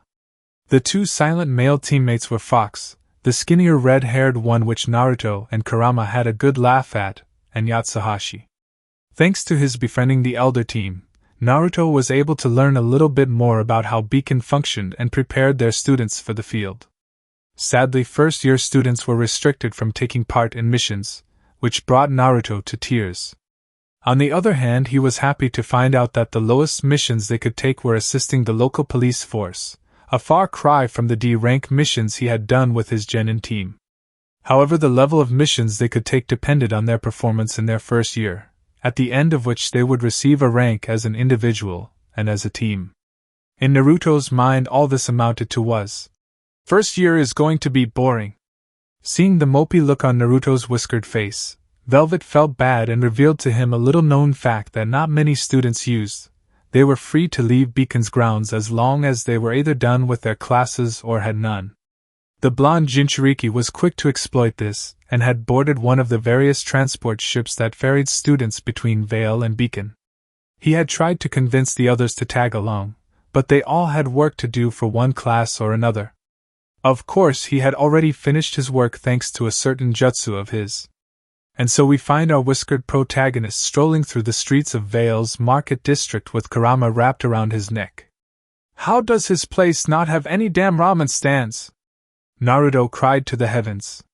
Beacon's ramen was, while not the best he had ever had, decent, but he figured that an actual ramen stand would have a far better tasting menu seeing as how they made it from scratch. 17 years together and I still don't understand how you can eat so much of that slop, Kurama commented. Glaring heatedly at his furry companion, Naruto retorted, "It is the food of the kami, and you will show it the respect it deserves." Putting paw to snout, the chibified QB sighed, "Were it not for me and your Uzumaki blood, you would have probably died from a blood clot with how you inhaled the stuff. Even worse, if not for that big-chested woman you call a godmother, you would have stayed a midget for the rest of your life." Naruto seemingly ignored his bijou and instead pondered on something else. Death by ramen. Yup, definitely how I want to go out. My hatred of you and your family knows no bounds. Love ya too, buddy. Kurama? Why can't you leave me in peace? When did we end up in Vale's red light district? Probably around the time I was contemplating strangling you with my tails. So what, 5 minutes or so ago? Roughly. Naruto stared in mild curiosity, as he looked upon what had to be one of the nicest looking clubs he had seen in a red light district, and he had been in a lot of red light districts, more than any 17-year-old had any business in visiting. Albeit most of the time it was because he had to drag Jiraiya's shit-faced butt out of some brothel or strip joint. How that pervert of a man had managed to train both Naruto and his father into respectably strong and capable shinobi was a wonder in and of itself. Back to the matter at hand, Naruto was wondering if Vale's police force were either that terrible, or the owner had deep enough pockets to pay off some higher-ups. The place almost literally screamed, "Many illegal things go on inside me." Shrugging, Naruto decided that if he couldn't get his hands on any ramen, he might as well enjoy some sake. Thanks to the gift/curse of being both a Jinchuriki and an Uzumaki, Naruto lacked the ability to get drunk. His body naturally purged itself of anything it considered toxic or poisonous before it could take effect, so the only way to possibly get him drunk was to either seal off his link to Kurama or guzzle enough hard liquor to kill several dozen fully grown men. Waltzing into the rather large club, Naruto raised an eyebrow at the DJ who had a bare head on as he blasted some tune or another. The blonde had never really invested too much interest in music, and so he cared little for it, and saw it as nothing but background noise. Stepping up to the bar portion of the club, Naruto noticed the odd looks he was getting from the employees, no doubt due to his age. Of course he shrugged them off with ease. Most of the shinobi villages operated on the old enough to kill, old enough to drink policy, which meant as soon as you got a headband you were by all rights a legal adult in the eyes of the village. Regardless of his age though, the bartender strode over to him and asked, "What can I get ya?" "Chilled sake, please," Naruto replied. Nodding, the bartender wandered off to retrieve said drink and the saucers needed, leaving Naruto, and who the blonde assumed to be either the manager or owner of the club, judging by how the various employees looked to him for orders and such. "Aren't you a little too young to be hanging out in a place like this, kid?" the well-dressed man asked. Naruto turned his head slightly and shrugged. "I'm a paying customer, so does it really matter?" The older male grinned. "Haha, good point, kid. Just don't expect any special treatment here." That said, the man walked off to do whatever he needed to, leaving Naruto alone. Seeing as how his drink still hadn't arrived, the blonde took the time to survey the crowd of people. The dance floor was surprisingly packed, a writhing mass of bodies moving in time with the pulsing beat of the music, while the lights performed their own number. Naruto was none too surprised to see some rather wealthy-looking people mixed in among those who made their living through underhanded means. All too often those with too much money liked to think that said funds made them more protected, and so they felt more daring, wanting to see the fringes of society, as it were. What did catch his eye were two outlandishly dressed twins who looked to be about his age. One of the twin girls was dressed in a mostly red Lolita-themed outfit with her counterpart in an all-white version of the dress. The two drew attention mostly because of how far removed they looked. They didn't look to be in the club as patrons, nor did they look to be employees as they were in their own little section of the club. If Naruto had to guess, they either worked directly for the club owner, or this place catered to certain people's needs, and the girls were the ones responsible for entertaining those guests. Naruto was more inclined to believe the former, seeing the weapons they had hidden on them and the amount of aura he could feel from them. Hell, one of them alone had more than the guy who had just talked to them. No doubt they made a deadly pair. Seeing the bartender finally come back with a bucket and a saucer, Naruto shrugged off those thoughts and decided to indulge himself. Just because he couldn't get drunk didn't mean he didn't enjoy the taste and feel of alcoholic drinks. Right as the saucer hit his lips, Kurama spoke through their mental link, "Kit, incoming." Two heavily negative presences are about to walk in, and one feels eerily similar to that snake Orochimaru. It was times like these that Naruto both hated and was grateful for Kurama's negative emotion sensing ability. It had saved their skins several times, and it was also nice to figure out who were the bad guys, so to speak. On the other hand, it was usually only triggered at times like this, when Naruto really didn't want to get involved with something. The fact that one of the people was apparently so full of negativity that Kurama had compared them to one of the most vile humans they ever had the displeasure of meeting was terrible icing on an already terrible cake. Why do I have the feeling that one way or another, I'm going to end up fighting one of them right now? Naruto grumbled. Because you and Lady Luck have a love/hate relationship, Kurama replied back with a grin. Walking in through the doors was a rather effeminate-looking man who wore a bowler hat over his deep orange hair. He walked with a cane that looked like it was more for show than anything. The smirk on his face made Naruto's skin crawl, and the way he held himself just screamed egomaniac. Walking next to him was a petite girl with half her hair a bright pink, and the other half a light brown. She carried an umbrella with her and bore an odd smile that normally would have made her look all the more cuter, but for some reason put Naruto on edge. Either she wasn't right in the head or she knew exactly what she was doing to get such a reaction. Strutting in behind the man and his companion was a woman in high heels and a maroon-colored dress with gold accents. In other circumstances, Naruto would have admitted that she was a beauty with her raven locks and searing gaze. Despite her petite figure, Naruto had no doubt that Jiraiya would have been all over her in seconds, rest his perverted soul. However, right now he didn't see her as a random woman walking into a bar looking for a good time. No, he saw her as a potential enemy, and seeing the way she carried herself, rightfully so. This was a woman who had power in spades and knew how to use it. She was trained, she was powerful, she was deadly, and she knew it. In a boisterous voice that just made Naruto want to smash his fist into his face, the effeminate man spoke aloud. "Junior! I knew you would do anything for money, but allowing a minor to sit at your bar and drink? How sad to see how corrupt our world has become to allow such a thing." The now named Junior, the guy who had spoken to Naruto beforehand, seemed as equally put off by the man as Naruto. "Torchwick. Getting that kind of talk from you of all people doesn't have the same effect." Hearing the name of the girly man, Naruto tensed and narrowed his eyes. He had heard the name on various news stations. Wanted for several robberies and a whole lot of other less than legal stuff, the guy was on top of Vale's most wanted list. "Oh, come now, Junior, my old friend. You say that like I'm some low-life criminal or something. You and I both know I'm more into high crimes and enjoying the finer things in life." Torchwick replied with that same sickening grin. Waving off the eccentric man and no doubt wanting to get rid of him as fast as possible, Junior spoke. "Whatever. What do you want this time, Torchwick?" Torchwick seemed ready to reply with another, witty, remark, but was cut off by the woman who stood next to him. "Enough, Torchwick. Get what we came for and let's go." Clearly upset at being cut off, Torchwick grumbled to himself. All right, geez. You heard the boss lady. The usual." Junior shrugged. "Fine. 50 men it is. You know the fee." Eyes turning to Naruto, Torchwick smirked and made his way over to the bar, slinging an arm around Naruto's shoulders. "How about you, huh? Looking for some work? It pays good money."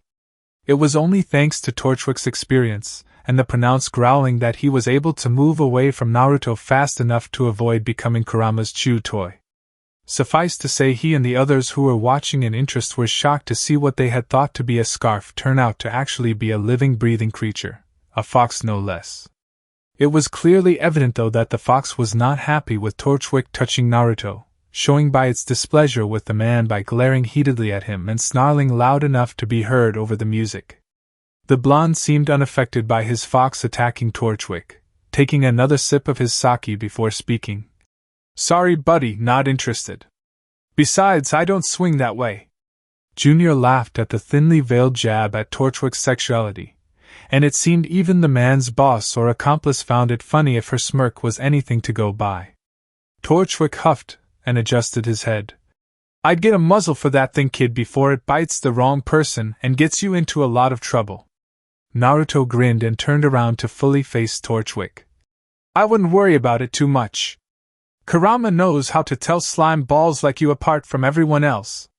The wanted man was now clearly growing tired of the blonde's less than subtle jabs at him. "I'd watch it, kid, you're messing with the wrong person." As Naruto stated down Torchwick with the utmost confidence, the DJ seemed to have an excellent sense of timing and changed up the song choice.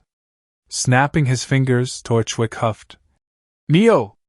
Handle this, kid." The umbrella-toting girl smiled and nodded, not once making any sound. Turning, she winked at Naruto before bowing at the waist and taking an oddly relaxed stance with her umbrella laying against her shoulder. Standing across from her, Naruto reached to his side and grabbed the scroll that housed Hai no Ishi, and with a quick swipe of a bloody digit, the shakujo was held in his right hand, garnering many raised eyebrows at the odd sight of not just the weapon, but the means of retrieving it as well. "Great, you're one of those silent types, always so annoying to fight," Naruto commented with a grin. He had been looking for a good fight, and while fighting his teammates was fun, he couldn't really unwind for fear of revealing something or hurting them in some way. Here, where no one knew him and where he had no qualms about causing collateral damage, he could finally let loose a bit.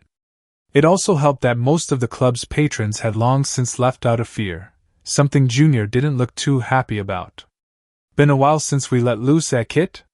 Show that buffoon who he's messing with," Kurama said with a grin stretching across his face.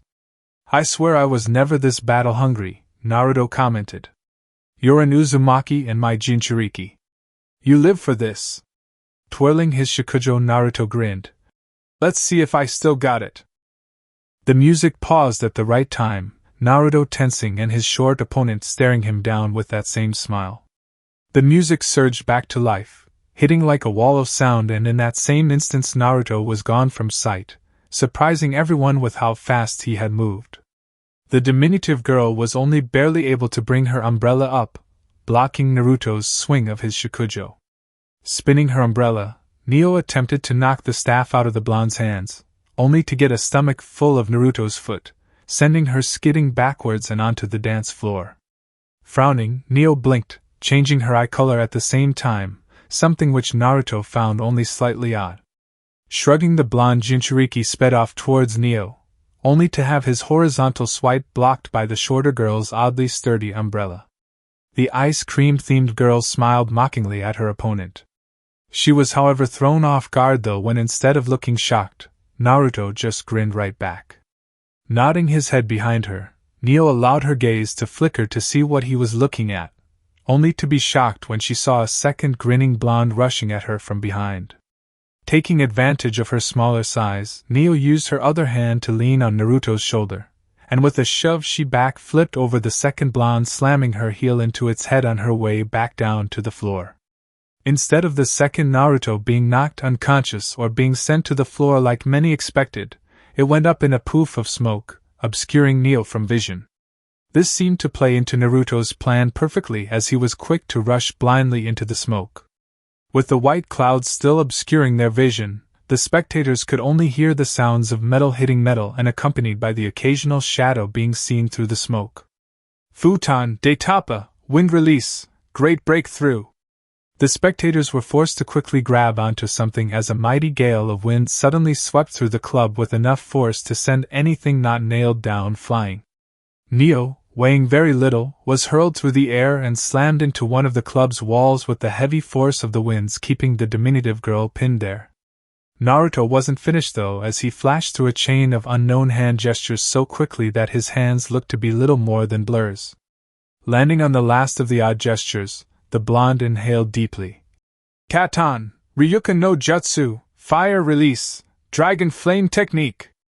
Exhaling, Naruto unleashed a stream of flames from his mouth in a manner similar to the mythic beast the technique was named for.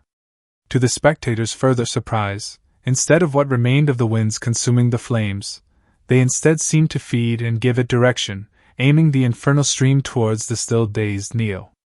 None seemed to be more intrigued by the unique attacks of the boy than the mysterious raven-haired woman. This boy, there's no way this could be dust manipulation. I've never seen someone control the elements with such ease. The only answer is that this is his semblance, or he's the end result of some inhumane experiment involving dust. Allowing himself to relax, Naruto sighed and raked a hand through his blonde locks. I will never enjoy killing. Good, that means that you are still capable of emotions. When you stop feeling guilty, then that is a cause for worry, Kurama spoke sagely. Grinning, Naruto began to scratch behind Kurama's rabbit-like ears. Never thought I'd hear something like that from you. Despite the pleasure he felt at the scratching, the Bijou grumbled, Please, I am nothing like that idiot Shikaku. The only time I've ever killed en masse was when Wadash. Naruto was painfully pulled from his thoughts when he felt a foot slam into his abdomen, causing him to bend over said limb. The follow-up that was just as painful, the blonde getting a heel to the face which sent him sliding across the floor like a hockey puck. Dumbass, that's what you get for letting your guard down. The hell was I supposed to know she would survive a futon-powered Ryuka to the face? You're a shinobi moron. You're supposed to be prepared for everything. If you hadn't noticed, there are no other shinobi around. Yeah, well, if you don't get up and move, there won't be any shinobi period. Rolling to the side, Naruto was able to avoid being skewered by an umbrella of all things. Looking up, he could see a less than pleased Neo frowning at him. The edges of her clothes were either cut up or slightly singed, while her umbrella was heavily burned and looked to be on the verge of breaking. Standing up straight, Naruto could already feel his chakra start to repair the damage he had taken. For such a small thing, she managed to pack quite the wallop. With her first kick she had managed to bruise some of his ribs and knock them out of place, while her heel kick had broken his jaw and slightly cracked his skull. As Naruto rubbed his sore jaw, he pondered to himself, maybe I should look into that whole using your chakra/aura as a shield thing after all. While Naruto dodged another kick from Neo, Kurama spoke, it would be pointless. Anything short of someone ripping out your heart or cutting your head off would just be healed anyways. With an outstretched hand, Naruto caught the next of Neo's kicks, keeping her literally on her toes. Shoving said limb to the side to throw her off her balance, Naruto went for a palm strike to the chest. Instead of stumbling, Neo spun and whipped up her parasol, smacking Naruto's hand away. Twirling high no ishi, the blonde aimed a swing at the shorter girl's legs. The staff was stopped short by Neo's umbrella. Naruto in turn aimed a punch at the shorter girl's face, only to have it stopped by the diminutive girl's own hand. With both of their hands occupied, the two combatants took a minute to stare the other down, cerulean orbs peering into what were now heterochromic eyes, one a dark brown and the other a light, almost white, pink. Naruto grinned his trademark foxy grin, and Neo frowned before smiling her own odd smirk, blinking in the process which changed the colors of her eyes. Kurama! Neo turned wide eyes to see the vulpine grin of her opponent's fox. Opening his maw, Kurama began channeling his own chakra, creating a miniature orb of concentrated red Bijou chakra. While downright tiny when compared to the full size Kurama could use when in his true Kyuubi form, this was still the devastating trademark attack of the nine-tailed beasts and their Jinchuriki, the Baijidama, tailed beast ball. Not wanting to see what such a menacing-looking attack could do, Neo acted quickly, grabbing Naruto's wrist and, leaning her weight onto her umbrella, put her feet on Naruto's abdomen, making her parallel to the ground. With a shove, Neo kicked off and sent herself shooting away from her blonde opponent and his fox. Just in time as well, Kurama unleashing the pent-up chakra in a single condensed ball which flew just above Neo. With the ball being no bigger than a baseball, many didn't expect much of it. Of course, that notion flew out the window when the tiny ball impacted with the wall above the entrance. The doors, along with almost the entirety wall, were decimated in the blink of an eye, leaving behind only a few pebbles of building materials behind as the only sign that there had once been a wall there. The sound of the explosion and the concussive blast of air that followed were just as devastating. The sound took a second to catch up, and when it did, it hit as a physical force, the invisible waves hitting everyone and everything near the impact with enough force as to actually feel like a solid wall. The winds that kicked up due to the attack hit just as hard, destroying even more of the club. It was at this time that Vale's police force, no doubt backed by some huntsmen, decided to get involved, the sounds of sirens blaring in the distance. Not wanting to deal with said law enforcement, Torchwick called out, "Neo! Time to go!" The odd girl curtsied at Naruto before running to join her already escaping accomplices. Deciding that leaving the scene would be a good idea for him as well, Naruto turned towards the gaping form of Junior. "Sorry about the wall. I'm not. Been a while since we've destroyed some stuff." "Not now, Kurama." In a blur of speed, Naruto was gone, leaping across the rooftops to distance himself from the scene of destruction. Standing alone in the midst of what had once been a well-built and well-kept club, Junior could do nothing but stare in shock at what was left of his establishment. "No more blondes in my club!" As Naruto sped across the rooftops, laughing all the way, a set of piercing amber eyes stared at his retreating form. He could be useful to me, far more useful than this buffoon Torchwick. Now to find out just who you are and what motivates you. This'll be fun." With a smirk, the mysterious raven-haired woman sauntered her way to the car that one of Torchwick's men was driving. The effeminate man himself was near grinding his teeth in anger. "Damned blonde! I swear the next time I see that mug of his I'm gonna kill him myself." "No, you will not." Turning to look at his boss, Torchwick was clearly not happy about being told no. "Why not? He could easily derail all of our plans." In response, the woman just smirked, her eyes beginning to glow, resembling fire itself. "Do not worry about him, Torchwick. I will personally handle the situation." The crime boss huffed before pulling out a cigar and lighting it. "Driver, get us back to base." "Kurama, you know what I forgot to do," Naruto thought as he sat on the ship back to Beacon. Stirring from his nap, Kurama replied, "Actually kill the creep who will no doubt be a source of problems for us later on."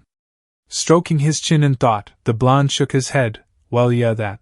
But something even more important than that." "Oh, Kami, don't dash." "Ramen." "Kit." "Yeah? I loathe you."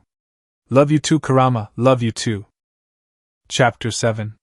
There were many ways Naruto could imagine spending his Saturday morning training with his team: sleeping, eating, pulling a prank on Carden, or possibly getting in trouble for the stunt he had pulled the night before at Junior's club. Oddly enough, he wasn't currently doing any of those things. Even more strange was the fact that Professor Ashpin seemed to know that the young blonde was involved with the incident in Vale, and yet was content to not ask any questions despite the many inquisitive stares he had gotten from the headmaster of Beacon. If our protagonist was not taking part in any of the aforementioned activities, then what exactly was he doing, you ask? Enjoying a soothing cup of tea at a cafe in Vale's Market District.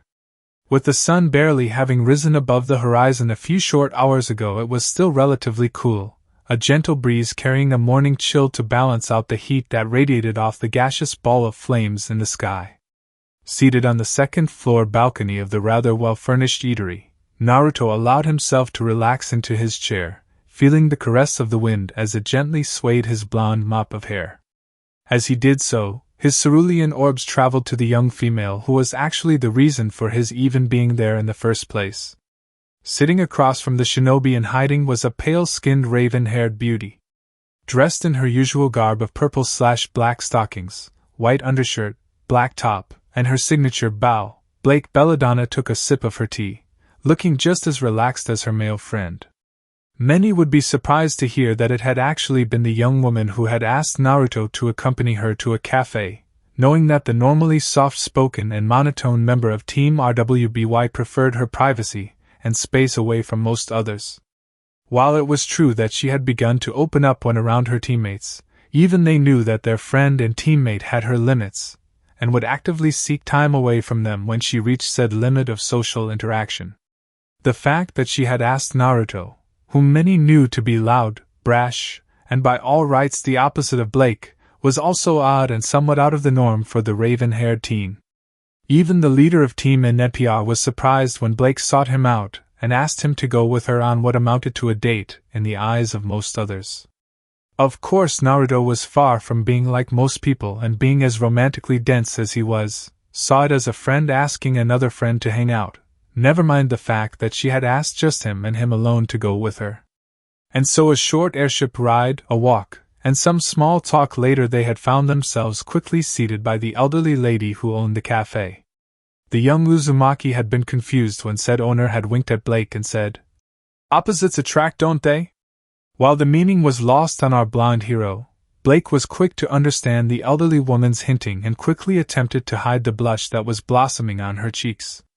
This also happened to be the reason that the young woman had refused to make eye contact for the past few minutes, which had eventually led to there being a thick tension between the two teens, though Naruto had no idea why. "We really should have left a note for the others," came Naruto's voice in an attempt to break the tension. Blake replied in her usual monotone, "They'll be fine."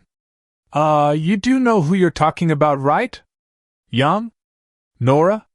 Naruto chuckled. After a moment of thought and her mind conjuring the mental image of a panic Yang and Nora literally turning Beacon upside down in search of them, while Ruby and Rin tried in vain to stop the two, the Ravenet put palm to face before muttering, "They're gonna burn the school down. The possibility of us returning to a ruined school aside, how come you asked me to come here? I never really took you as someone who would go out of her way to do something like this," the half-blood Uzumaki asked. How the student of not one, but two perverts, one a self-proclaimed super pervert, is this dense when it comes to females is just baffling. If Jiraiya hadn't tricked you into losing your virginity, I'd swear you didn't know what sex is and how it works, Kurama grumbled through their link. The shrunken Biju had been content to enjoy the rare time of silence and peace that his partner's cat friend had brought with her, but having Naruto as a container made it very hard to stay quiet. Especially when said blonde was being his usual idiotic self. Without even batting an eyelash, Naruto grabbed Kurama by the scruff of the neck and tossed the cursing kitsune into the distance, much to the shock of his friend as well as the other patrons who were seated around them. Seeing Blake looking at him like he had just grown a second head, the blonde shinobi waved his hands uncaringly. "Don't worry, he'll be fine. Furball will just make his way back over here and try and get me back or something. I am going to fucking murder you, you blonde bastard." Deciding to not question the oddity that was the relationship between her friend and his fox partner, the young faunus decided to answer the previous question. "I need your advice." Naruto was slightly surprised to hear Blake's normally even-toned voice soften, her usually stoic face becoming downcast while her honey-colored eyes became a sea of warring emotions. This threw the teen male for a loop for a moment. It was a strange sight to see the always calm and in control cat faunus almost fall apart. Whatever was bothering her was not just troubling her, it was almost tearing her apart. Then again, as a Jinchuriki, Naruto was no stranger to knowing that many people walked around wearing a mask, a facade to cover up the inner turmoil that was kept bottled inside and away from public eye. Shoot, he was practically the poster child for that. He had worn a mask for so long and played it off so well that he had to literally fight himself in order to fully realize who he was entirely, both the good and the bad. Coming back to the present, the blonde thought about the situation and instantly knew that there was only one thing that could be so consequential, that it was causing someone so strong-willed to act and look the way the young woman in front of him was. "Blake, don't doubt your teammates. They won't care that you're a faunus. They may be a little hurt that you kept it from them for so long, but that will pass. Ruby, Yang, and even Weiss are far better people than that." Taking a breath to steady herself and strengthen her resolve, Blake shook her head. "It's not just that. I know they wouldn't care about that, but Naruto, I used to be a part of the White Fang." Surprisingly, the blonde Uzumaki was quick to respond. "Why'd you leave?" Shocked at how quick her friend had responded and no doubt having thought that there would be more stunned silence on Naruto's end, Blake inquired. What do you mean? Don't you care why I joined? What I dash? Cutting the cat girl off, Naruto shook his head. Not important right now. Why did you leave? Looking down at her cup of tea, Blake began rubbing her arm as she remembered the days she had left the Faunus group. I didn't want to use my skills for such a disgusting cause. The White Fang used to be a group that strived for Faunus equality, but somewhere along the line that goal was twisted into something unrecognizable. When we started killing innocent people, I just couldn't do it anymore. It wasn't about equality anymore, it was about revenge at any price, even if that price was the lives of good innocent people. Tensing herself, the young woman prepared herself for the rejection, the accusations. Naruto had more than made it clear how he felt about the White Fang in its current form, and he would no doubt be disgusted to know that she had once upon a time been a part of that, assisting in the horrendous crimes that had been committed in the name of equality. And she wouldn't blame him for that. She was guilty of it all. She was a criminal who had attempted to run away, to start a new life away from all of that, even going so far as to register for Beacon in some vain attempt at redeeming herself. Who was I kidding? Life isn't a fairy tale, there is no redemption for someone like me, Blake berated herself. Okay then. Wide-eyed, the now revealed former member of the White Fang stared as her blonde companion relaxed into his chair, crossing his arms behind his head in an uncaring manner, seemingly unfazed by what most would consider to be a huge revelation. What do you mean okay then? Questioned Blake. Naruto shrugged. So you worked for the White Fang, so what? In the end you left, because you knew what they were doing is wrong. All this means is that you're a good person. For a moment, Blake was at a loss for what to say and could only stare in shock as the blonde captain of Team NPR sat across from her with a small grin on his face. Slowly a smile formed on her pale face as she softly chuckled at the absurdity of it all. The almost stupidly simple logic Naruto had used to explain why he was wholly unfazed by the news that one of his friends had been a part of what amounted to a terrorist group was just that, stupidly simple. It was almost childlike, and if Blake didn't know any better, she would have called the blonde naive. For the first time in a while, the young faunus allowed herself to relax completely, to let down the walls she had raised in order to keep herself safe from those around her. It was refreshing to not constantly fear or worry over what people thought of you or how they react if they found out you were different. The feeling that she could just be Blake Belladonna, the teenage girl who just so happened to have cat ears and be going to school to become a huntress, was something she hadn't felt since she was little, far before she knew about or could even really understand the horrendous gap between faunus and human. We really should get back before Yang and Nora burn down the school or something. Naruto spoke, pulling Blake from her thoughts. Allowing a smile of true happiness and contentment to slip across her face, the Ravenette shook her head. They'll be fine for a little longer. In return, our displaced Shinobi shrugged, just as content as his companion to enjoy the calm and easygoing mood that was brought on by the early Saturday morning. That mood was completely destroyed when the elderly owner of the cafe made her way to their table, and with a huge grin on her face asked, So can I get anything else for the lovely couple? Blake's face instantly lit up with a blush coloring her once pale cheeks, while Naruto was completely caught off guard and sputtered in both shock and embarrassment, mostly because what the woman had said caused him to look at his dark-haired companion in a different light. He hadn't really paid her that kind of attention, what with being around Pyrrha and Yang. That wasn't to say Blake was any less attractive than them, but his teammate and the outspoken member of Team RWBY had features that had caught his eye more, Pyrrha with her crimson locks and gentle nature, and Yang with her assets and bold nature that occasionally mirrored his own brash attitude. Blake, however, was different. His red-haired teammate was more of the regal and out of your league beauty, and Yang was that sexy, and I know it, good-looking. The dark-themed faunus who sat in front of him was almost refined in her beauty. Being so silent and liking to keep to herself made it easy for one to simply forget how attractive she was, with her porcelain skin, piercing amber eyes, and borderline sensual speaking voice. Remembering the only other girl he had known who was also closely connected to cats, a fellow Jinchuriki at that, Naruto had to wonder, why are all cat girls so hot? The wizened woman only laughed at the looks her statement had caused. Oh, to be young again. But what if he was kidnapped by spies? Maybe he's being held hostage by some terrorist group for ransom. Or maybe he was called to go on an epic quest to save a far-off kingdom from a fierce dragon. Nora, you need to stop putting so much syrup on your pancakes. Never! Under normal circumstances, the red-haired huntress in training of Team NNPR would have been laughing at the ridiculous situations that her fellow huntress was imagining, but her worry for her friend and captain's safety had taken precedent in her mind.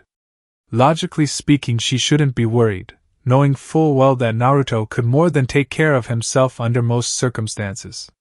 However, that same logical part of her brain was quick to point out that while extremely powerful for his age, her blonde captain was not invincible by any means.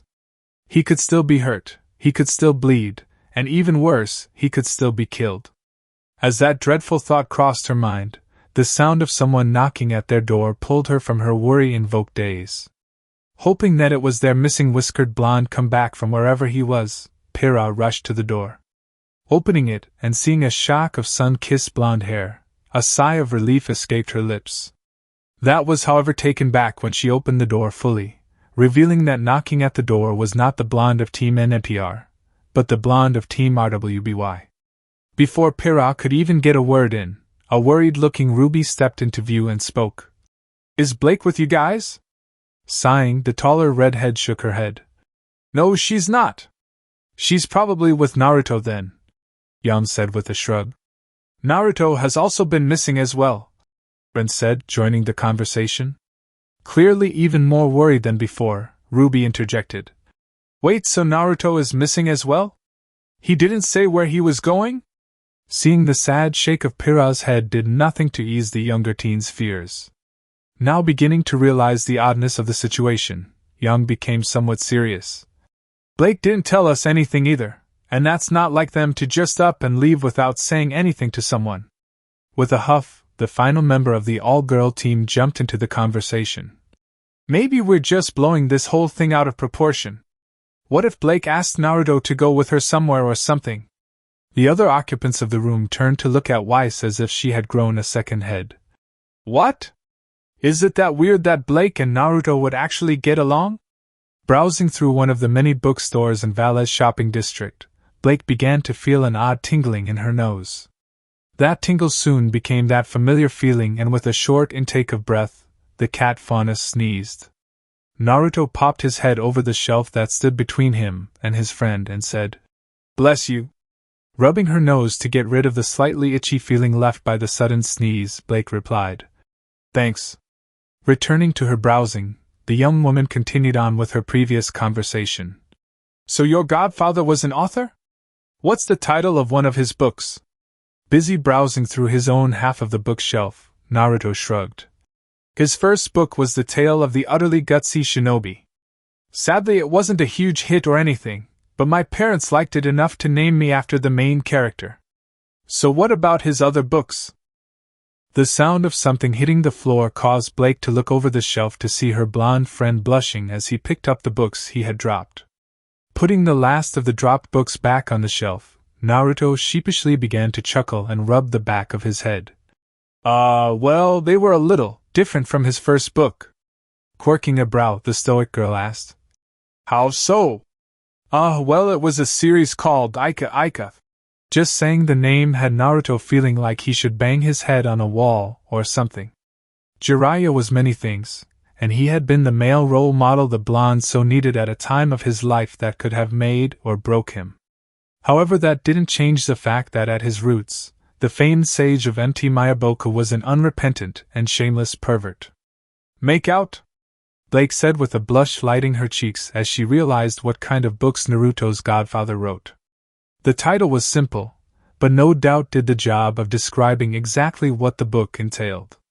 Not being able to resist, RWBY allowed a snort to escape as she laughed at her teammate. "Come on, Weiss, Naruto and Blake getting along? That's like you and Nora becoming best friends or something." At that, the room's occupants laughed at the absurdity of such a notion. To be fair, the thought did seem far-fetched.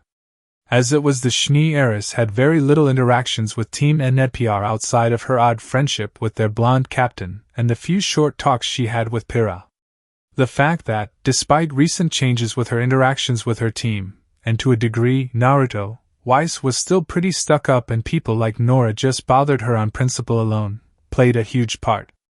Nora, while extremely bubbly and cheerful, held no love for the heiress of Team RWBY, something which was again not that surprising. Again, outside of their acknowledgement of each other during such times as this, they had nothing to say to the other. The fact that their personalities clashed so heavily and without there being a need for them to get along, the likelihood of the two young women actually becoming much more than acquaintances was pretty much zero. Putting fist to palm, the younger captain of Team RWBY called out, "Looks like we'll have to assemble a search and rescue team to find our friends." For some reason, as the three members of each team began to go over a game plan of sorts, Pyrrha had the sinking feeling that Naruto and Blake would end up finding them, in some form of trouble.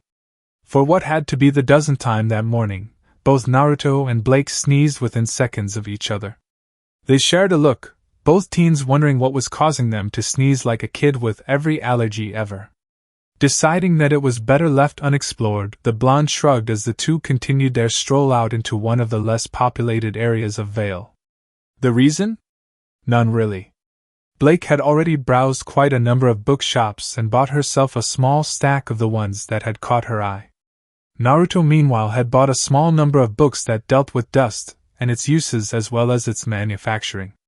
Sure, he had a number of jutsu under his belt from each element that could far outdo anything a dust user could do, but learning how to use the stuff should he ever have to wouldn't be a bad thing. With his own near-ocean-sized reserves and stamina, it was highly unlikely he'd ever run out of chakra though. Compound that with the fact that he could draw upon nature chakra to bolster his reserves as well as borrow from Kurama, who had an almost limitless amount of chakra, and it would take days for the blonde to even come close to running out. Still though, the concept of dust and how the people of Remnant used it intrigued our blonde protagonist. Thanks to dust, you didn't have to be aligned to a certain element to use it. In fact, anyone was more than capable of using every element, a feat shinobi were only capable of with decades of training or having access to a Kekkei Genkai. That didn't mean that the people of Remnant didn't align with certain elements more than others like those of the elemental countries. He had yet to see anyone outside of Weiss really use dust though, so at this point he was mostly going off of guesswork. Actually, I might have to talk to Princess later. She probably knows a lot about dust, and I did want to ask her about her glyphs, Naruto thought to himself. As powerful as the ability to draw your seals on thin air like that would be, I doubt it is something she would be able to teach you. These semblance powers are extremely unique to an individual, far more so than even the Kekkei Genkai of the shinobi. In fact, the only thing that children seem capable of inheriting from their parents is this aura and possible elemental alignment, Kurama chimed in. Being the pseudo-child of the famed Sage of Six Paths, the origin of both chakra and a multitude of Kekkei Genkai, the Biju had intimate knowledge of said topics. As such, the origin of aura and semblance intrigued the thousands of years-old chakra construct due to the similarities and differences between the powers of the shinobi and huntsman. While Naruto and his foxy friend chatted through their mental link, Blake took the time to ponder her own thoughts that she had shoved to the back of her mind due to joy she had been feeling as she waltzed around Vale with her friend. That look usually means Naruto is talking with Kurama. But how? They're not saying anything out loud. Then again, Naruto did say that Kurama had been infused with his aura from birth, as some sort of experiment by his village. Wait, was he experimented on because he was a faunus? As the thought crossed her mind, the nagging curiosity began to gnaw at her, egging her on to get answers that would solve many of the mysteries that surrounded her blonde friend. Naruto, Blake said simple in a bid to catch the blonde's attention. Seeing that she had both curious blue eyes and glaring crimson orbs staring at her, the young teen continued. Were you the only faunus in your village? The question actually caught Naruto off guard, not only because of how out of left field it came, but also because he hadn't thought anyone would ask something like that, content to know that he was a faunus, and that he came from a place called Konoha. If the blonde wanted to continue the half-truths trend that he had set thus far, he could say no, seeing as how both the Inuzuka and Aburame clans of his village were rather close to being faunus-like. Then again, he had been the only Jinchuriki of Konoha, for obvious reasons, and as such didn't exactly have the best childhood due to being treated like the faunus of Remnant as a pariah, something that wasn't entirely human, and so didn't deserve to be treated as one, a far cry from how the Inuzuka and Aburame clans were treated. Raking a hand through his hair and sighing in a way to make it seem like it was a sore subject when really he was just buying time, Naruto racked his brain. On one hand, he could get pretty close to the truth and let Blake know why he sympathized with the faunus, and why he didn't agree with the methods of the White Fang. On the other, he could be a proper shinobi and keep her at arm's length by telling a flat-out lie and simply dodging the question as best he could. You, a proper shinobi? You and I both know that you have never been a proper shinobi. It's why that one-eyed sensei of yours gave you your nickname, and also why you've been able to grow so strong and create bonds with people whom, proper, Nin would have simply left to die. On top of that, remember, there is a 99.9% chance of us never being able to go back there. What's done is done. Remnant and Vale are now our home. Kurama? Yeah, kid? Thanks. I don't know what I'd do without you. Probably dead or still being a dumbass.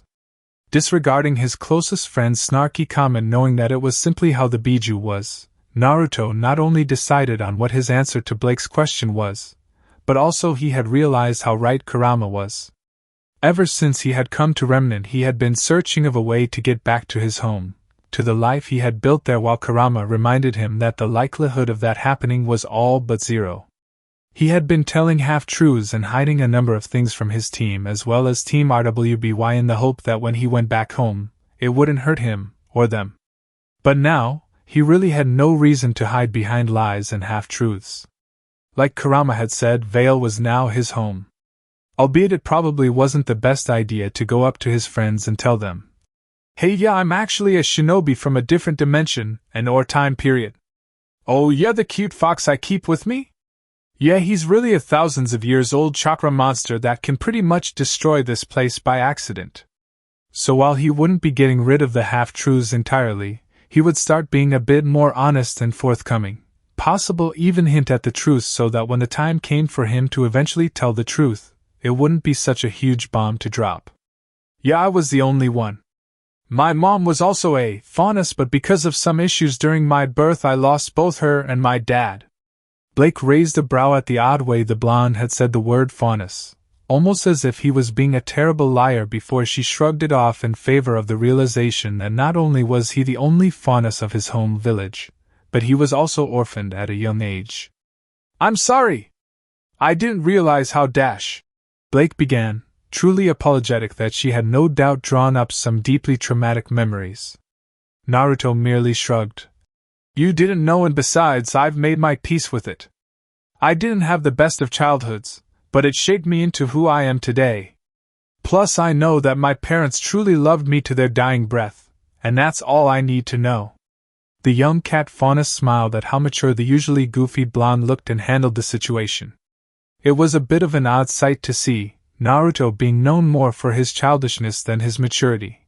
But before her wasn't that same teen who had complained that the cafe didn't have ramen, but a man who had seen and done a lot, but still held tightly to his convictions and knew who he was as an individual. Why the sudden question? Naruto asked, curious what had brought on such a random inquiry. Turning to see that they had arrived at Vale's docks for both boats and airships, the two teens decided to relax for a bit, and sat down at the edge of the concrete dock, their legs dangling over the surprisingly calm waters. Leaning back on her hands, Blake allowed her gaze to stray out to the waters that met the falling sun, creating a burst of purples and reds in a beautiful contrasting view. You and Kurama look like you were talking, but weren't saying anything. I know you can talk to foxes, but you two looked like you were talking to each other in your minds, which reminded that you had said Kurama had been an experiment by your village. Nodding his head as he leaned forward, resting his arms on his thighs as he shared in the view of the beatifically painted horizon, Naruto continued from where Blake had left off. And you were wondering if I was experimented on because of my being a faunus, right? Raising a brow yet again at the odd way in which her blonde friend seemed to say faunus, she nonetheless nodded, far more curious about how villages outside the control of the Four Kingdoms handled the topic of faunus. Like I said, I didn't have the best of childhoods.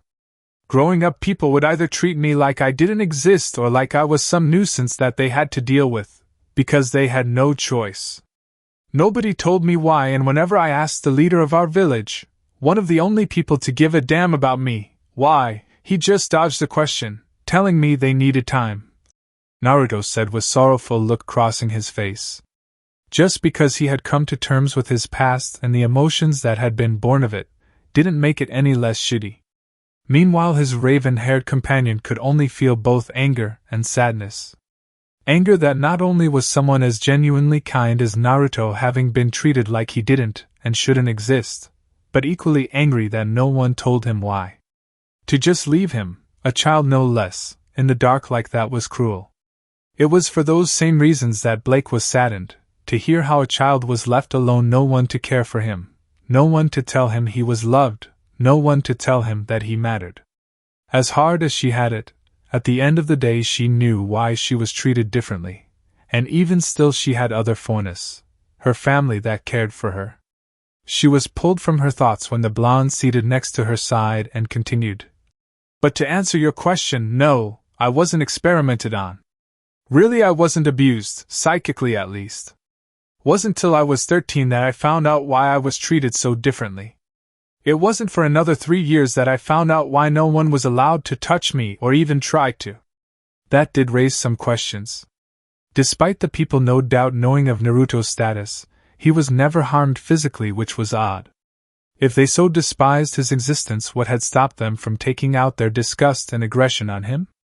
When I turned 16, my godfather told me that my village's leader, the man I saw as a grandfather, had ordered that no one harm me or they would be put to death, and he had an almost round-the-clock guard of our most elite warriors to make sure the law was carried out. At first I wondered why I needed so much protecting. My godfather answered that too. My father had been our previous leader. Ironically, the people had loved him, and he had been poised to become one of our village's strongest warriors. But he had died the night I was born, defending our home. Blake couldn't help the scoff of disgust that escaped her lips.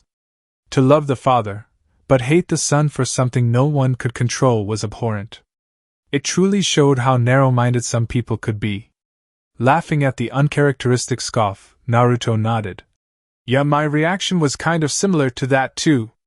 You were so angry that you tapped into my chakra and drew up 6 tails worth of it, and in your anger-induced haze almost murdered that pervert you call a godfather. Yeah, real similar to a derisive scoff, Kurama snarked. Deciding to ignore the shame he felt knowing that the Kyuubi was right, Naruto instead turned his gaze back out to the horizon as the hues of purple began to overtake the reds as the sun fell, the moon already having begun its own trek across the sky. It was a sight to see, something that literally happened every day, and yet was still so calming and beautiful. Stretching out his hands and allowing a yawn to escape his lips, the half-blood Uzumaki allowed himself to fall on his back, his arms resting behind his head and his legs still dangling over the wharf's edge. Blake drew her legs upwards and likewise turned her own gaze skyward as the moon brought with it the blanket of night, and the sky was lit with the twinkling glow of the distant stars. Silence reigned between the two, both more than comfortable enough to let the sounds of the water lapping at the concrete wall below them be the only noise to break that silence. Not minutes later that serenity and sense of peace was shattered when an explosion rocked the pier with the recognizable sounds of battle following soon after. Even still neither seemed all that bothered by the harsh sounds of bullet fire and steel clashing against steel. Instead, Naruto only turned to look at Blake with a grin. "Lin, that it's either your team or both of our teams involved in the fighting." The usually stoic teen only raised an eyebrow in response before shrugging. "The likelihood of that being the case is slim to none. You're on." Poor Blake, of course, didn't know that betting against Naruto Uzumaki was never a smart idea. The blonde had the devil's luck and Lady Luck's blessing, and at the age of 14 had cleaned out enough casinos that he could have retired and never had to work again. Put simply, Betting against the RWBY Jinchuriki was tantamount to betting that the sun wouldn't rise from the east. Leaping to their feet, the two calmly made their way to the sounds of fighting and explosions, seemingly in no rush. With casual ease, both teens leapt on top of one of the many stacks of shipping containers that dotted the wharf, and the sight below them had Blake sighing and Naruto grinning cheekily. There in the middle of the rather empty pseudo-arena was the notorious criminal, Roman Torchwick. Currently the cane-wielding man was doing his best to keep a certain red-haired javelin user at bay while also dodging the sweeping strikes that came from the scythe-wielding captain of Team RWBY. His accomplice, Neo, was merely dodging every strike and punch that came from the combined duo of Yang and Weiss with that unnerving smile stretching across her pale face. It seemed that she was just toying with the Schnee heiress and Buster Brawler, while they tried their damnedest to land a single hit on the diminutive girl. Team NNPR's duo of best friends was meanwhile trying their best to land any sort of hit on Torchwick's boss, who was keeping them at bay and far from her with her outlandish control over dust, in this case being fire element dust. Nora seemed to have suffered quite a few hits from the stuff, the outer parts of her outfit being a little burned, while Rin was quickly running out of steam, having to dodge and maintain some form of attack while also helping out his childhood friend when he could.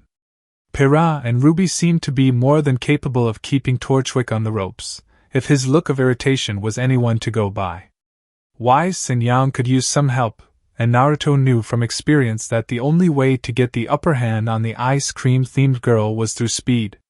However, the biggest threat was no doubt the head honcho herself. Even Naruto would admit that Nora and Rin working as Team Pancake was a force to be reckoned with, and for this woman to so easily keep them at bay spoke volumes about her own skills.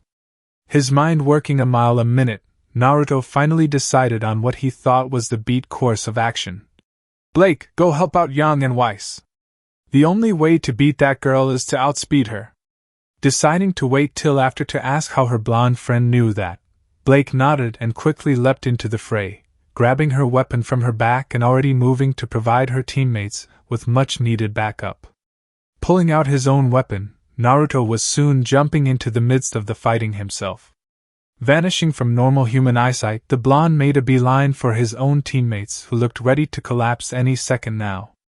Blurring through a series of one-handed hand seals, the Jinchuriki appeared in front of the downed duo of friends and called out, "Suetun, Suijin Hiki, water release, water formation wall!" To everyone's surprise, a massive torrential wall of water rose around Naruto, Rin, and Nora, protecting the three teens from the stream of flames that had been aimed at them. In the face of such an insurmountable defense, the raging flames sputtered and died, turning into vapor and clouding the area with a fog. If I'm gonna stop hiding all the time, I guess it's okay to start busting out the jutsu, right, Kurama? 'Bout damn time, Kit! Let's show these people how we do it. What happened next had everyone in the area holding their ears to block out the screeching noise that began to grow louder and louder with each passing second. In seconds, strong winds began to blow throughout the wharf, dispelling the fog in seconds and revealing a grinning Naruto holding something that none of the spectators had ever seen before. Spinning wildly and held above of his head was what looked to be an overly large shuriken made entirely of pure wind. At the center of the deadly-looking attack was a glowing blue sphere that sat in the palm of the blonde Jinchuriki's hand. With a casual heave, Naruto tossed the violently whirling attack and called out, "Futon, Raisin Shuriken, Wind Release, Spiraling Shuriken!" Fearing what such a devastating-looking attack could do if it actually hit, the wide-eyed woman dodged out of the way of the oncoming shuriken, and even still the near-gale force winds that surrounded Orb of Death were able to produce cuts in her dress and even cut shallow trenches into her calves. As the spinning attack flew past everyone and into the waters in the distance, Naruto finally allowed his control over it to be cut, and the consequences of that action had everyone staring in awe at the results. The winds that had been the makeup of the attack rushed outwards, creating waves that slammed into the concrete barriers of the pier, and even then, the winds managed to whip into those on the battlefield with enough force that they had to actually exert force so as to not be carried away.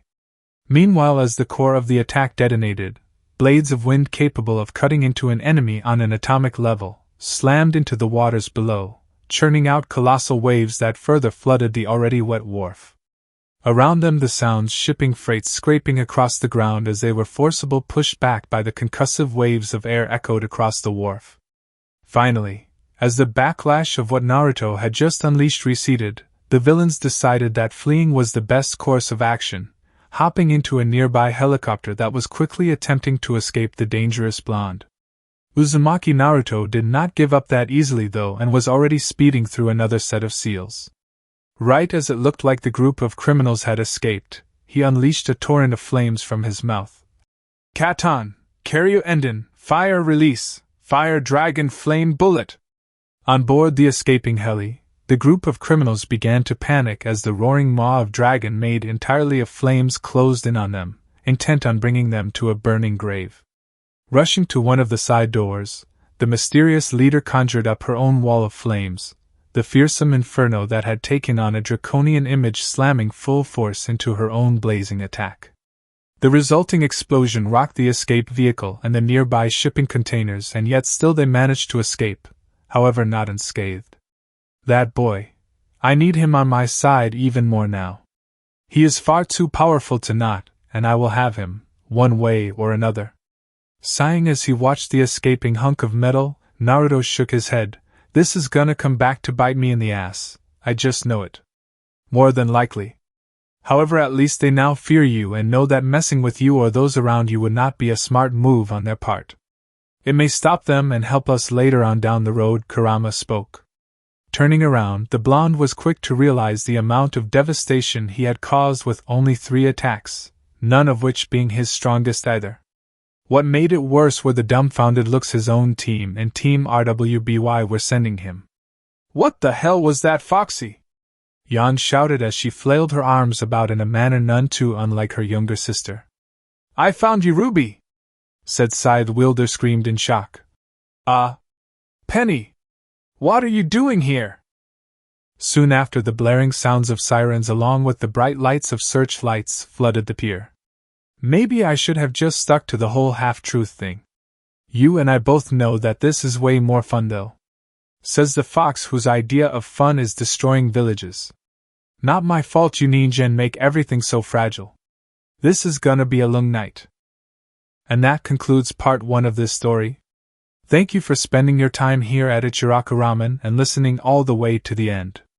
Your support helps keep these stories alive and allows the Shinobi world to continue through new adventures and alternate timelines. If you enjoyed Remnant's Maelstrom Shinobi, don't forget to like the video, subscribe to the channel, and turn on notifications so you don't miss future stories. Once again, full credit goes to MothBallz, the original writer of this story. If you would like to read the original version, you can find the link to the story in the description below. Let me know in the comments what story you would like to hear next. Until the next time, stay safe, and I'll see you again at Ichiraku Ramen.